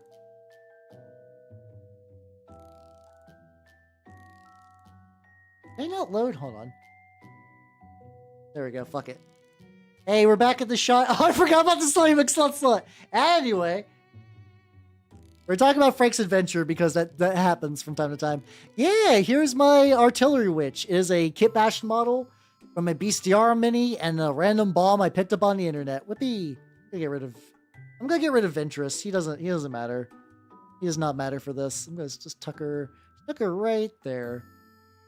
Actually, right here would be good. I get a slightly bit more real estate. Yeah, Trench Crusade's been fun. I play it. Oh yeah, I don't think I mentioned it. I think I got asked and I got sidetracked. I have what's it called? I have played the game twice at my local shop, and I'm hoping to play it more. Probably, I would like to say this weekend, but because of holidays, probably not. If I'm going to be honest. Work on some tower reset. Yeah, yo, let's go. Yeah, oh yeah, no, fucking, sorry, was it Moss? Was it you talking about wanting to get some Tau suits earlier? Yeah, unfortunately, I just don't think a lot of people sell their Tau stuff. I think it's just because Tau stay, like, generally solid, so a lot of people aren't like, this army sucks, bleh, and offload it, which is unfortunate. So yeah. I think you're basically have to look for, like, good battle box deals or whatever, if not, Aren't gonna buy my Twitch, but not that. Oh, god damn it. Yeah, new Anti-Hawk is... I'm basically doing like a warband more or less of like one of every faction. Hey, and then nobody's here. Thank you for the follow. I want to the workshop. I'm holding the bottle very precariously. Oh god, are they Drukari and Admic expensive? Oh god, my condolences, dude. That's brutal. That's a brutal amount of cash money that needs to be spent. Get that little robe thing. Get that into the recesses. So she's looking pretty good. Here's what we're gonna do. That I didn't know. Once I would have warned you. I knew Admic were expensive. I mean, Cody, are you planning to play like a full 2,000 point game of 40k anytime soon? If not, you'll be fine. You'll be fine. Wait, the Drukari Combat Patrol? Okay, that might not be bad then. Let me do a quick...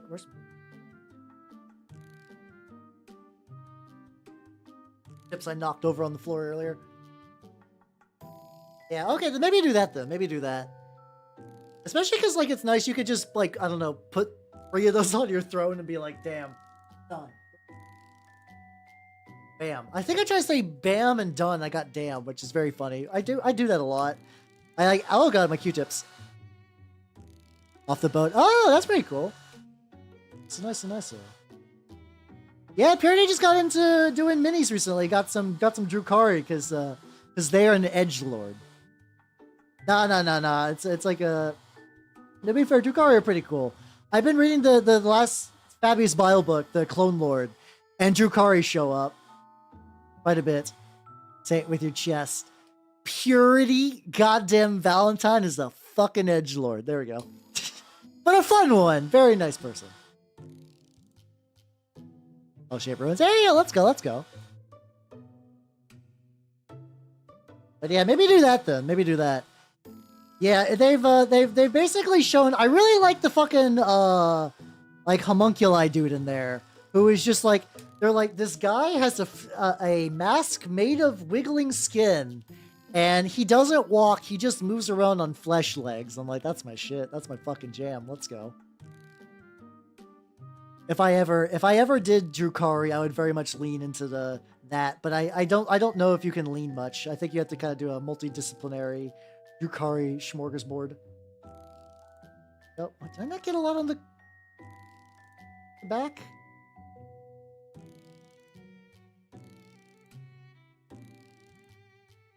I got the back a decent amount, but maybe I didn't. So we can fix that.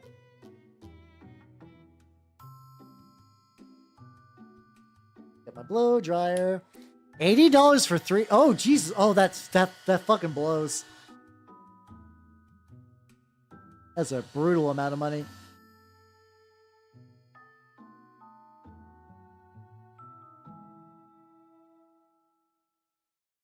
Flashed off a lot of mineral spirits. Let's see. The other option you could do, maybe, is here's a cheesy option, but I actually think could be fun. Get crisis suit bits and put them onto monstrous models. Make like Tau auxiliary crisis suits, where it's like, okay, it's got the correct weapon profiles, so like you're like, okay, whatever, they are legal. And then that way you could run them and just be like, oh yeah, cool, yeah. These are what could you use for them? No, there's got to be other like bigger minis that could fit like a similar thing. Like you could use probably some Age of Sigmar monsters be relatively cheap. How you doing, Nitrous? Welcome. How you doing? I also really like the idea of auxiliary units for Tau, so I might be biased, but I think that'd be a reasonable thing to do. So we've kind of built back to the cloak, little robe thing. Now what I want to do is do the rust effects on this, but I'm pretty much waiting until it's got to be fully dry. Oh no, that's fair. That's fair. You just if you want, like I do like the crescents are neat. I could see where you're like, yeah, no, I just want them. I get it. That's understandable. With this.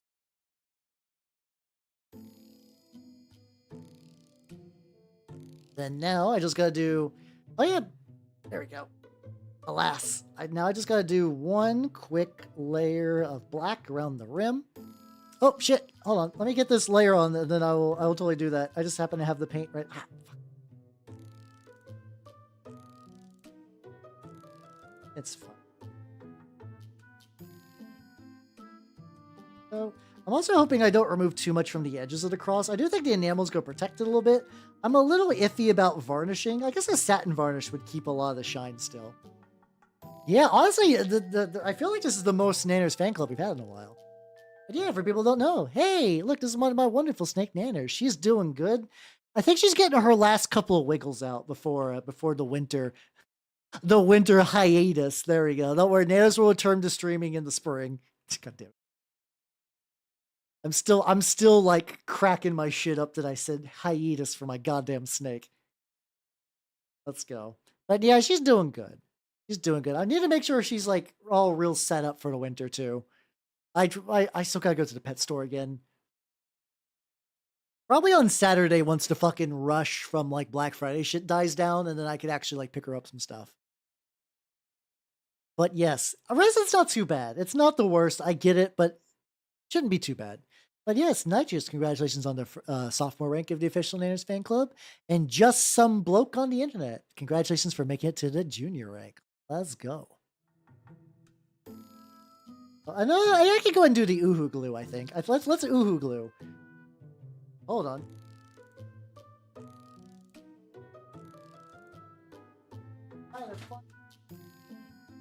Glue. There it is.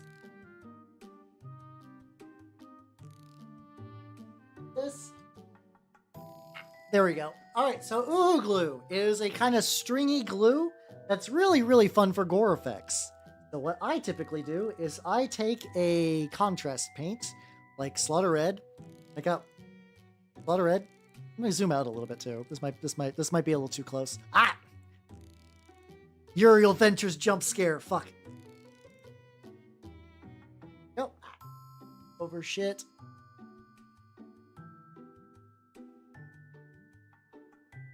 One open up near my home. It's next to a sex shop? Huh. That's ominous, but it's weird. I actually see like 2 sex shops on my usual drive. And I'm like, who is going to those? Like they feel like a fucking relic, I guess. Like I assume some people would go to like the lingerie store on the strip because like it survived COVID. I know so many places that didn't, and the fucking like roadside lingerie mart, unless people are getting blowies in the back, which would maybe explain why that's still living. How? How you doing, Moira? Welcome, welcome, welcome. How you doing? I'm working on my Trench Crusade mini. It could be a tax thing too. I guess it's one of those places. Maybe nobody goes there at like on purpose. I've never been inside, so I don't know. There's 2 of them very close to each other. One of them is like more like lingerie and couple store, and the other is like, I guess technically more of a more saucy store. I see them. I don't really have any desire to go inside, but it's like, it's weird that they're alive and kicking. Drop contrast paint into it. Fixing it on my little 10 thing.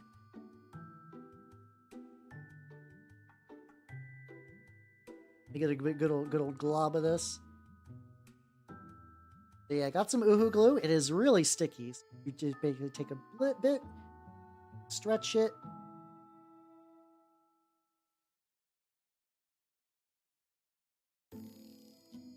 Get a little tricky though. There. Already starting to crust up. Press it to one side, kind of stretch it to the other.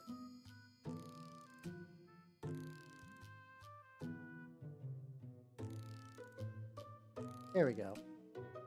There we go. Okay. So it's going to take a bit to get the strings. This is the part, like, I get the idea, but it's always like getting the little bits to like really form and attach. But ask for record. Oh God. Can I get like the chef special here? Whatever that is.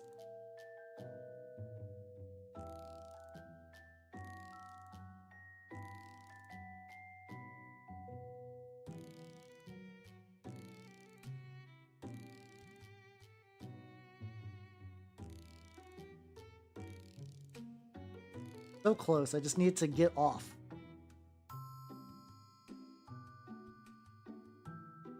Oh. Okay, that's looking not too bad. It's beginning to gel up like really quick.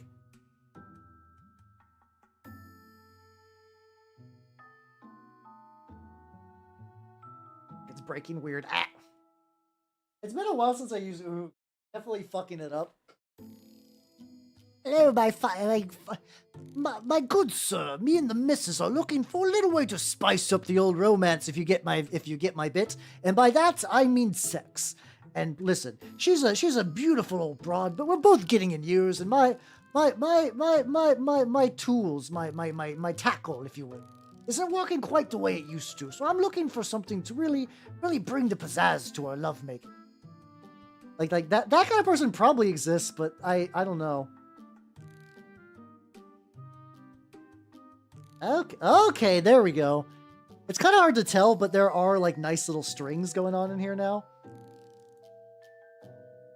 Oh yeah, I hate that. Thank you.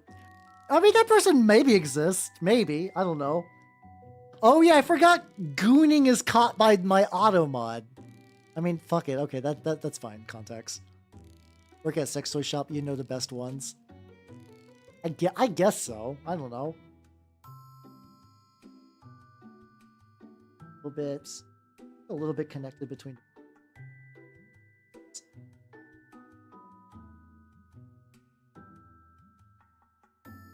God, it's getting messy and stringy. How did that turn out?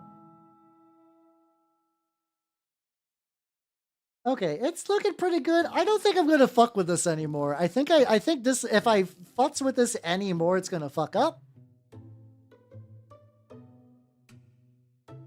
I'm okay. Do I want to do any of that within the... Nah, I think it's good. I think this mini is done. Yippee, let's go. Trying to put the Uhu glue up. Bonk. All right, let's set you aside so I can show people if they come in and want to know what I finished. And how are you looking, Ladyface? The knight. I call her Ladyface. She literally doesn't have a head. That was accidental.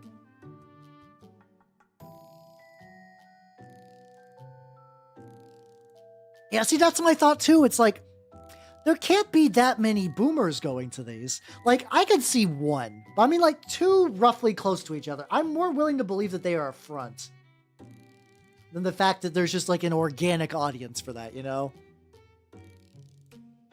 Maybe one of the, like I said, maybe one of them is a front for, like, real, like escort-style prostitution. I don't know. But yeah, I'm gonna use my yield, what's it called? My recipe for... I'm going to use my recipe for rust effects. I'm going to use some red rust. This is technically from Secret Weapon. They don't exist anymore. You can use, like, AK rust. I just gotta go, like... kind of give it some... I'm leaning to... This is a very, like, going to be a very rusty mini, so I'm leaning pretty heavy on that. I guess so, but I don't really live in an area with massage parlors.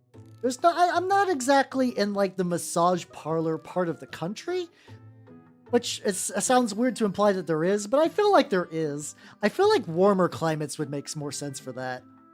Again, I do live in a kind of warm area. You know what I mean? Roughly, yeah. Yeah, apparently Secret Weapon got bought out by Tabletop Combat, and they got, like, gutted. Yeah, LA would make sense, yeah. Yeah, so I've heard about that. It took me a while to find out about that too, because, you know, knowledge doesn't really travel super well in tabletop spheres. How you doing, Kuroji? Welcome, welcome, welcome. Let's see if I can find, like, any... Let me double check on this. Secret Weapon, Tabletop Combat.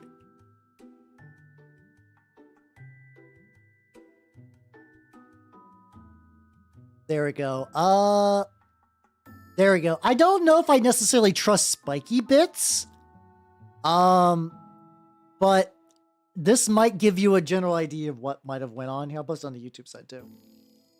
I haven't vouched for this article. I don't exactly vouch for this article, but I think it should give you... It should give you an idea of generally what's going on. That there's, like, a IP dispute. Organized tabs. No, get that shit out of here, Google. Yeah, no, Spiky Bits is kind of a shit site, but, like, I'm not gonna... I can't do a deep Google mid-stream, so you'll just, like...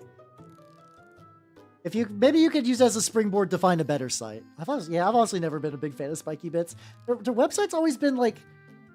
I don't know. Scummy might not necessarily be the best word, but, like, it's always kind of just, like, almost clickbaity in a lot of ways, and I don't know. Never super enjoyed using it. I feel like they've kind of died down recently. Like, I don't hear about it as much. Put some rust on the boots. Probably still. Oh. I actually think this is the first time I tried applying rust with what's it called? With like one of these like dry brush brushes. They're kind of really fucking digging this shit. Oh yeah, Twitch does that automatically. That's like a Twitch thing to technically reward people for watching multiple streams.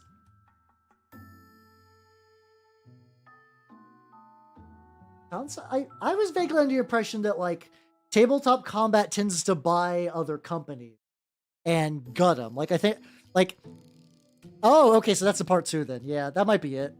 Cause like they did something similar with the Drop Fleet guys, where they just like brought on the whole team and they fired everyone except for like one of the authors, I think. Apparently, they're just not a really great company. Yeah. That's a weird thing to claim you bought a company when the company doesn't.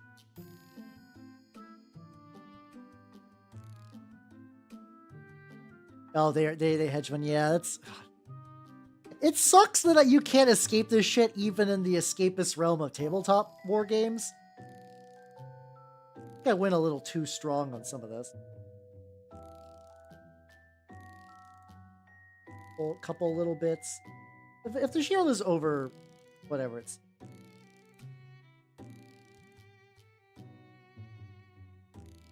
for Rustin. Like I said, this is not like the most complex model, so I can kind of get this really, really quick, which is nice. The back of the shield is going to be a bitch because I just can't back there. There's no sub-assemblies. The shield came like this, but I guess I could have did it underneath. I did it like the model, maybe. I have an idea. If I take itty bitty brush. Hey, let's go. Okay, this kind of works. Oh, that's too thick. Oh, that turned out too thick. Oh.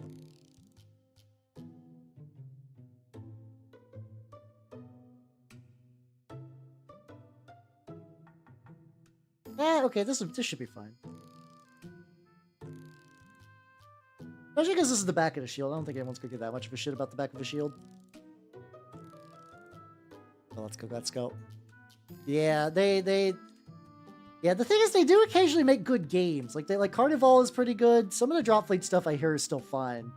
But yeah, can't be having nothing here in this hobby, I swears.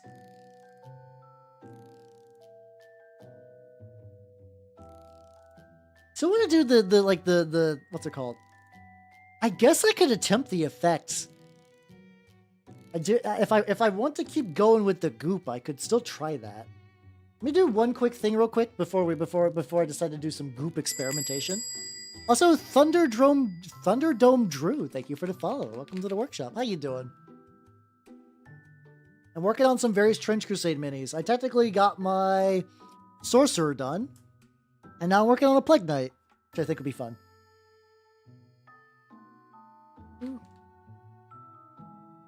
Putting a little bit of silver on it. Yeah, I might be gooping soon. I might continue to goop. Has gooped, will glorp. I don't know. I'm going. Shut up. I like how I reflexively said shut up, just like in advance. But yeah, I'm glad you like him. Thank you. I've been making really good progress tonight. This is one of those nights, like, some nights I'll work on a mini for a while, and I'm like, man, nothing got done today. I feel sad. And then there's just these nights where I just knock out like 3 minis. I'm like, oh shit, okay. Let's go. What did I do? Oh, but so. But yeah, ooh, yo, let's go. What game are you goblining in? Yeah, got my silver dry brush, and oh, why am I zoomed out? I can zoom in right now. There we go.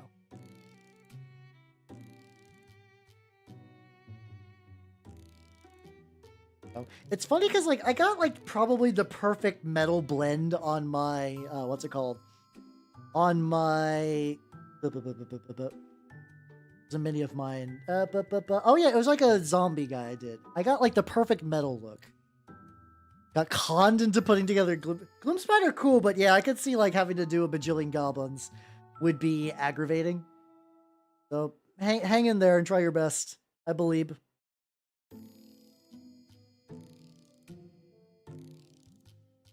You know, this is turning pretty good.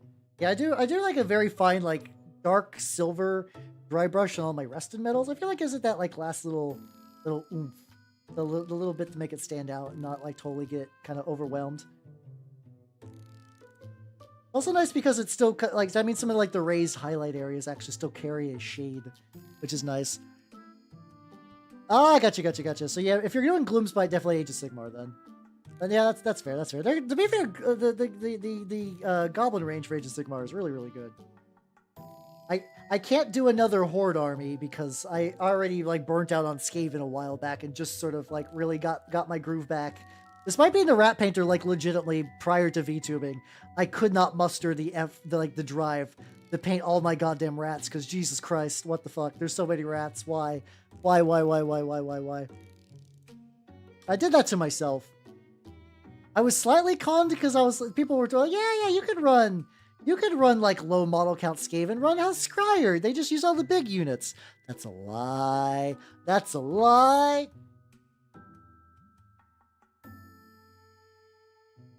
In their defense, though, I feel like it was less of a lie, just more like, not everybody's perfect at knowing every factor of every army.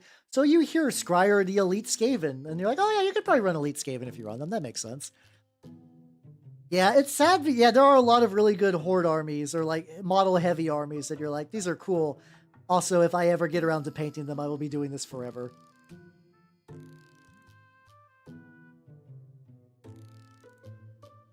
There we go. All right. Yeah, Trogs I feel like are almost like a pressure release valve for Gloomspite. For people that know, Gloomspite are just like goblins, but like Trogs are big troll dudes.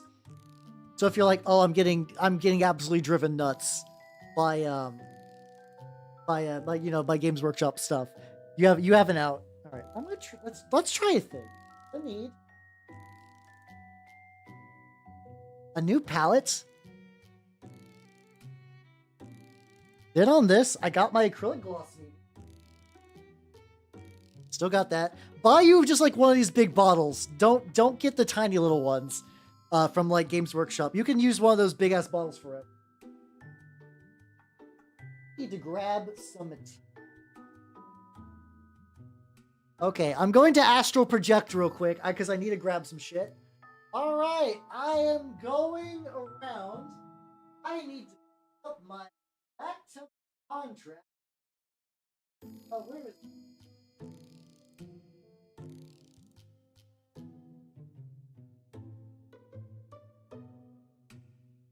Games Workshop.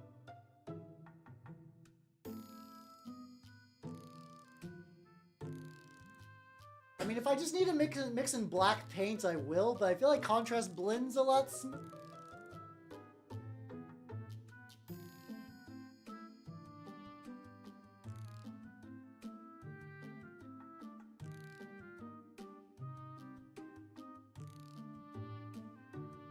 Okay.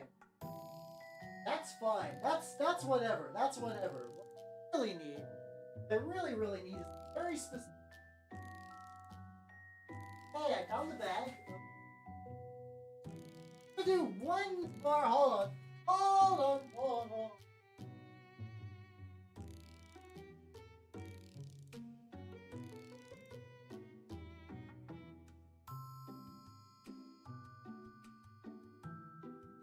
Fine.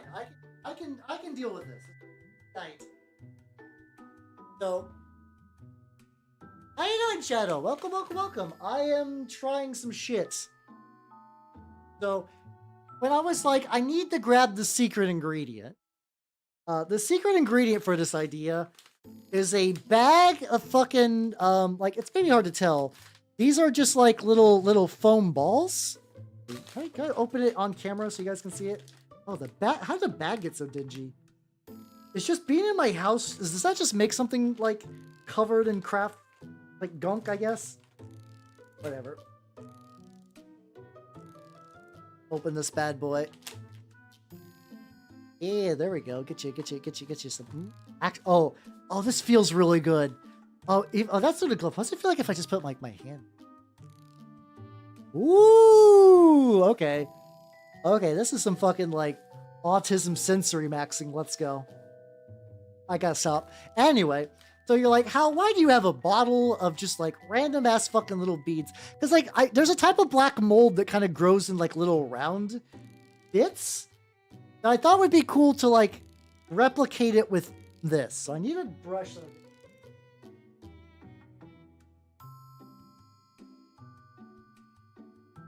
I don't have a spoon. Didn't think I'd need a spoon for today's stream. I got a loose.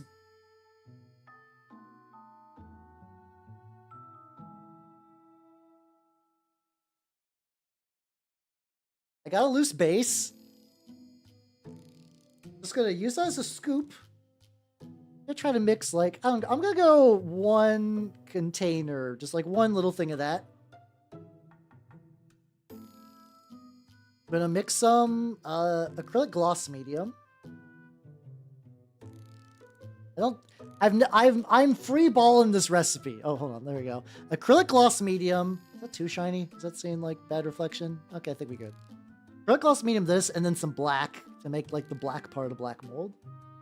This is the part that I was hoping I'd get some contrast paints, but maybe not. And let's mix them.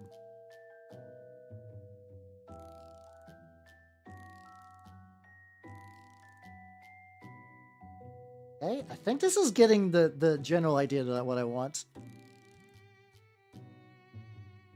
Painted blue, dry brush some lighter blue. Oh yeah, was that? Oh yeah. I think I saw a guy make. I also saw somebody do that with UV resin for a, what's it called? A world eater, where they used the UV resin to make the like the pauldron like a blood gem. How's the ratio to? I think I need more. I think I need a pinch more beads. I have to be careful about the beads because if I sprinkle them, I will absolutely get them into the depths of my keyboard and I will be sad. Try that. They're already going everywhere. My vacuum will be finding these beads for years. It'll be fine. I did too. No, this is like pretty good.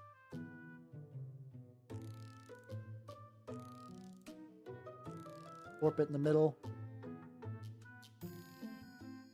Now the idea is like, what if I...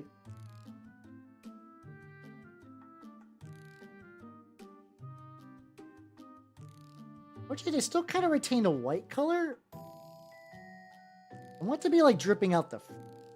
Keep going. Let's just keep going like blip. I'm assuming... I'm effectively scooping it. Like, I don't think this can be painted.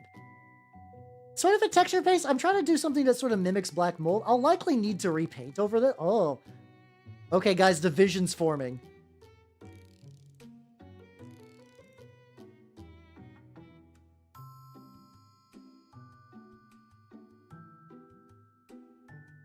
Okay, there we go. The vision is beginning to form. I just need to keep stirring some shit. Do I want to drip down the leg? Probably. Oh, how you doing? How you doing? Welcome back. Nobody's here. I'm experimenting with DIY black mold texture paste effectively. Very hard to scoop. I effectively just want to kind of like drip its way to the foot. I'm curious how well those are going to hold in place. I also want to do some on the shield as well, but I don't know. I don't know what degree I should crust up the shield. On there. Maybe I'll try to extend it more to like the shoulders as well.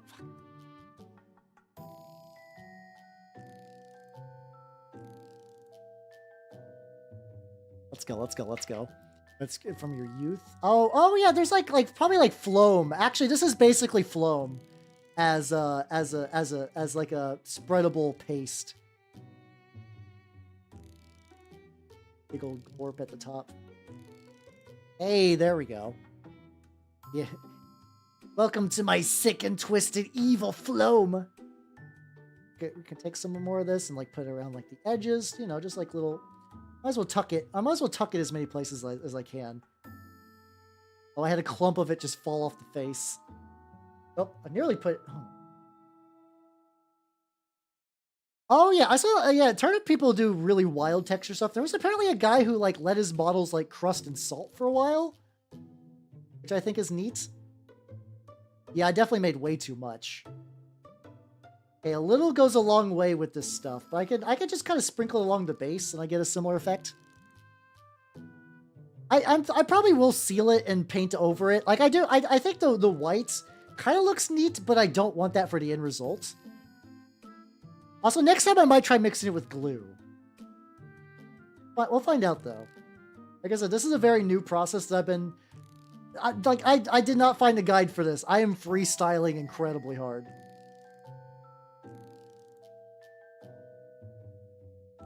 So tricky. I'll just kind of have it just like trying to crawl over the sides. Yeah, I think if I wanted to make it like alive, I do need to have it like going up stuff.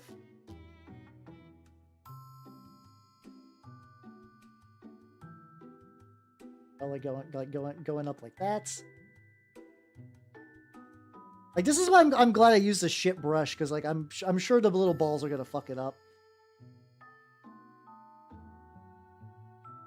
There we go. Have a continuous. I guess I'm debating, like, I'm I'm tempted to keep going. Okay, how about this? How about I go like all the way around the side? It's such a pain to work with. It's really kind of surprisingly tricky. It behaves neither like a paint nor like a paste. I don't want to cover the entire base. But I think something like this might be kind of fun where it's like looks like it's spreading upwards. And I think one more place I want to put it is just ahead of the fucking club. I want to get it like on the club as like a like it's going to beat you with its mold. Ah. Okay, that did not work nearly as well. Okay, the club got a little bit. I think I'm just gonna like not push it. Binder, acrylic gloss medium, which might have been my mistake to be fair. What do I do with the rest? I feel like this is too much to waste, but I don't know what else to put it on. That's fine. It's not that much. It's like two tiny little bits of foam, and then well, and then like a little bit of black paint. Yeah, that's not too much. Okay, gotta make sure this bag is sealed. I might Mod Podge over it. Like I said, I'm probably going to paint over this. This was a bit of freeballing, but I think overall the idea. I'm gonna see how it behaves and whether I need to do like a more Mod Podge. I think if I do it like this and then paint over it with Mod Podge, or actually I'll probably do this once it super dries, assuming it doesn't significantly lose body mass, which I don't think it will that much. After it does that, I will cover it with black paint and then Mod Podge to like really seal it in. I think that's the trick. Now, Mod Podge dries clear, but it does dry shiny, which here is a benefit. I want it to dry shiny. So that should work. Yeah, I couldn't find any ink either. I had some stuff. Like I said, this is very experimental. I probably fucked it up, and I want to be doing this for other models. It'll dry too. It'll be fine. It's too late now. It's far too late now.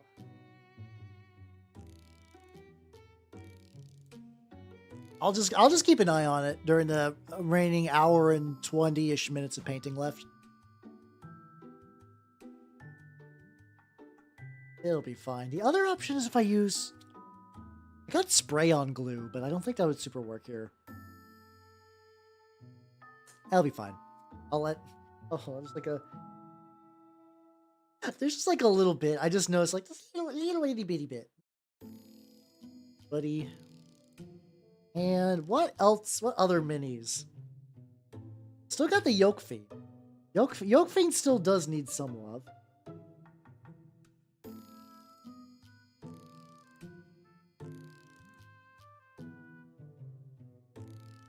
Basically put them in a Mod Podge.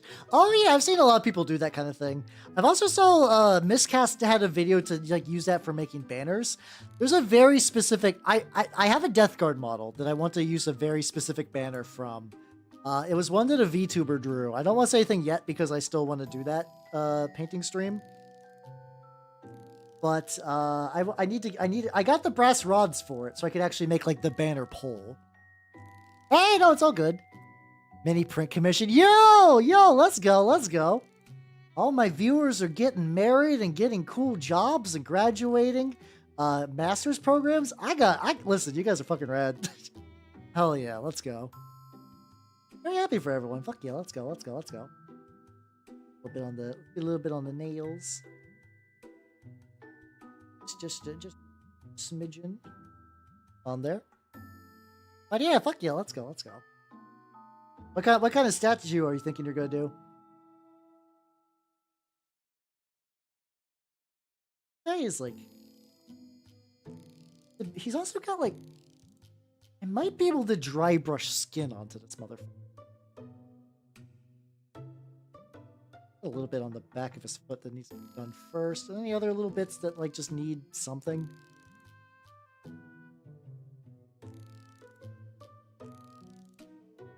That get there. Okay, let that dry a bit. Yeah, they do the eternal loop of what's it called? Paint minis to get more minis. Exactly.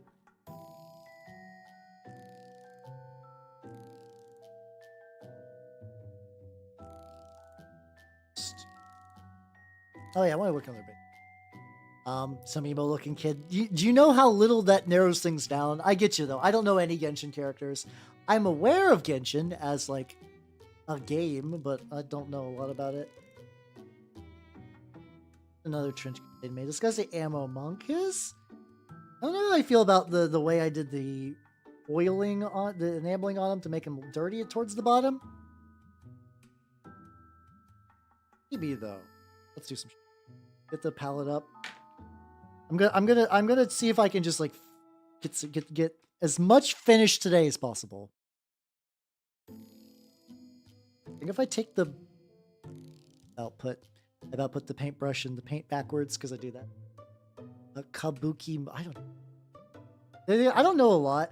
I do like every now and then we'll see like an artist I follow that does a lot of Genshin. I'm like, that's sure a Genshin character. I have no strong feelings about this. I kind of feel like a lot of them are over-designed, so they don't even activate like my design neurons either. Sad. Because they're just so common now. Do powder to work more, to make more cash, to do more powder. Imagine that one's about cocaine, right? Unless somebody's like, I really love powdered sugar. Like, you don't understand. I need at least 3 donuts a day to be functional as a person.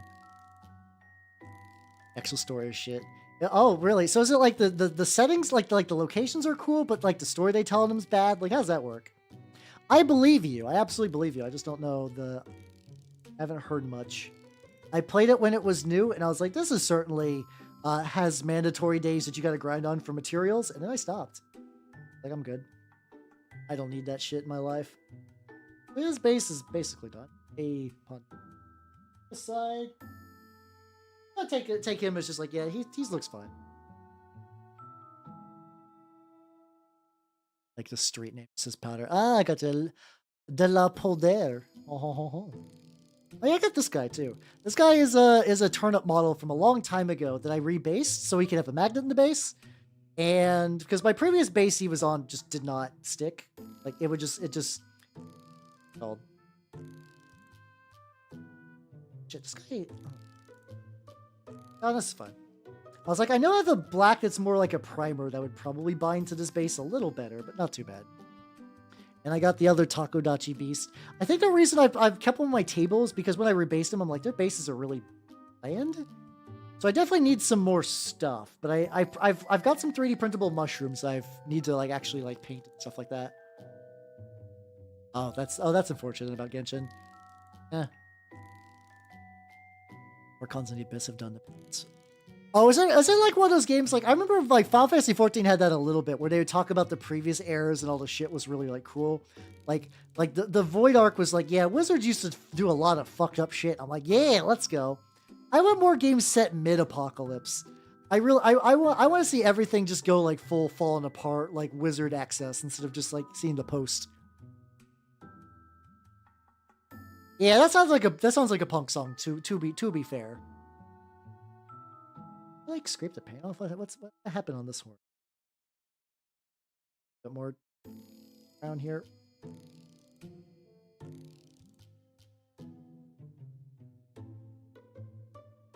Up.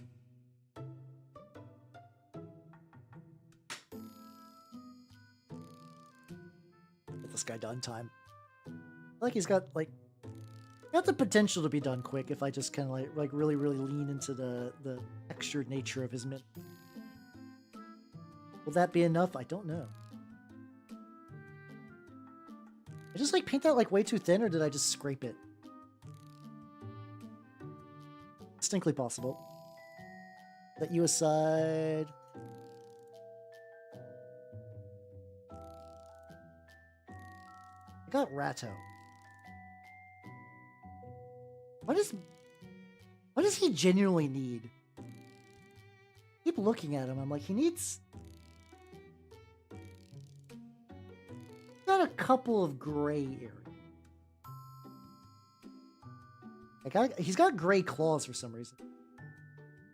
Did I just like basically paint this guy but just like miss his claw? Okay, he's an engineer. I'm gonna give him metal claws. Whatever. Whatever, it's fucking go time. Let's get them claw toes. brush it. There we go. At the top of a mountain and chuck that. Oh, so that's basically like Exalted. So Genshin's previous setting was like some Exalted shit, and then the actual setting now is just like stuff. That's a bummer. I know why you would have to tone it down, because like I like Exalted. It's a clusterfuck. But man, that is a bummer.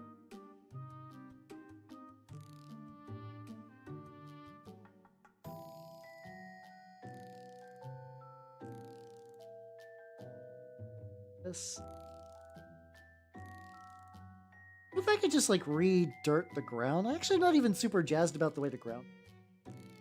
I think the robes are fine. I'm generally happy with like the robes and the glove. These robes could use maybe like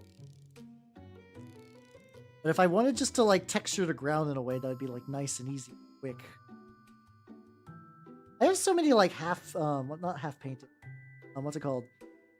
Basically like a bunch of just like little metal, like little bits on my palette that I keep trying to remember which one actually has the correct metal.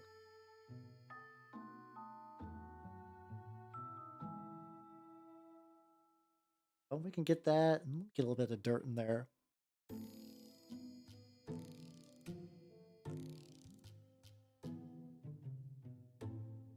Okay, so I'm thinking what I'm going to do is I'm just going to take the brown. I'm going to put it in spots. I'm just going to kind of just like swoosh it around. Like nothing controlled. I'm just going to just kind of move it into places. And then I'm going to go back once this is dried with the streaking grime.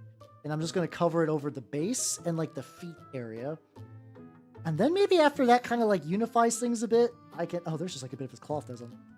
I can go ahead and... Let's see. And go over and do that. So how you doing, Chris? Welcome, welcome, welcome. I'm doing my Italian... No. What's happening here? I'm confused. How you doing, though? Welcome, welcome, welcome. Now, statistically, we're more likely to be Canadians and or... what's it called? Floridians. You know, the two greatest countries on Earth, Florida and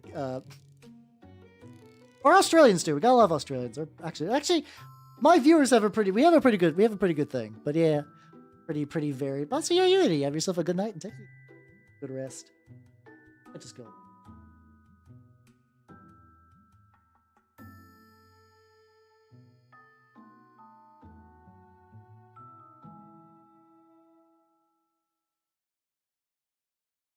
Oh, I think so. He's got that like little bit of like the sleeve could use a little bit of shape. Highlight sleeve just a teeny bit. Look at me. I didn't think I was going to paint the rat today. From Florida. I'm going to be honest, nobody. So many of my viewers are from Florida. It's legitimately insane. Squids, my sponsor, is from Florida. And then I know Amy, I believe, is from Florida.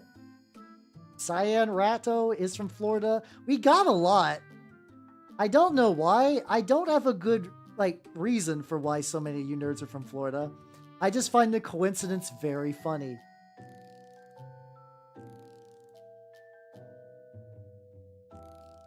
Bash him over. Yeah, let's go. Let's go. What did you do? What did you do? Maybe it's fine. Maybe it's just maybe changes could be made. What happened? I guess. That little bit. Wait for the base to drop. How you doing, Lucy Tunny? Welcome, welcome, welcome. I'm protected. I have the United Florida people keeping me safe. I am invincible now. Do they have a European friend? Ah, I got you. Yeah, the two greatest countries, Florida and Canada. There you go. By the powers combined, I'm still right now looking at the model. It's actually still like the gloss medium's binding it pretty well. Interesting. I've never seen anyone stumble into the Iron Sultanate. It's probably fine. Here's the thing: is it painted? Because if it's not painted yet, you could easily make it more hellish, with the paint job. I think that's going to be the big thing. I wouldn't worry too much. You're fine then. If you haven't painted, you're fine. Don't worry about it. Dry brush and skin now. Yes. Yeah, I wouldn't worry then.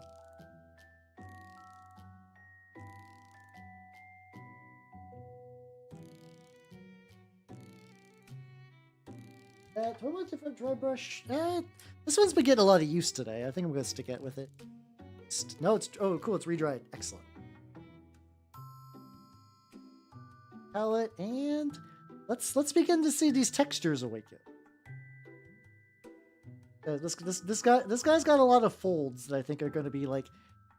I don't think I could have really dry brush at all on the Sorcerer. I didn't really want to anyway because she's kind of like a. She's a big like unit. She's like a big leader. She's an elite in the army.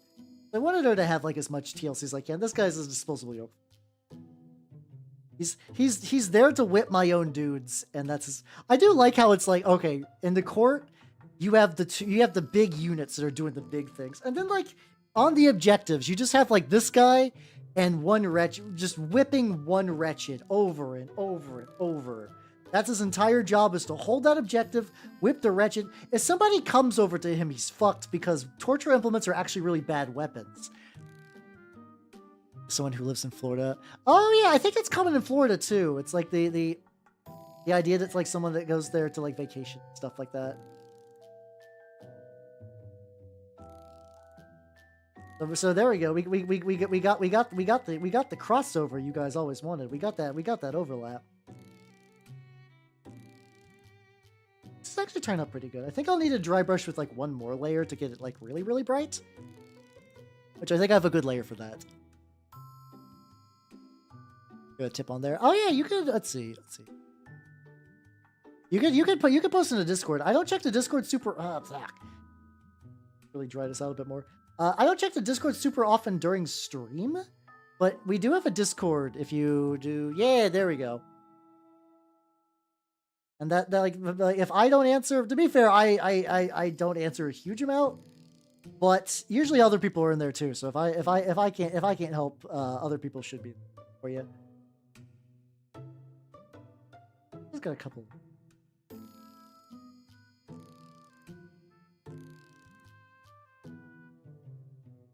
Sloppy. I would like, at the very least, I got the big model that I wanted to look good today, looking good. So I'm not super.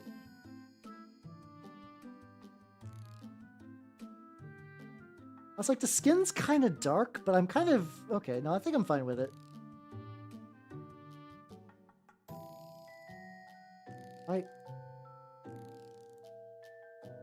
No, I'm not. I'm gonna leave it. Like, I know it's one of those things that I can just like nitpick and just like look over the model like 8 bajillion times. Better for me if I'm like, it's good, it looks good, I like it. Let it sit for. Got the better ratio for this as well. We can hide from winter. Oh, okay, I see what you mean. I guess that makes sense. How? I imagine Canada's got pretty brutal winters because, you know, land of snow and whatnot. I can understand wanting to duck out of that, but yeah. I have to imagine the other Canadians give you big shit for that. How you doing, Scrotus? Welcome.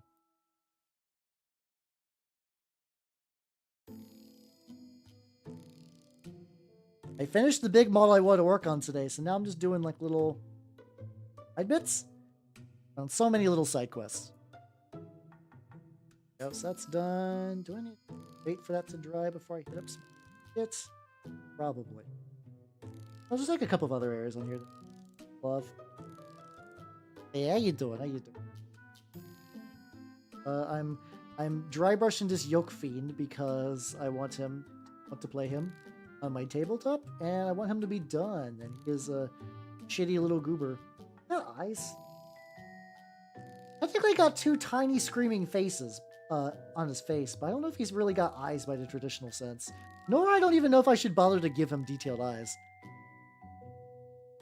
Yes, let's go real quick. Let's go back to the Skaven guy. I'm going to do something unique where I'm just going to enamel wash his base. I don't think I'm even going to bother to dilute it a whole lot. Not going to really get out the minerals because it's very specific application. Touch. Kind of like grime the base to sort of like unify some of the colors, and also just like there's like a couple little bits that were just also just didn't like the color it was. I think even like the pure streaking grime nature of this was still a bit better.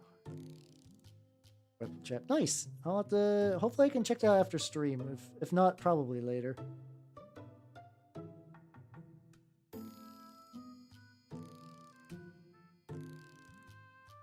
Like a little.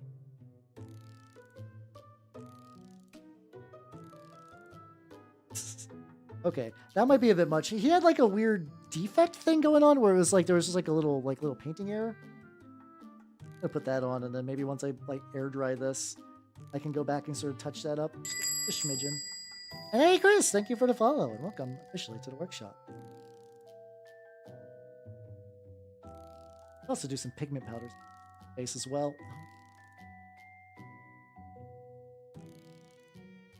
Let's pull out the blow dryer. Let's go, let's go, let's go. Thank you for the hydrate. I need it. How's my water situation? I've downed one water bottle and I'm now onto the second. So, if you ever wonder why I take so many bathroom breaks, because I'm nigh constantly drinking water. It's just good. It's just good for the voice, and then also just like, you know, hey, it's good to be hydrated. Weak blood. Oh, they literally won't survive the winter. Hee, I see.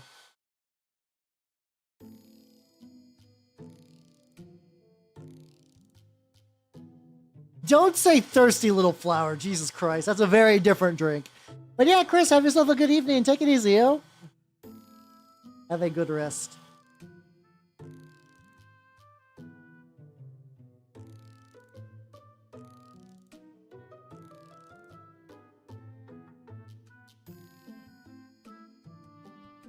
There we go. So now we take this key. And it's like, that might just be part of the sculpt that just... I don't know if I'm going to be able to really fix that too much. Okay, so I can kind of pick up a couple little bits.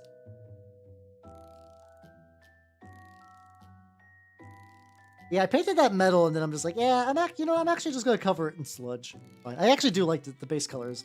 It's going to look a lot nicer, though. Up with that.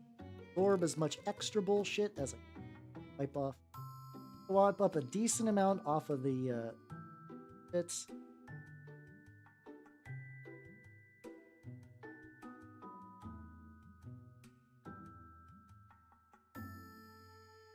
Right, I think that's looking good. So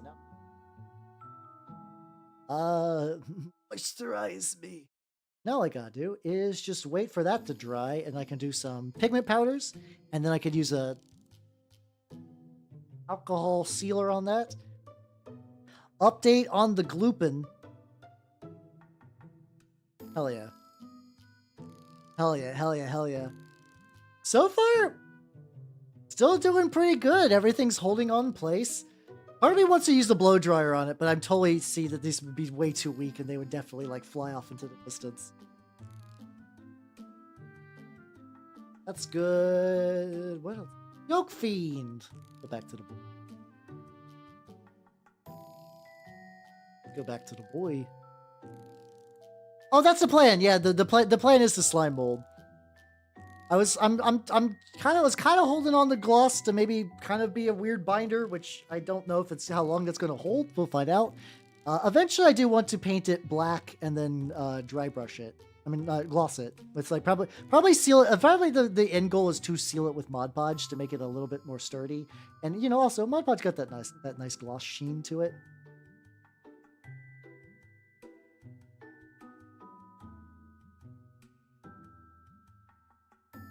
It's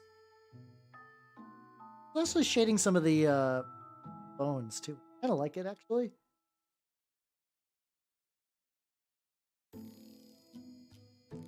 Oh shit! Actually, yeah, no, this is good. This is good. Be rubbing some off, but in that bone texture, building up, very nice. I'll do the mouth. Oh yeah, I got a bunch of these like contrast reds that are just on my palette. I might as well put them in there. How you doing, Joker? Slime mold is it's like a type of just like mold that kind of just creates these like little like slime colonies. Oh yeah, my favorite clan is Scryer, legitimately. Like that's not, you don't even need to do a bit. Scryer is my favorite Skaven clan. I don't think it's gonna keep it shine that much, but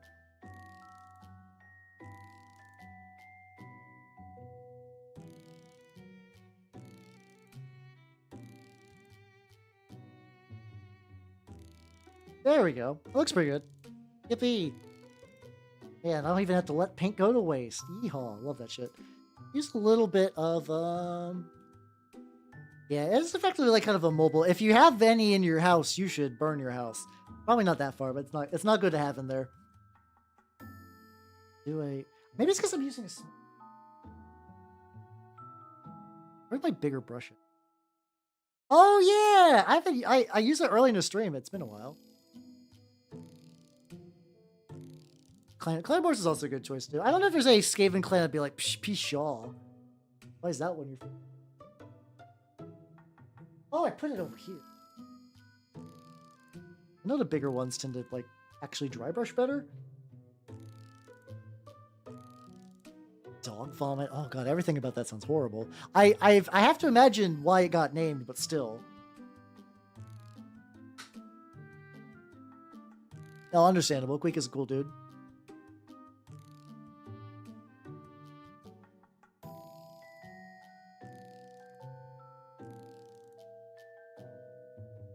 A little bit on this.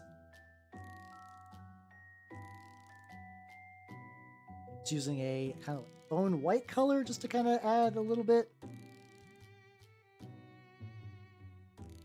Hard to reach spots.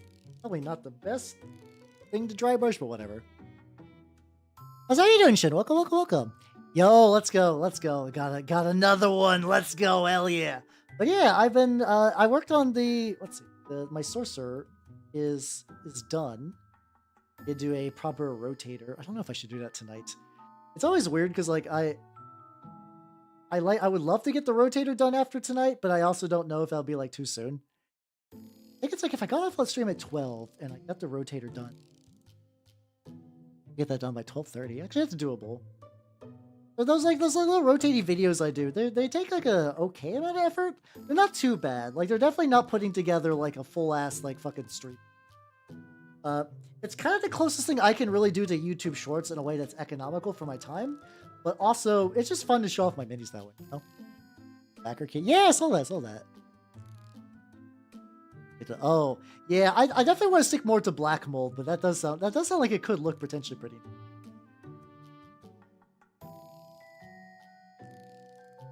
Get all the really, really, really raised areas. If this guy can be like really, really. I think I really kind of already am, but here's what I mean by lazy. First of all, it.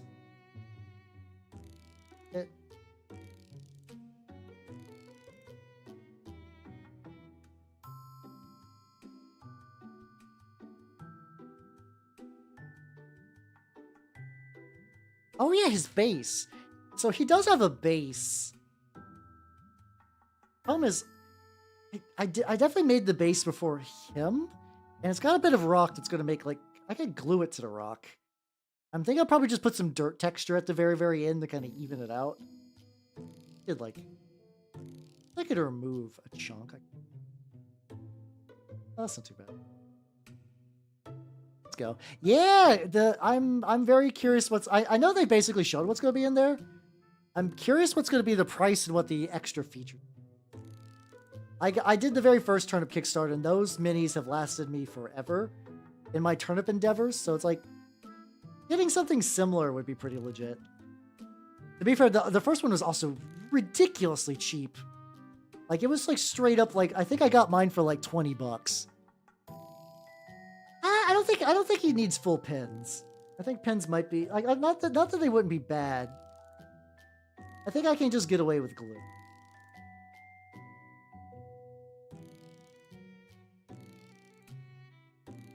That's a bit better. What to do real quick though is I'm going to dry brush this cross. Oh, so sweet. I still have a bit of a light gray on me.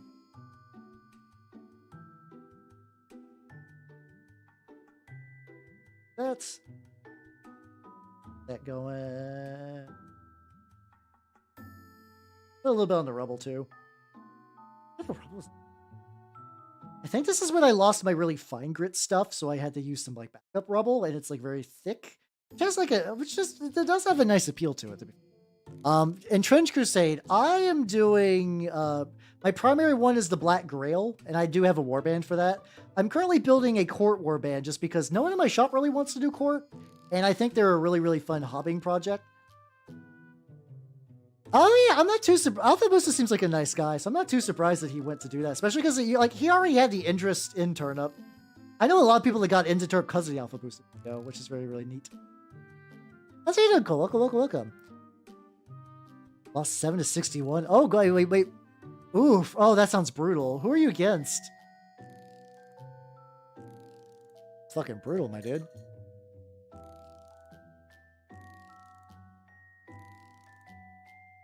I need to do the copper dried. Copper's dried, so let's pour a little bit more on the palette. You should. Trench Crusade's really cool, especially because it doesn't take a whole lot of minis to get into the game. So like, if your brother's into it, you already have a player to play with, which a lot of people are incredibly jelly of. Like you got a real good position. I would recommend giving it a shot.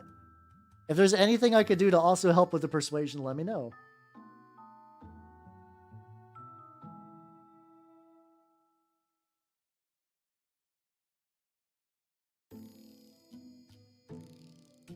It's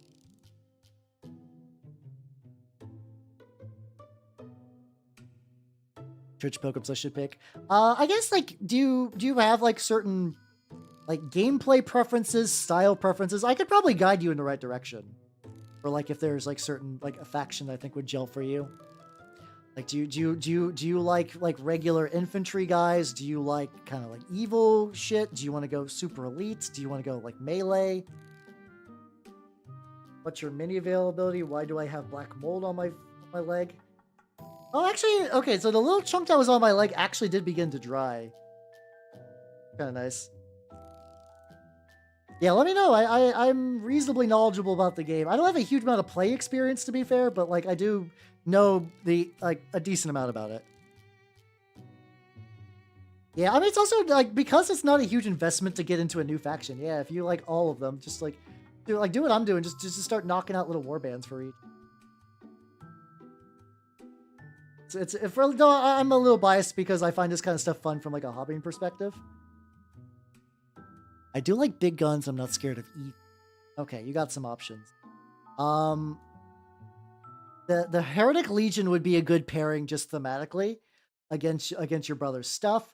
They can do big guns, as well as just get a bunch of like fucking like bioengineered. Oh.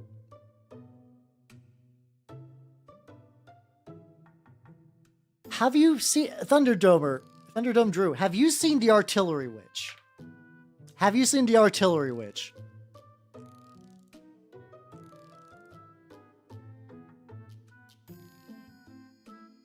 Let's see. Not really into big mutants. I kind of am the indie wargame VTuber. All right.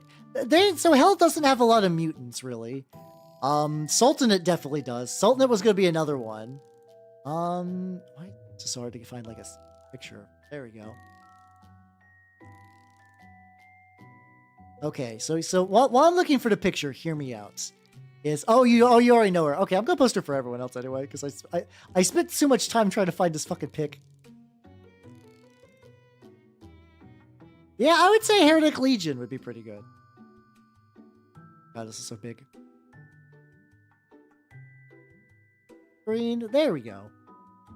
My God, classifies Protestants, Jesus Christ. Holiest faction.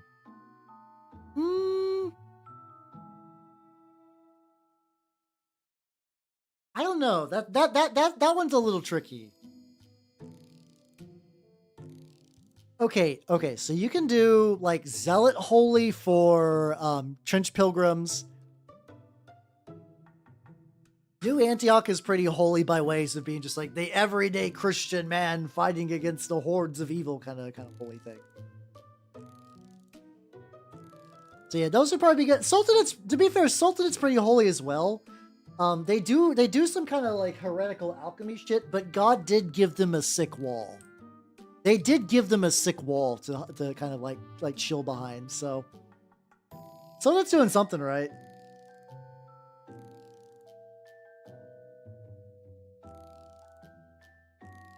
So you to the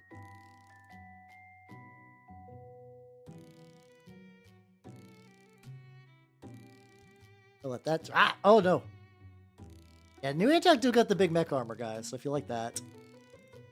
If you want machine guns, I believe New Antioch is the machine gun faction. They have, I think you can get machine guns for basically everyone.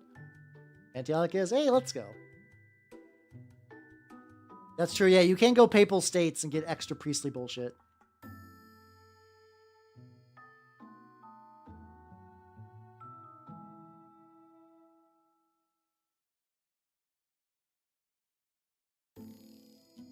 Also, did I say hello? If I didn't, I'm very sorry. How are you doing? The Polyox may be able to kit badge. You could probably do that, yeah. I know a lot of people are doing various historical models for Trench Crusade. I think that could work.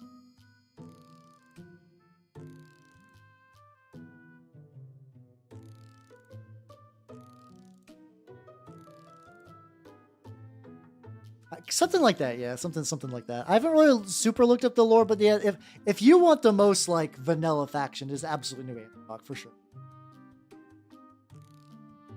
And I don't mean that as a bad thing, as in like they got a lot of cool shit. They do have reasons to play them, like all the cool machine guns and whatnot. But they are the most like. There are a lot of people that are like, I don't want like any weird. I don't want any supernatural weirdo. I just want like a guy, and like that is New Antioch. New Antioch is the guy, the man.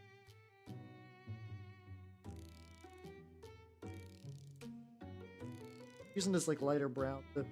Some of the claws, like, I don't know. I was kind of okay at first, but now they just kind of look more like they're chipping. I think if I just kind of like lightly dry brush in this, like, oh, there we go. They're starting to look better. Hey, let's go. Yeah, right now for some reason, just the color, just like, oh yeah, you didn't paint these, did you? Like, no, I did. I swears.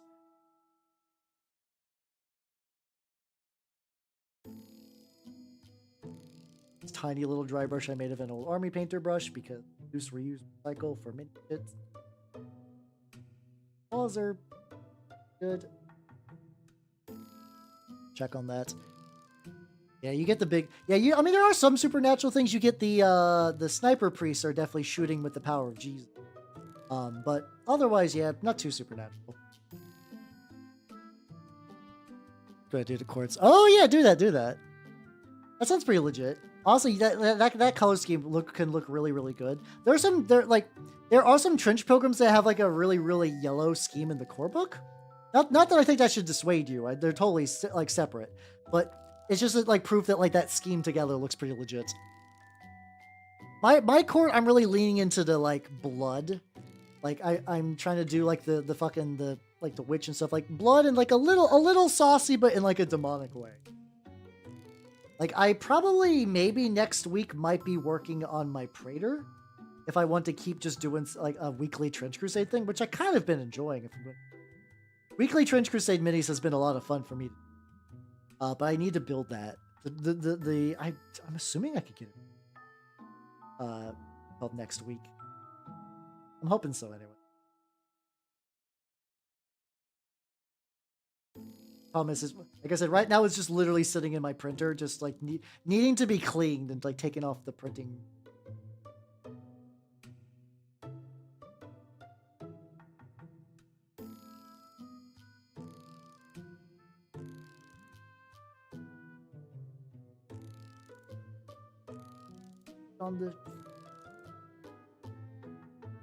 Not too bad. All right, let's do some grime.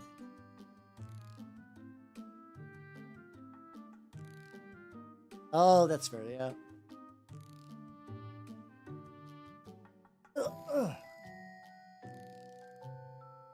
See, yep, let's get the... I've been taking the enamels, like, in and out this entire stream. It's fun. When the enamels come out of my streams, that means, like, stuff's getting done, so I feel pretty good. Yeah, I mean, I like it. I like the Black Grail a lot, but I also do like Nurgle stuff. I don't think it's lazy, but it's just because Warhammer, like, This is kind of the problem with Warhammer. The problem with Warhammer YouTube video, instant a million views for that phrase gets so many views because Warhammer sticks its fingers in so many other things. It's hard to be like that X thing in a war game doesn't remind you of Warhammer. Also, Chaos, thank you for the sub on YouTube, and also thank you Spork for coming. How you doing? So I do have a hand hot wire cutter. I really want to get a Proxon just so I can make an assload of bricks, but I haven't sprung for it yet. Yeah, I can show you my Black Grail stuff. And like I don't know if this will change your mind.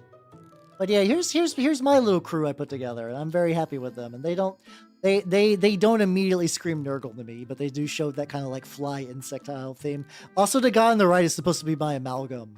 I'm just using a turnip model for the moment.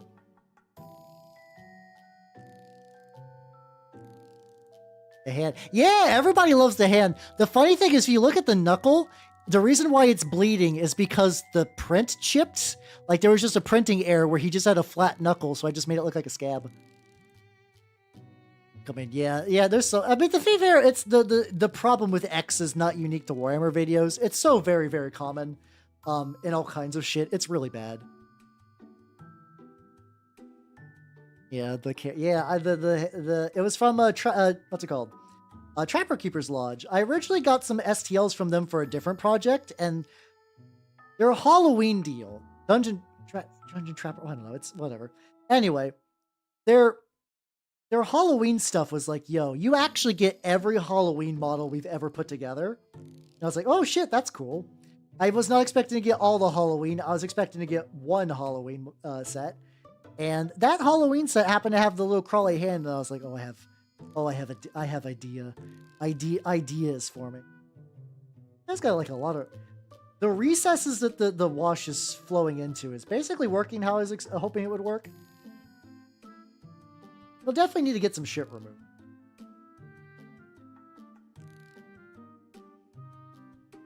But yeah, I might make a second one for the other hand, because so it's for turnip, it's called the St. Almet's rocket battery. You can actually bring two of them. I don't know why you would, because they don't move. So turnip is really about holding points. And it's really hard to do that. Oh, you told... So I played Fear and Hunger 1 and really liked it. I do absolutely believe that Termina will be on my docket to play at some point. Flesh of Gods. I'm vaguely aware of Flesh of Gods as a mini producer, but I don't think I've gotten any of their stuff yet. There's just so many that's like someday... A lot of times, like, I'll just be like, do I have a specific thing I need this for? Yes. Then I'll maybe subscribe for a month. No, I won't. Bestiarum in general is my sort of exception. I will be ride or die for Bestiarum. Just because I really, really like the way their stuff looks. And I find that even if I don't need a Bestiarum thing now, I've had times where I had a model sit for like 3 months in my STL queue. I'm like, wait a minute. This would be great for X. There's a board game for Elden Ring, I think? No, sorry, there's a Bloodborne and a Dark Souls 3 board game. Or just a general Dark Souls board game. I don't think there's a... Might be. It's probably only a matter of time, really. Looking forward to games likes getting monies. Get the rest of this on that cross and some of the dirt. Oh yeah, I like War Games Atlantic. I've used them for some turnip stuff. What's some other ones I really like? Blue Art does some really cool stuff if you like HR Gear style things. I think they would actually be potentially really cool for like some Sultanate stuff. For like some of the like the alchemical beasts and whatnot.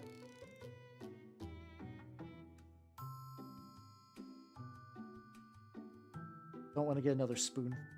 Like a little bit there. Okay, let's go. Yeah, so many STLs. So many STLs, so little time. Unironically. Tips. My hair dryer. Grab some drink to put in my mouth.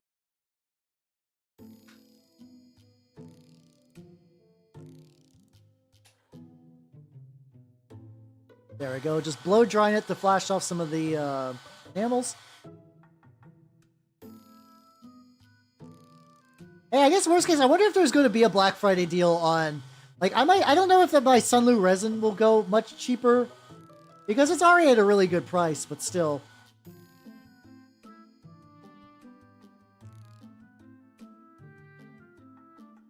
Little bit that I'm.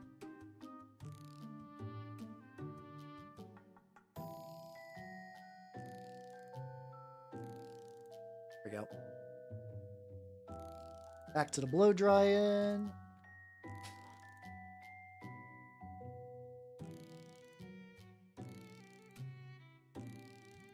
All right, there we go. There we go. A lot of times, like sometimes it's good to. Oh fuck, God, we got ads. Eh.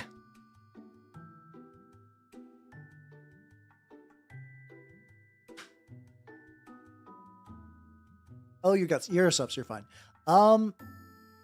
Like what settings are you using? I know there's like a lot of slicers have like the recommended settings a lot of people use for their stuff. I don't know what mine are off the top of my head because I definitely, like I said, I use Lychee and I just like look up like what are people using for this printer with this resin. There's probably just some tweaking you gotta do. I don't think it's like your printer can't handle it. I think it's just like, you know, every printer's special and their own little special little lad gotta do their stuff. A lot of the, yeah. I think probably towards the, not the enamel. Oh, the mineral spirits and probably remove them. I'm gonna try to dry do this as well. Take forever stocking. Yeah, definitely. I've heard nothing but terrible things about water washable resin. So basically resin, you pretty much need to wash it with like isopropyl alcohol, which for a lot of people it gets expensive, and like, you know, alcohol is flammable, and like, you know, it's kind of like not great to touch. I mean, it's not great to touch anyway. So they advertise like water washable resins that you can just use water to clean them off. You still should not pour that water down the sink. Resin is poison. Don't do that. But yeah, no, a lot of those resins, the water washable resins, tend to be like very fragile and kind of iffy. Like I've seen a lot of people online. They're like, so I got this water washable resin, and when I try to use it, all my shit just kept failing, and it looks weird and it's brittle. Why is that? Like, oh, probably because of the resin. Spreading. Is it really? Because like I've never had restock issues in the States, but I guess just Canada's a whole different thing. Let's get the music back as well. Okay, maybe to be fair, maybe it's gotten better. I'm used to it almost being like universally bad. Which like I said, could have changed. It totally could have changed.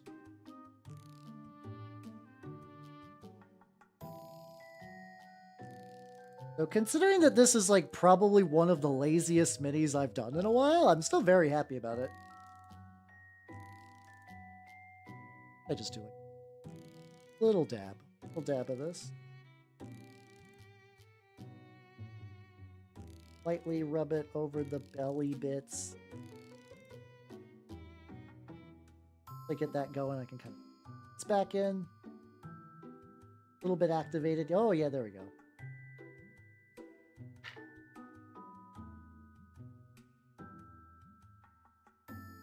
Go drink it. Don't do it. Yeah, no, don't. Once again, that's the thing. That's like resin. Everything about it until you hit that final product is like, yeah, this is like hyper giga poison. Well, I actually think I'm supposed to just take the. There's a lot by his neck. I don't even need to wash this. Up in that. Need a warehouse. Oh, okay. So there's a special. That's unfortunate. That sounds like a huge bummer.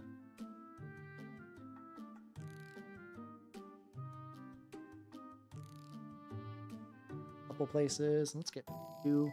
Luckily, I got me a whole new box of Q. I can be a little. I don't have to be as stingy as I was previously. Because I got these for 3D printing, and I was like, I have all the Q-tips I'll ever need. And then they started running out because I was just doing so much.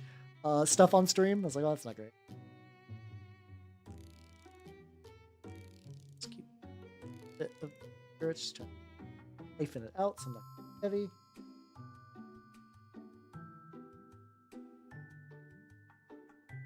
Fucking cracks in his ass from where the enamel kind of like really seeps in. It looks good as in like it looks proper demon-y, but man, does it look weird.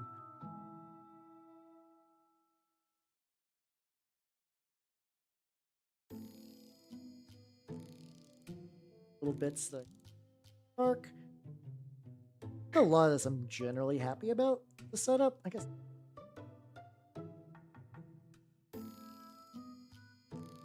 A bit of brightness. Let's go, let's go. Put around the face. Luckily he doesn't have like a proper set of eyes, so I don't have to. A little whip. Well, the whip is basically fine. I should probably make the whip rusty. Which once everything is like good and like awakened, I can begin to choose. Awaken my enamels.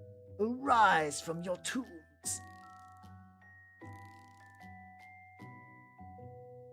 This arm's kind of dark. What's that? Yeah. God, I haven't that season of JoJo in a while. Every now and then I remember that I stalled out on part 4. I don't think part 4 was bad. It's just that like thing that every now and then I'll just drop something for no real reason. I think part 4 got hit by that.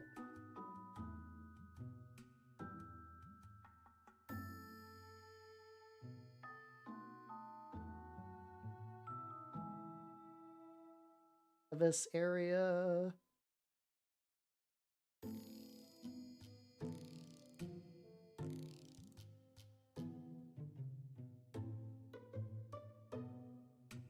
I get you.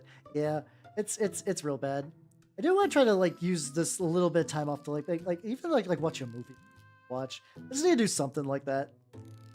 Even just to have more stuff to talk about during stream. I got like, okay, all the stuff that I keep dropping, I should finish that. Yep.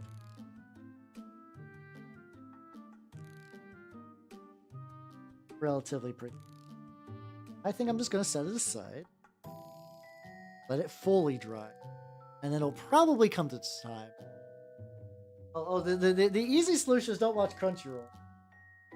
Oh, don't do that. Don't do that. The lid for the. That's a worry.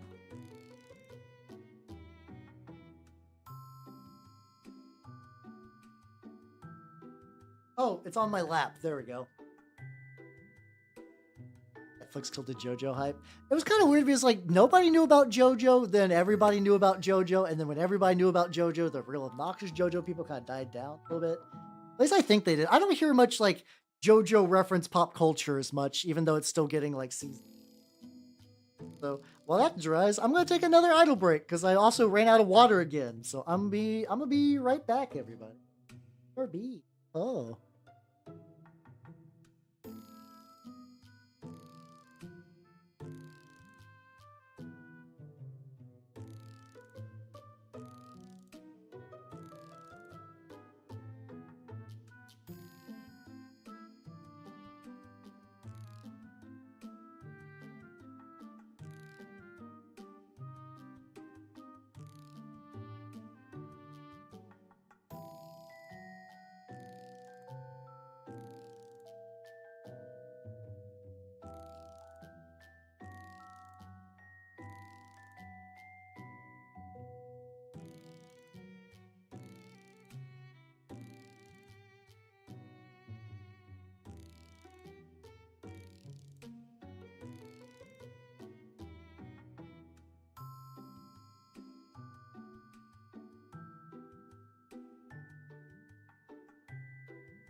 I'm back. This should be the last break from stream. Don't worry.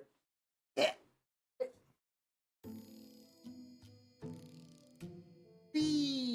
Alright, I've returned. Hello, everybody. I always do like the funny affectation, like hello, I've returned before I even like fucking before I even pop back in the stream. Alright, so let's take some inventory of what I've been doing. Alright. Thinking, oh yeah,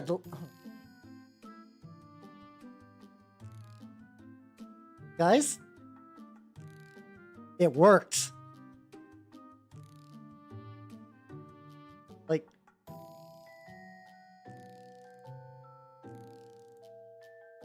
I'm not gonna punch it too hard. It did dry solid. So I think the next plan is I'm going to repaint black over this and then probably seal it with Mod Podge just to be absolutely certain it's sturdy. I think that's the game plans. Let's do that. Let's continue with this. I'm gonna use my black again. I'm just gonna cover it. I was a little worried, but I was like, when I found the little chunk that was on my pants, I was like, wait a minute, this is like relatively hard. It's wonderfully pleasant to your eyes. Thank you. Thank you, thank you. So did I say hi, Kine? I forget if I did, but if I didn't, hello. How you doing? Yeah, it's supposed to look like black mold. It's going to look even more like black mold soon. I think next time I still probably will use Mod Podge as a binding agent still, but I'm okay. I'm happy that it worked.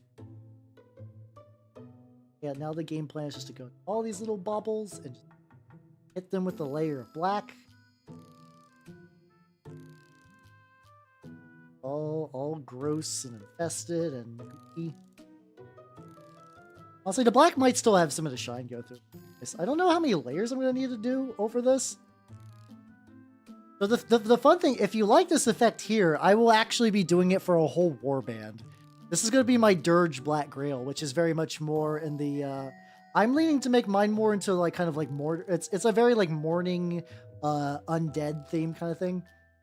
I'm kind of leaning mine into like black mold and like funeral stuff, and like ghosts and whatnot. So I have some minis that I've set aside that I think will be good fits for it.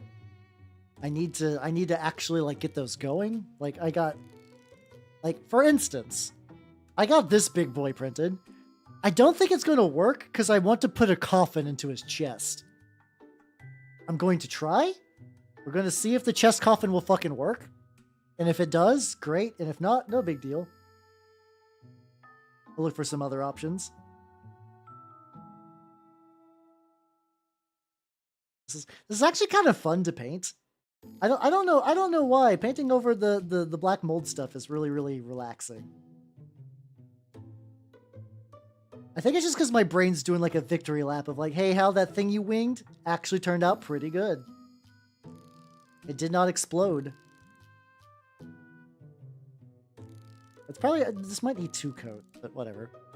Yeah, it definitely did. I was also worried that almost for a little bit that like the 1 millimeter balls might not be the right size, but this is a good one. Mix measure. That's true. I could do it that way. A lot of times I'll just like carve it. The shit though. It's fine. It's fine. I like doing it more hands-on anyway, because I get a feel around for it and like get like a good like you get that like the happy little accident. Ah fuck. Speaking of happy little accident, I just got paint all over my mouse pad. Eh. And by mouse pad I mean I use a lot of Magic the Gathering mats just because I have a bunch. And it turns out, I mean, they're made of neoprene anyway. I've also used, I could also use like Vtuber merch for that as well, because there's a couple of Vtubers that have like mouse pads I could be like, ooh, aka new Magic mat.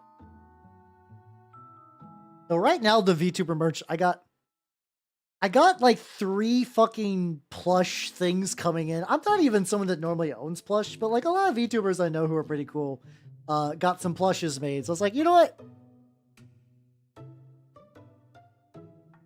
I might be thinking of a different one. Shit. I might be thinking of a different mold. I think I'm just thinking slime molds. I think there are like black slime molds, like just like ones that look black but are slime molds. I think that's what I'm trying to say, but I might easily be borking it just because I'm midstream. That's the idea I'm going for. Hello, Ham Slamwich. Welcome everybody. Welcome, welcome, welcome. If you do not know me, I'm Halbernot the Mimic Elf. I'm wiping a paintbrush on my lap. I'm a miniature painting VTuber of the Nurgle and Skaven variety. And what? Advance Wars by web. Wait, what? Not it. Is there like an online Advance Wars setup?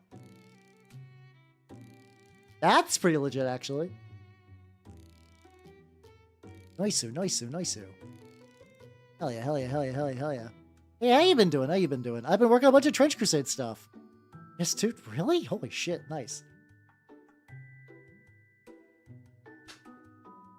Ah, got you. But yeah, I'm working on some Trench Crusade stuff. This is going to be a Plague Knight. And then the main goal of tonight, which I got done, is this, my Sorcerer. She's looking extra grody and shit, so I'm very happy with her. Yeah, I'm trying to do... I'll say you did Robot Crash. Yeah, I'm trying to do like a slime mold. That's what I keep meaning to say. I keep calling it black mold on accident. But yeah, I'm trying to do like a black slime mold.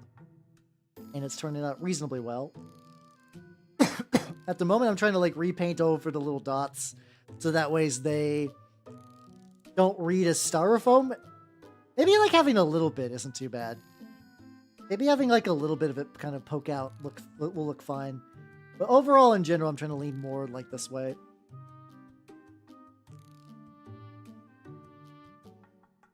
Oh, it's taken to the paint pretty well. Use like teeth. Yes, it could, yeah. You should. So this is for a game called Trench Crusade. If you guys don't know it already, it's like World War I with more demons. You know, all the demons that were naturally in World War I. There's more of them. And it's been really, really cool, and I've been really, really big into it recently. And it has a very strong kit bashing scene, which I've been enjoying greatly. It's been really, really, really nice.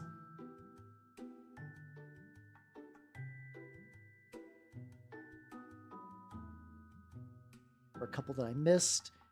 Oh yeah, get a few more at the tippy top. How you doing, Meister Miller? How you doing? Welcome, welcome, welcome. I finished up my my Sorcerer early, so I'm working on this Plague Knight. That I did a little plucky slime mold thing midstream, and it turned out really good. Really, really happy with this.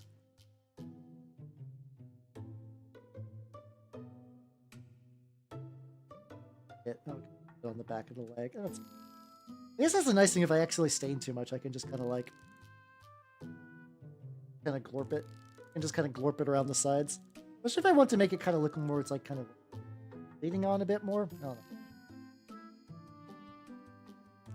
Do it like that.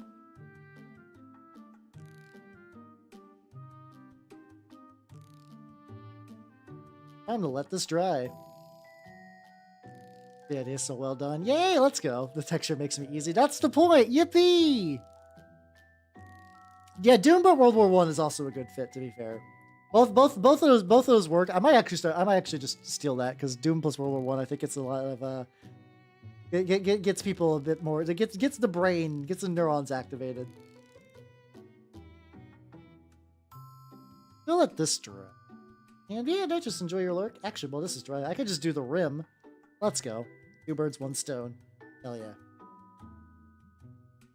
Give him more water too.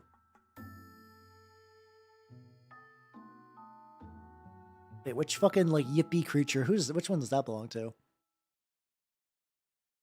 Oh yeah, it's Vesper. I know her. I gotta catch her streams because she streams during like really weird times.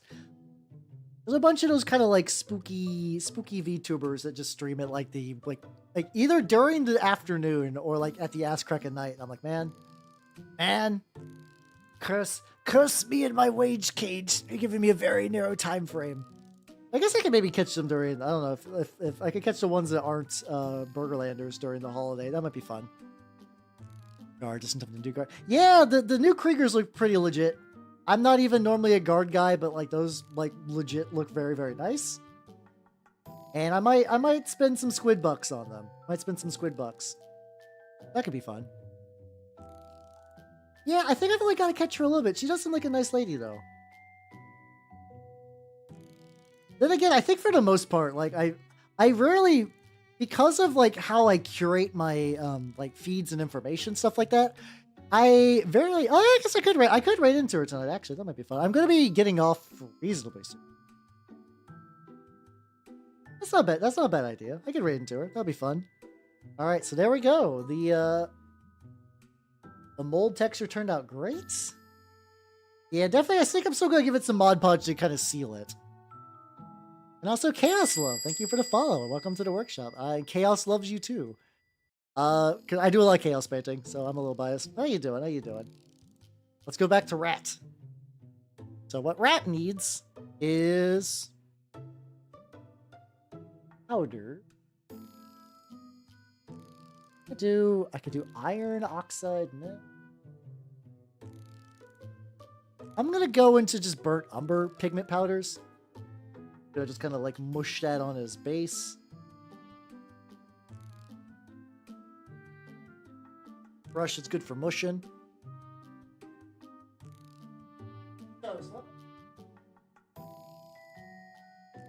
Brushes are fucked up. Oh yeah, that's probably it's. Unfortunately, because of the winter time or like late fall, it gets really really hard to prime during the what's it called? During the winter. Yeah, you might need to. Priming indoors is not a good idea unless you have like a really good vent system.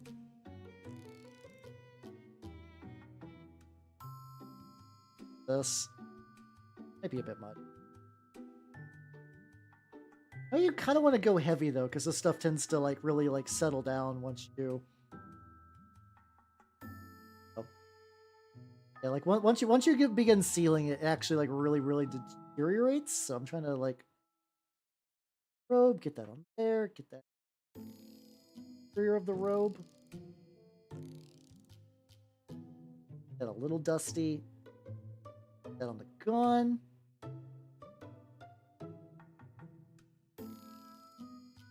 There, get that further on the robe.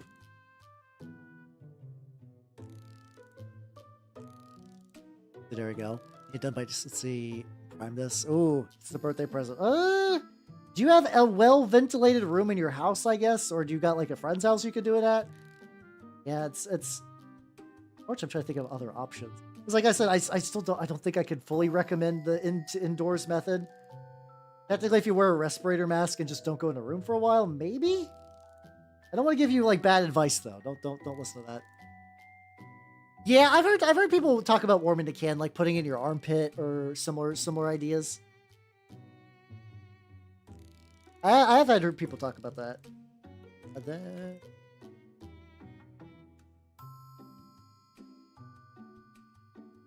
Hot water bucket. Oh yeah, it's like you just like heat up like a bucket and you just like put the primer in there for a bit.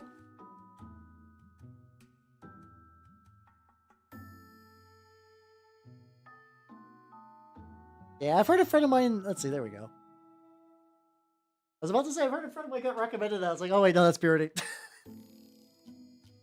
That's not advice. Airbrush primer. I mean, the worst is the worst case. You could use brush on primer. It's not ideal, but like that stuff usually is pretty good. It's fun. Oh, I hit my funny jelly right in the jelly. Let's go. Oh no, the thing is, you can actually use brush on or airbrush primer with a brush, which is also not the worst. Get a little bit of airbrush thinner. Get on here. Oh. Trying to seal this in, because if not, this shit gets powdery and dusty everywhere, and I hate it. I'm using just Tamiya, just thinner. Gotta take a little drop. Missed the mini almost entirely. So it's supposed to like capillary action kind of begin doing shit.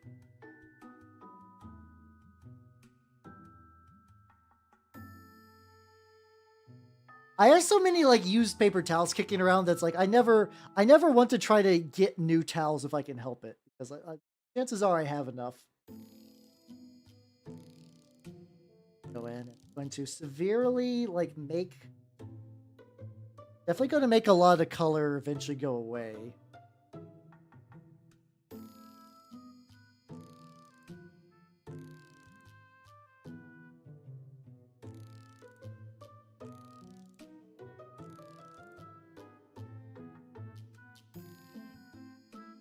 to run out.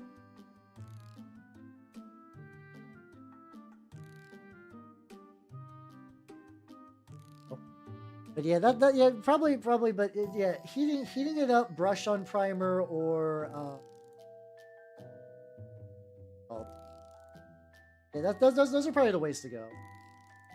Get that on there. Yeah, so once this guy... Alright, so once this guy is all dried up, he should be able to... I'll be able to repaint his base, and then he'll be done as well. Yippee! Got so much airbrush there. I'll just evacuate. You off to the side. Wipe up the base.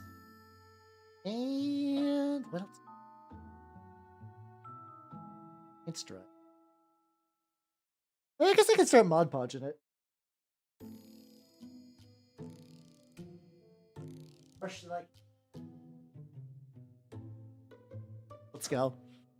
I got my big thing of Mod Podge because I've been using it for my trench terrain like a lot. Like a ludicrous amount of Mod Podge. Mostly, I've been using the Mod Podge to reinforce the corrugated like paper I use. So that way's like, that stuff is really, really fragile, but if you give it a layer of Mod Podge, it actually thickens, and it feels really, really good. So I gotta make sure I got enough, like, flat bit on the... Yeah, we're just gonna take... Podge. Let's put it on the mini. Right, it'll dry clear, which will be nice. It'll be nice and shiny, and it'll definitely seal the whole setup in. So this is good. This is a nice final touch, and this mini will probably be ready to party. Yippee! Let's go. I'm finishing so many minis, and the minis I'm not finishing, I'm getting them really close. Today has been a good day. To be fair, even the days I do mini painting and I don't finish a single goddamn thing, those are still good days too. Don't get me wrong. But there's like a little spicy extra oomph, a little bit of a je ne sais quoi spice whenever a mini gets done. Feels great, and I got so many done today. Let's go. Let's go. Like it goes to work. I'll use a brush on primer. Yeah, so I think any of those options would. But yeah, I actually do brush on my airbrush primer from time to time. It's just really, really handy, just because, like, you know, sometimes I just, like, if you ever just, like, miss a little area when you're priming and you're like, I don't want to go and, like, set up everything again, you can just take a little brush and just go, like, nyeh, nyeh, nyeh. Just hit that up and it's totally a-okay.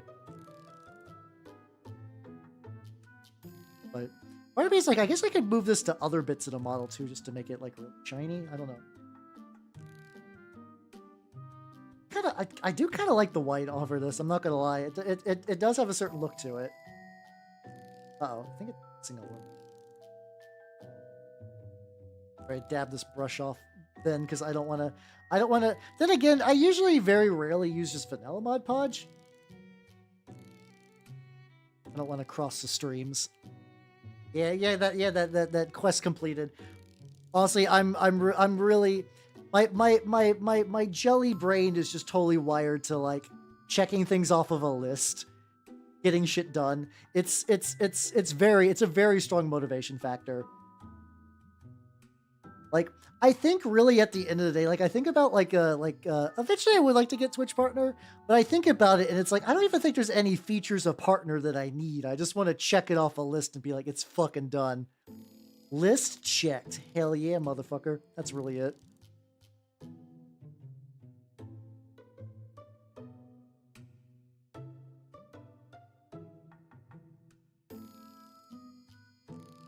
Go.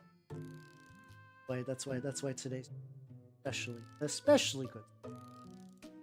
Oh, I guess I don't really need to get the shiny bits on the back shield, because that's never. I guess since the back of the shield's never gonna get chipped anyway, so no one's ever really gonna, like.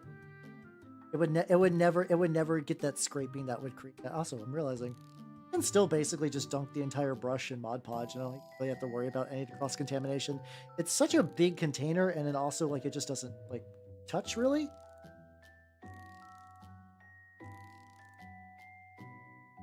Leg. Side.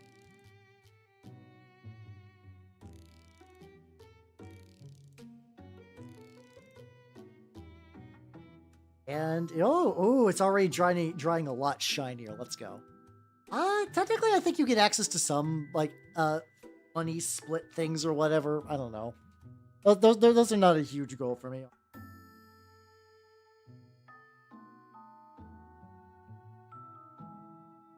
That on here, and seal that up, and I think that's gonna be it for tonight. I got a lot of things that are just now drying or done, so I feel pretty good. Oh, really? That's weird, but Twitch is like. But yeah, and with that, let's go to the chatting screen. Wow! All right, thank you, nerds, for coming. I had a lot of fun. Scheduled tomorrow. We are not doing a movie night tomorrow. It be Thanksgiving, so I don't want anyone to miss out on the movie night. Watch a movie yourself and feel it in your heart. How you doing, Rival? Welcome. Unfortunately, I am also about to wrap up as well. YouTube side, I think I'm gonna cut you nerds loose. So I will see you nerds later on the YouTube side on Saturday when I do some more mini painting with some word bears. Bye bye, YouTube people. Bye bye.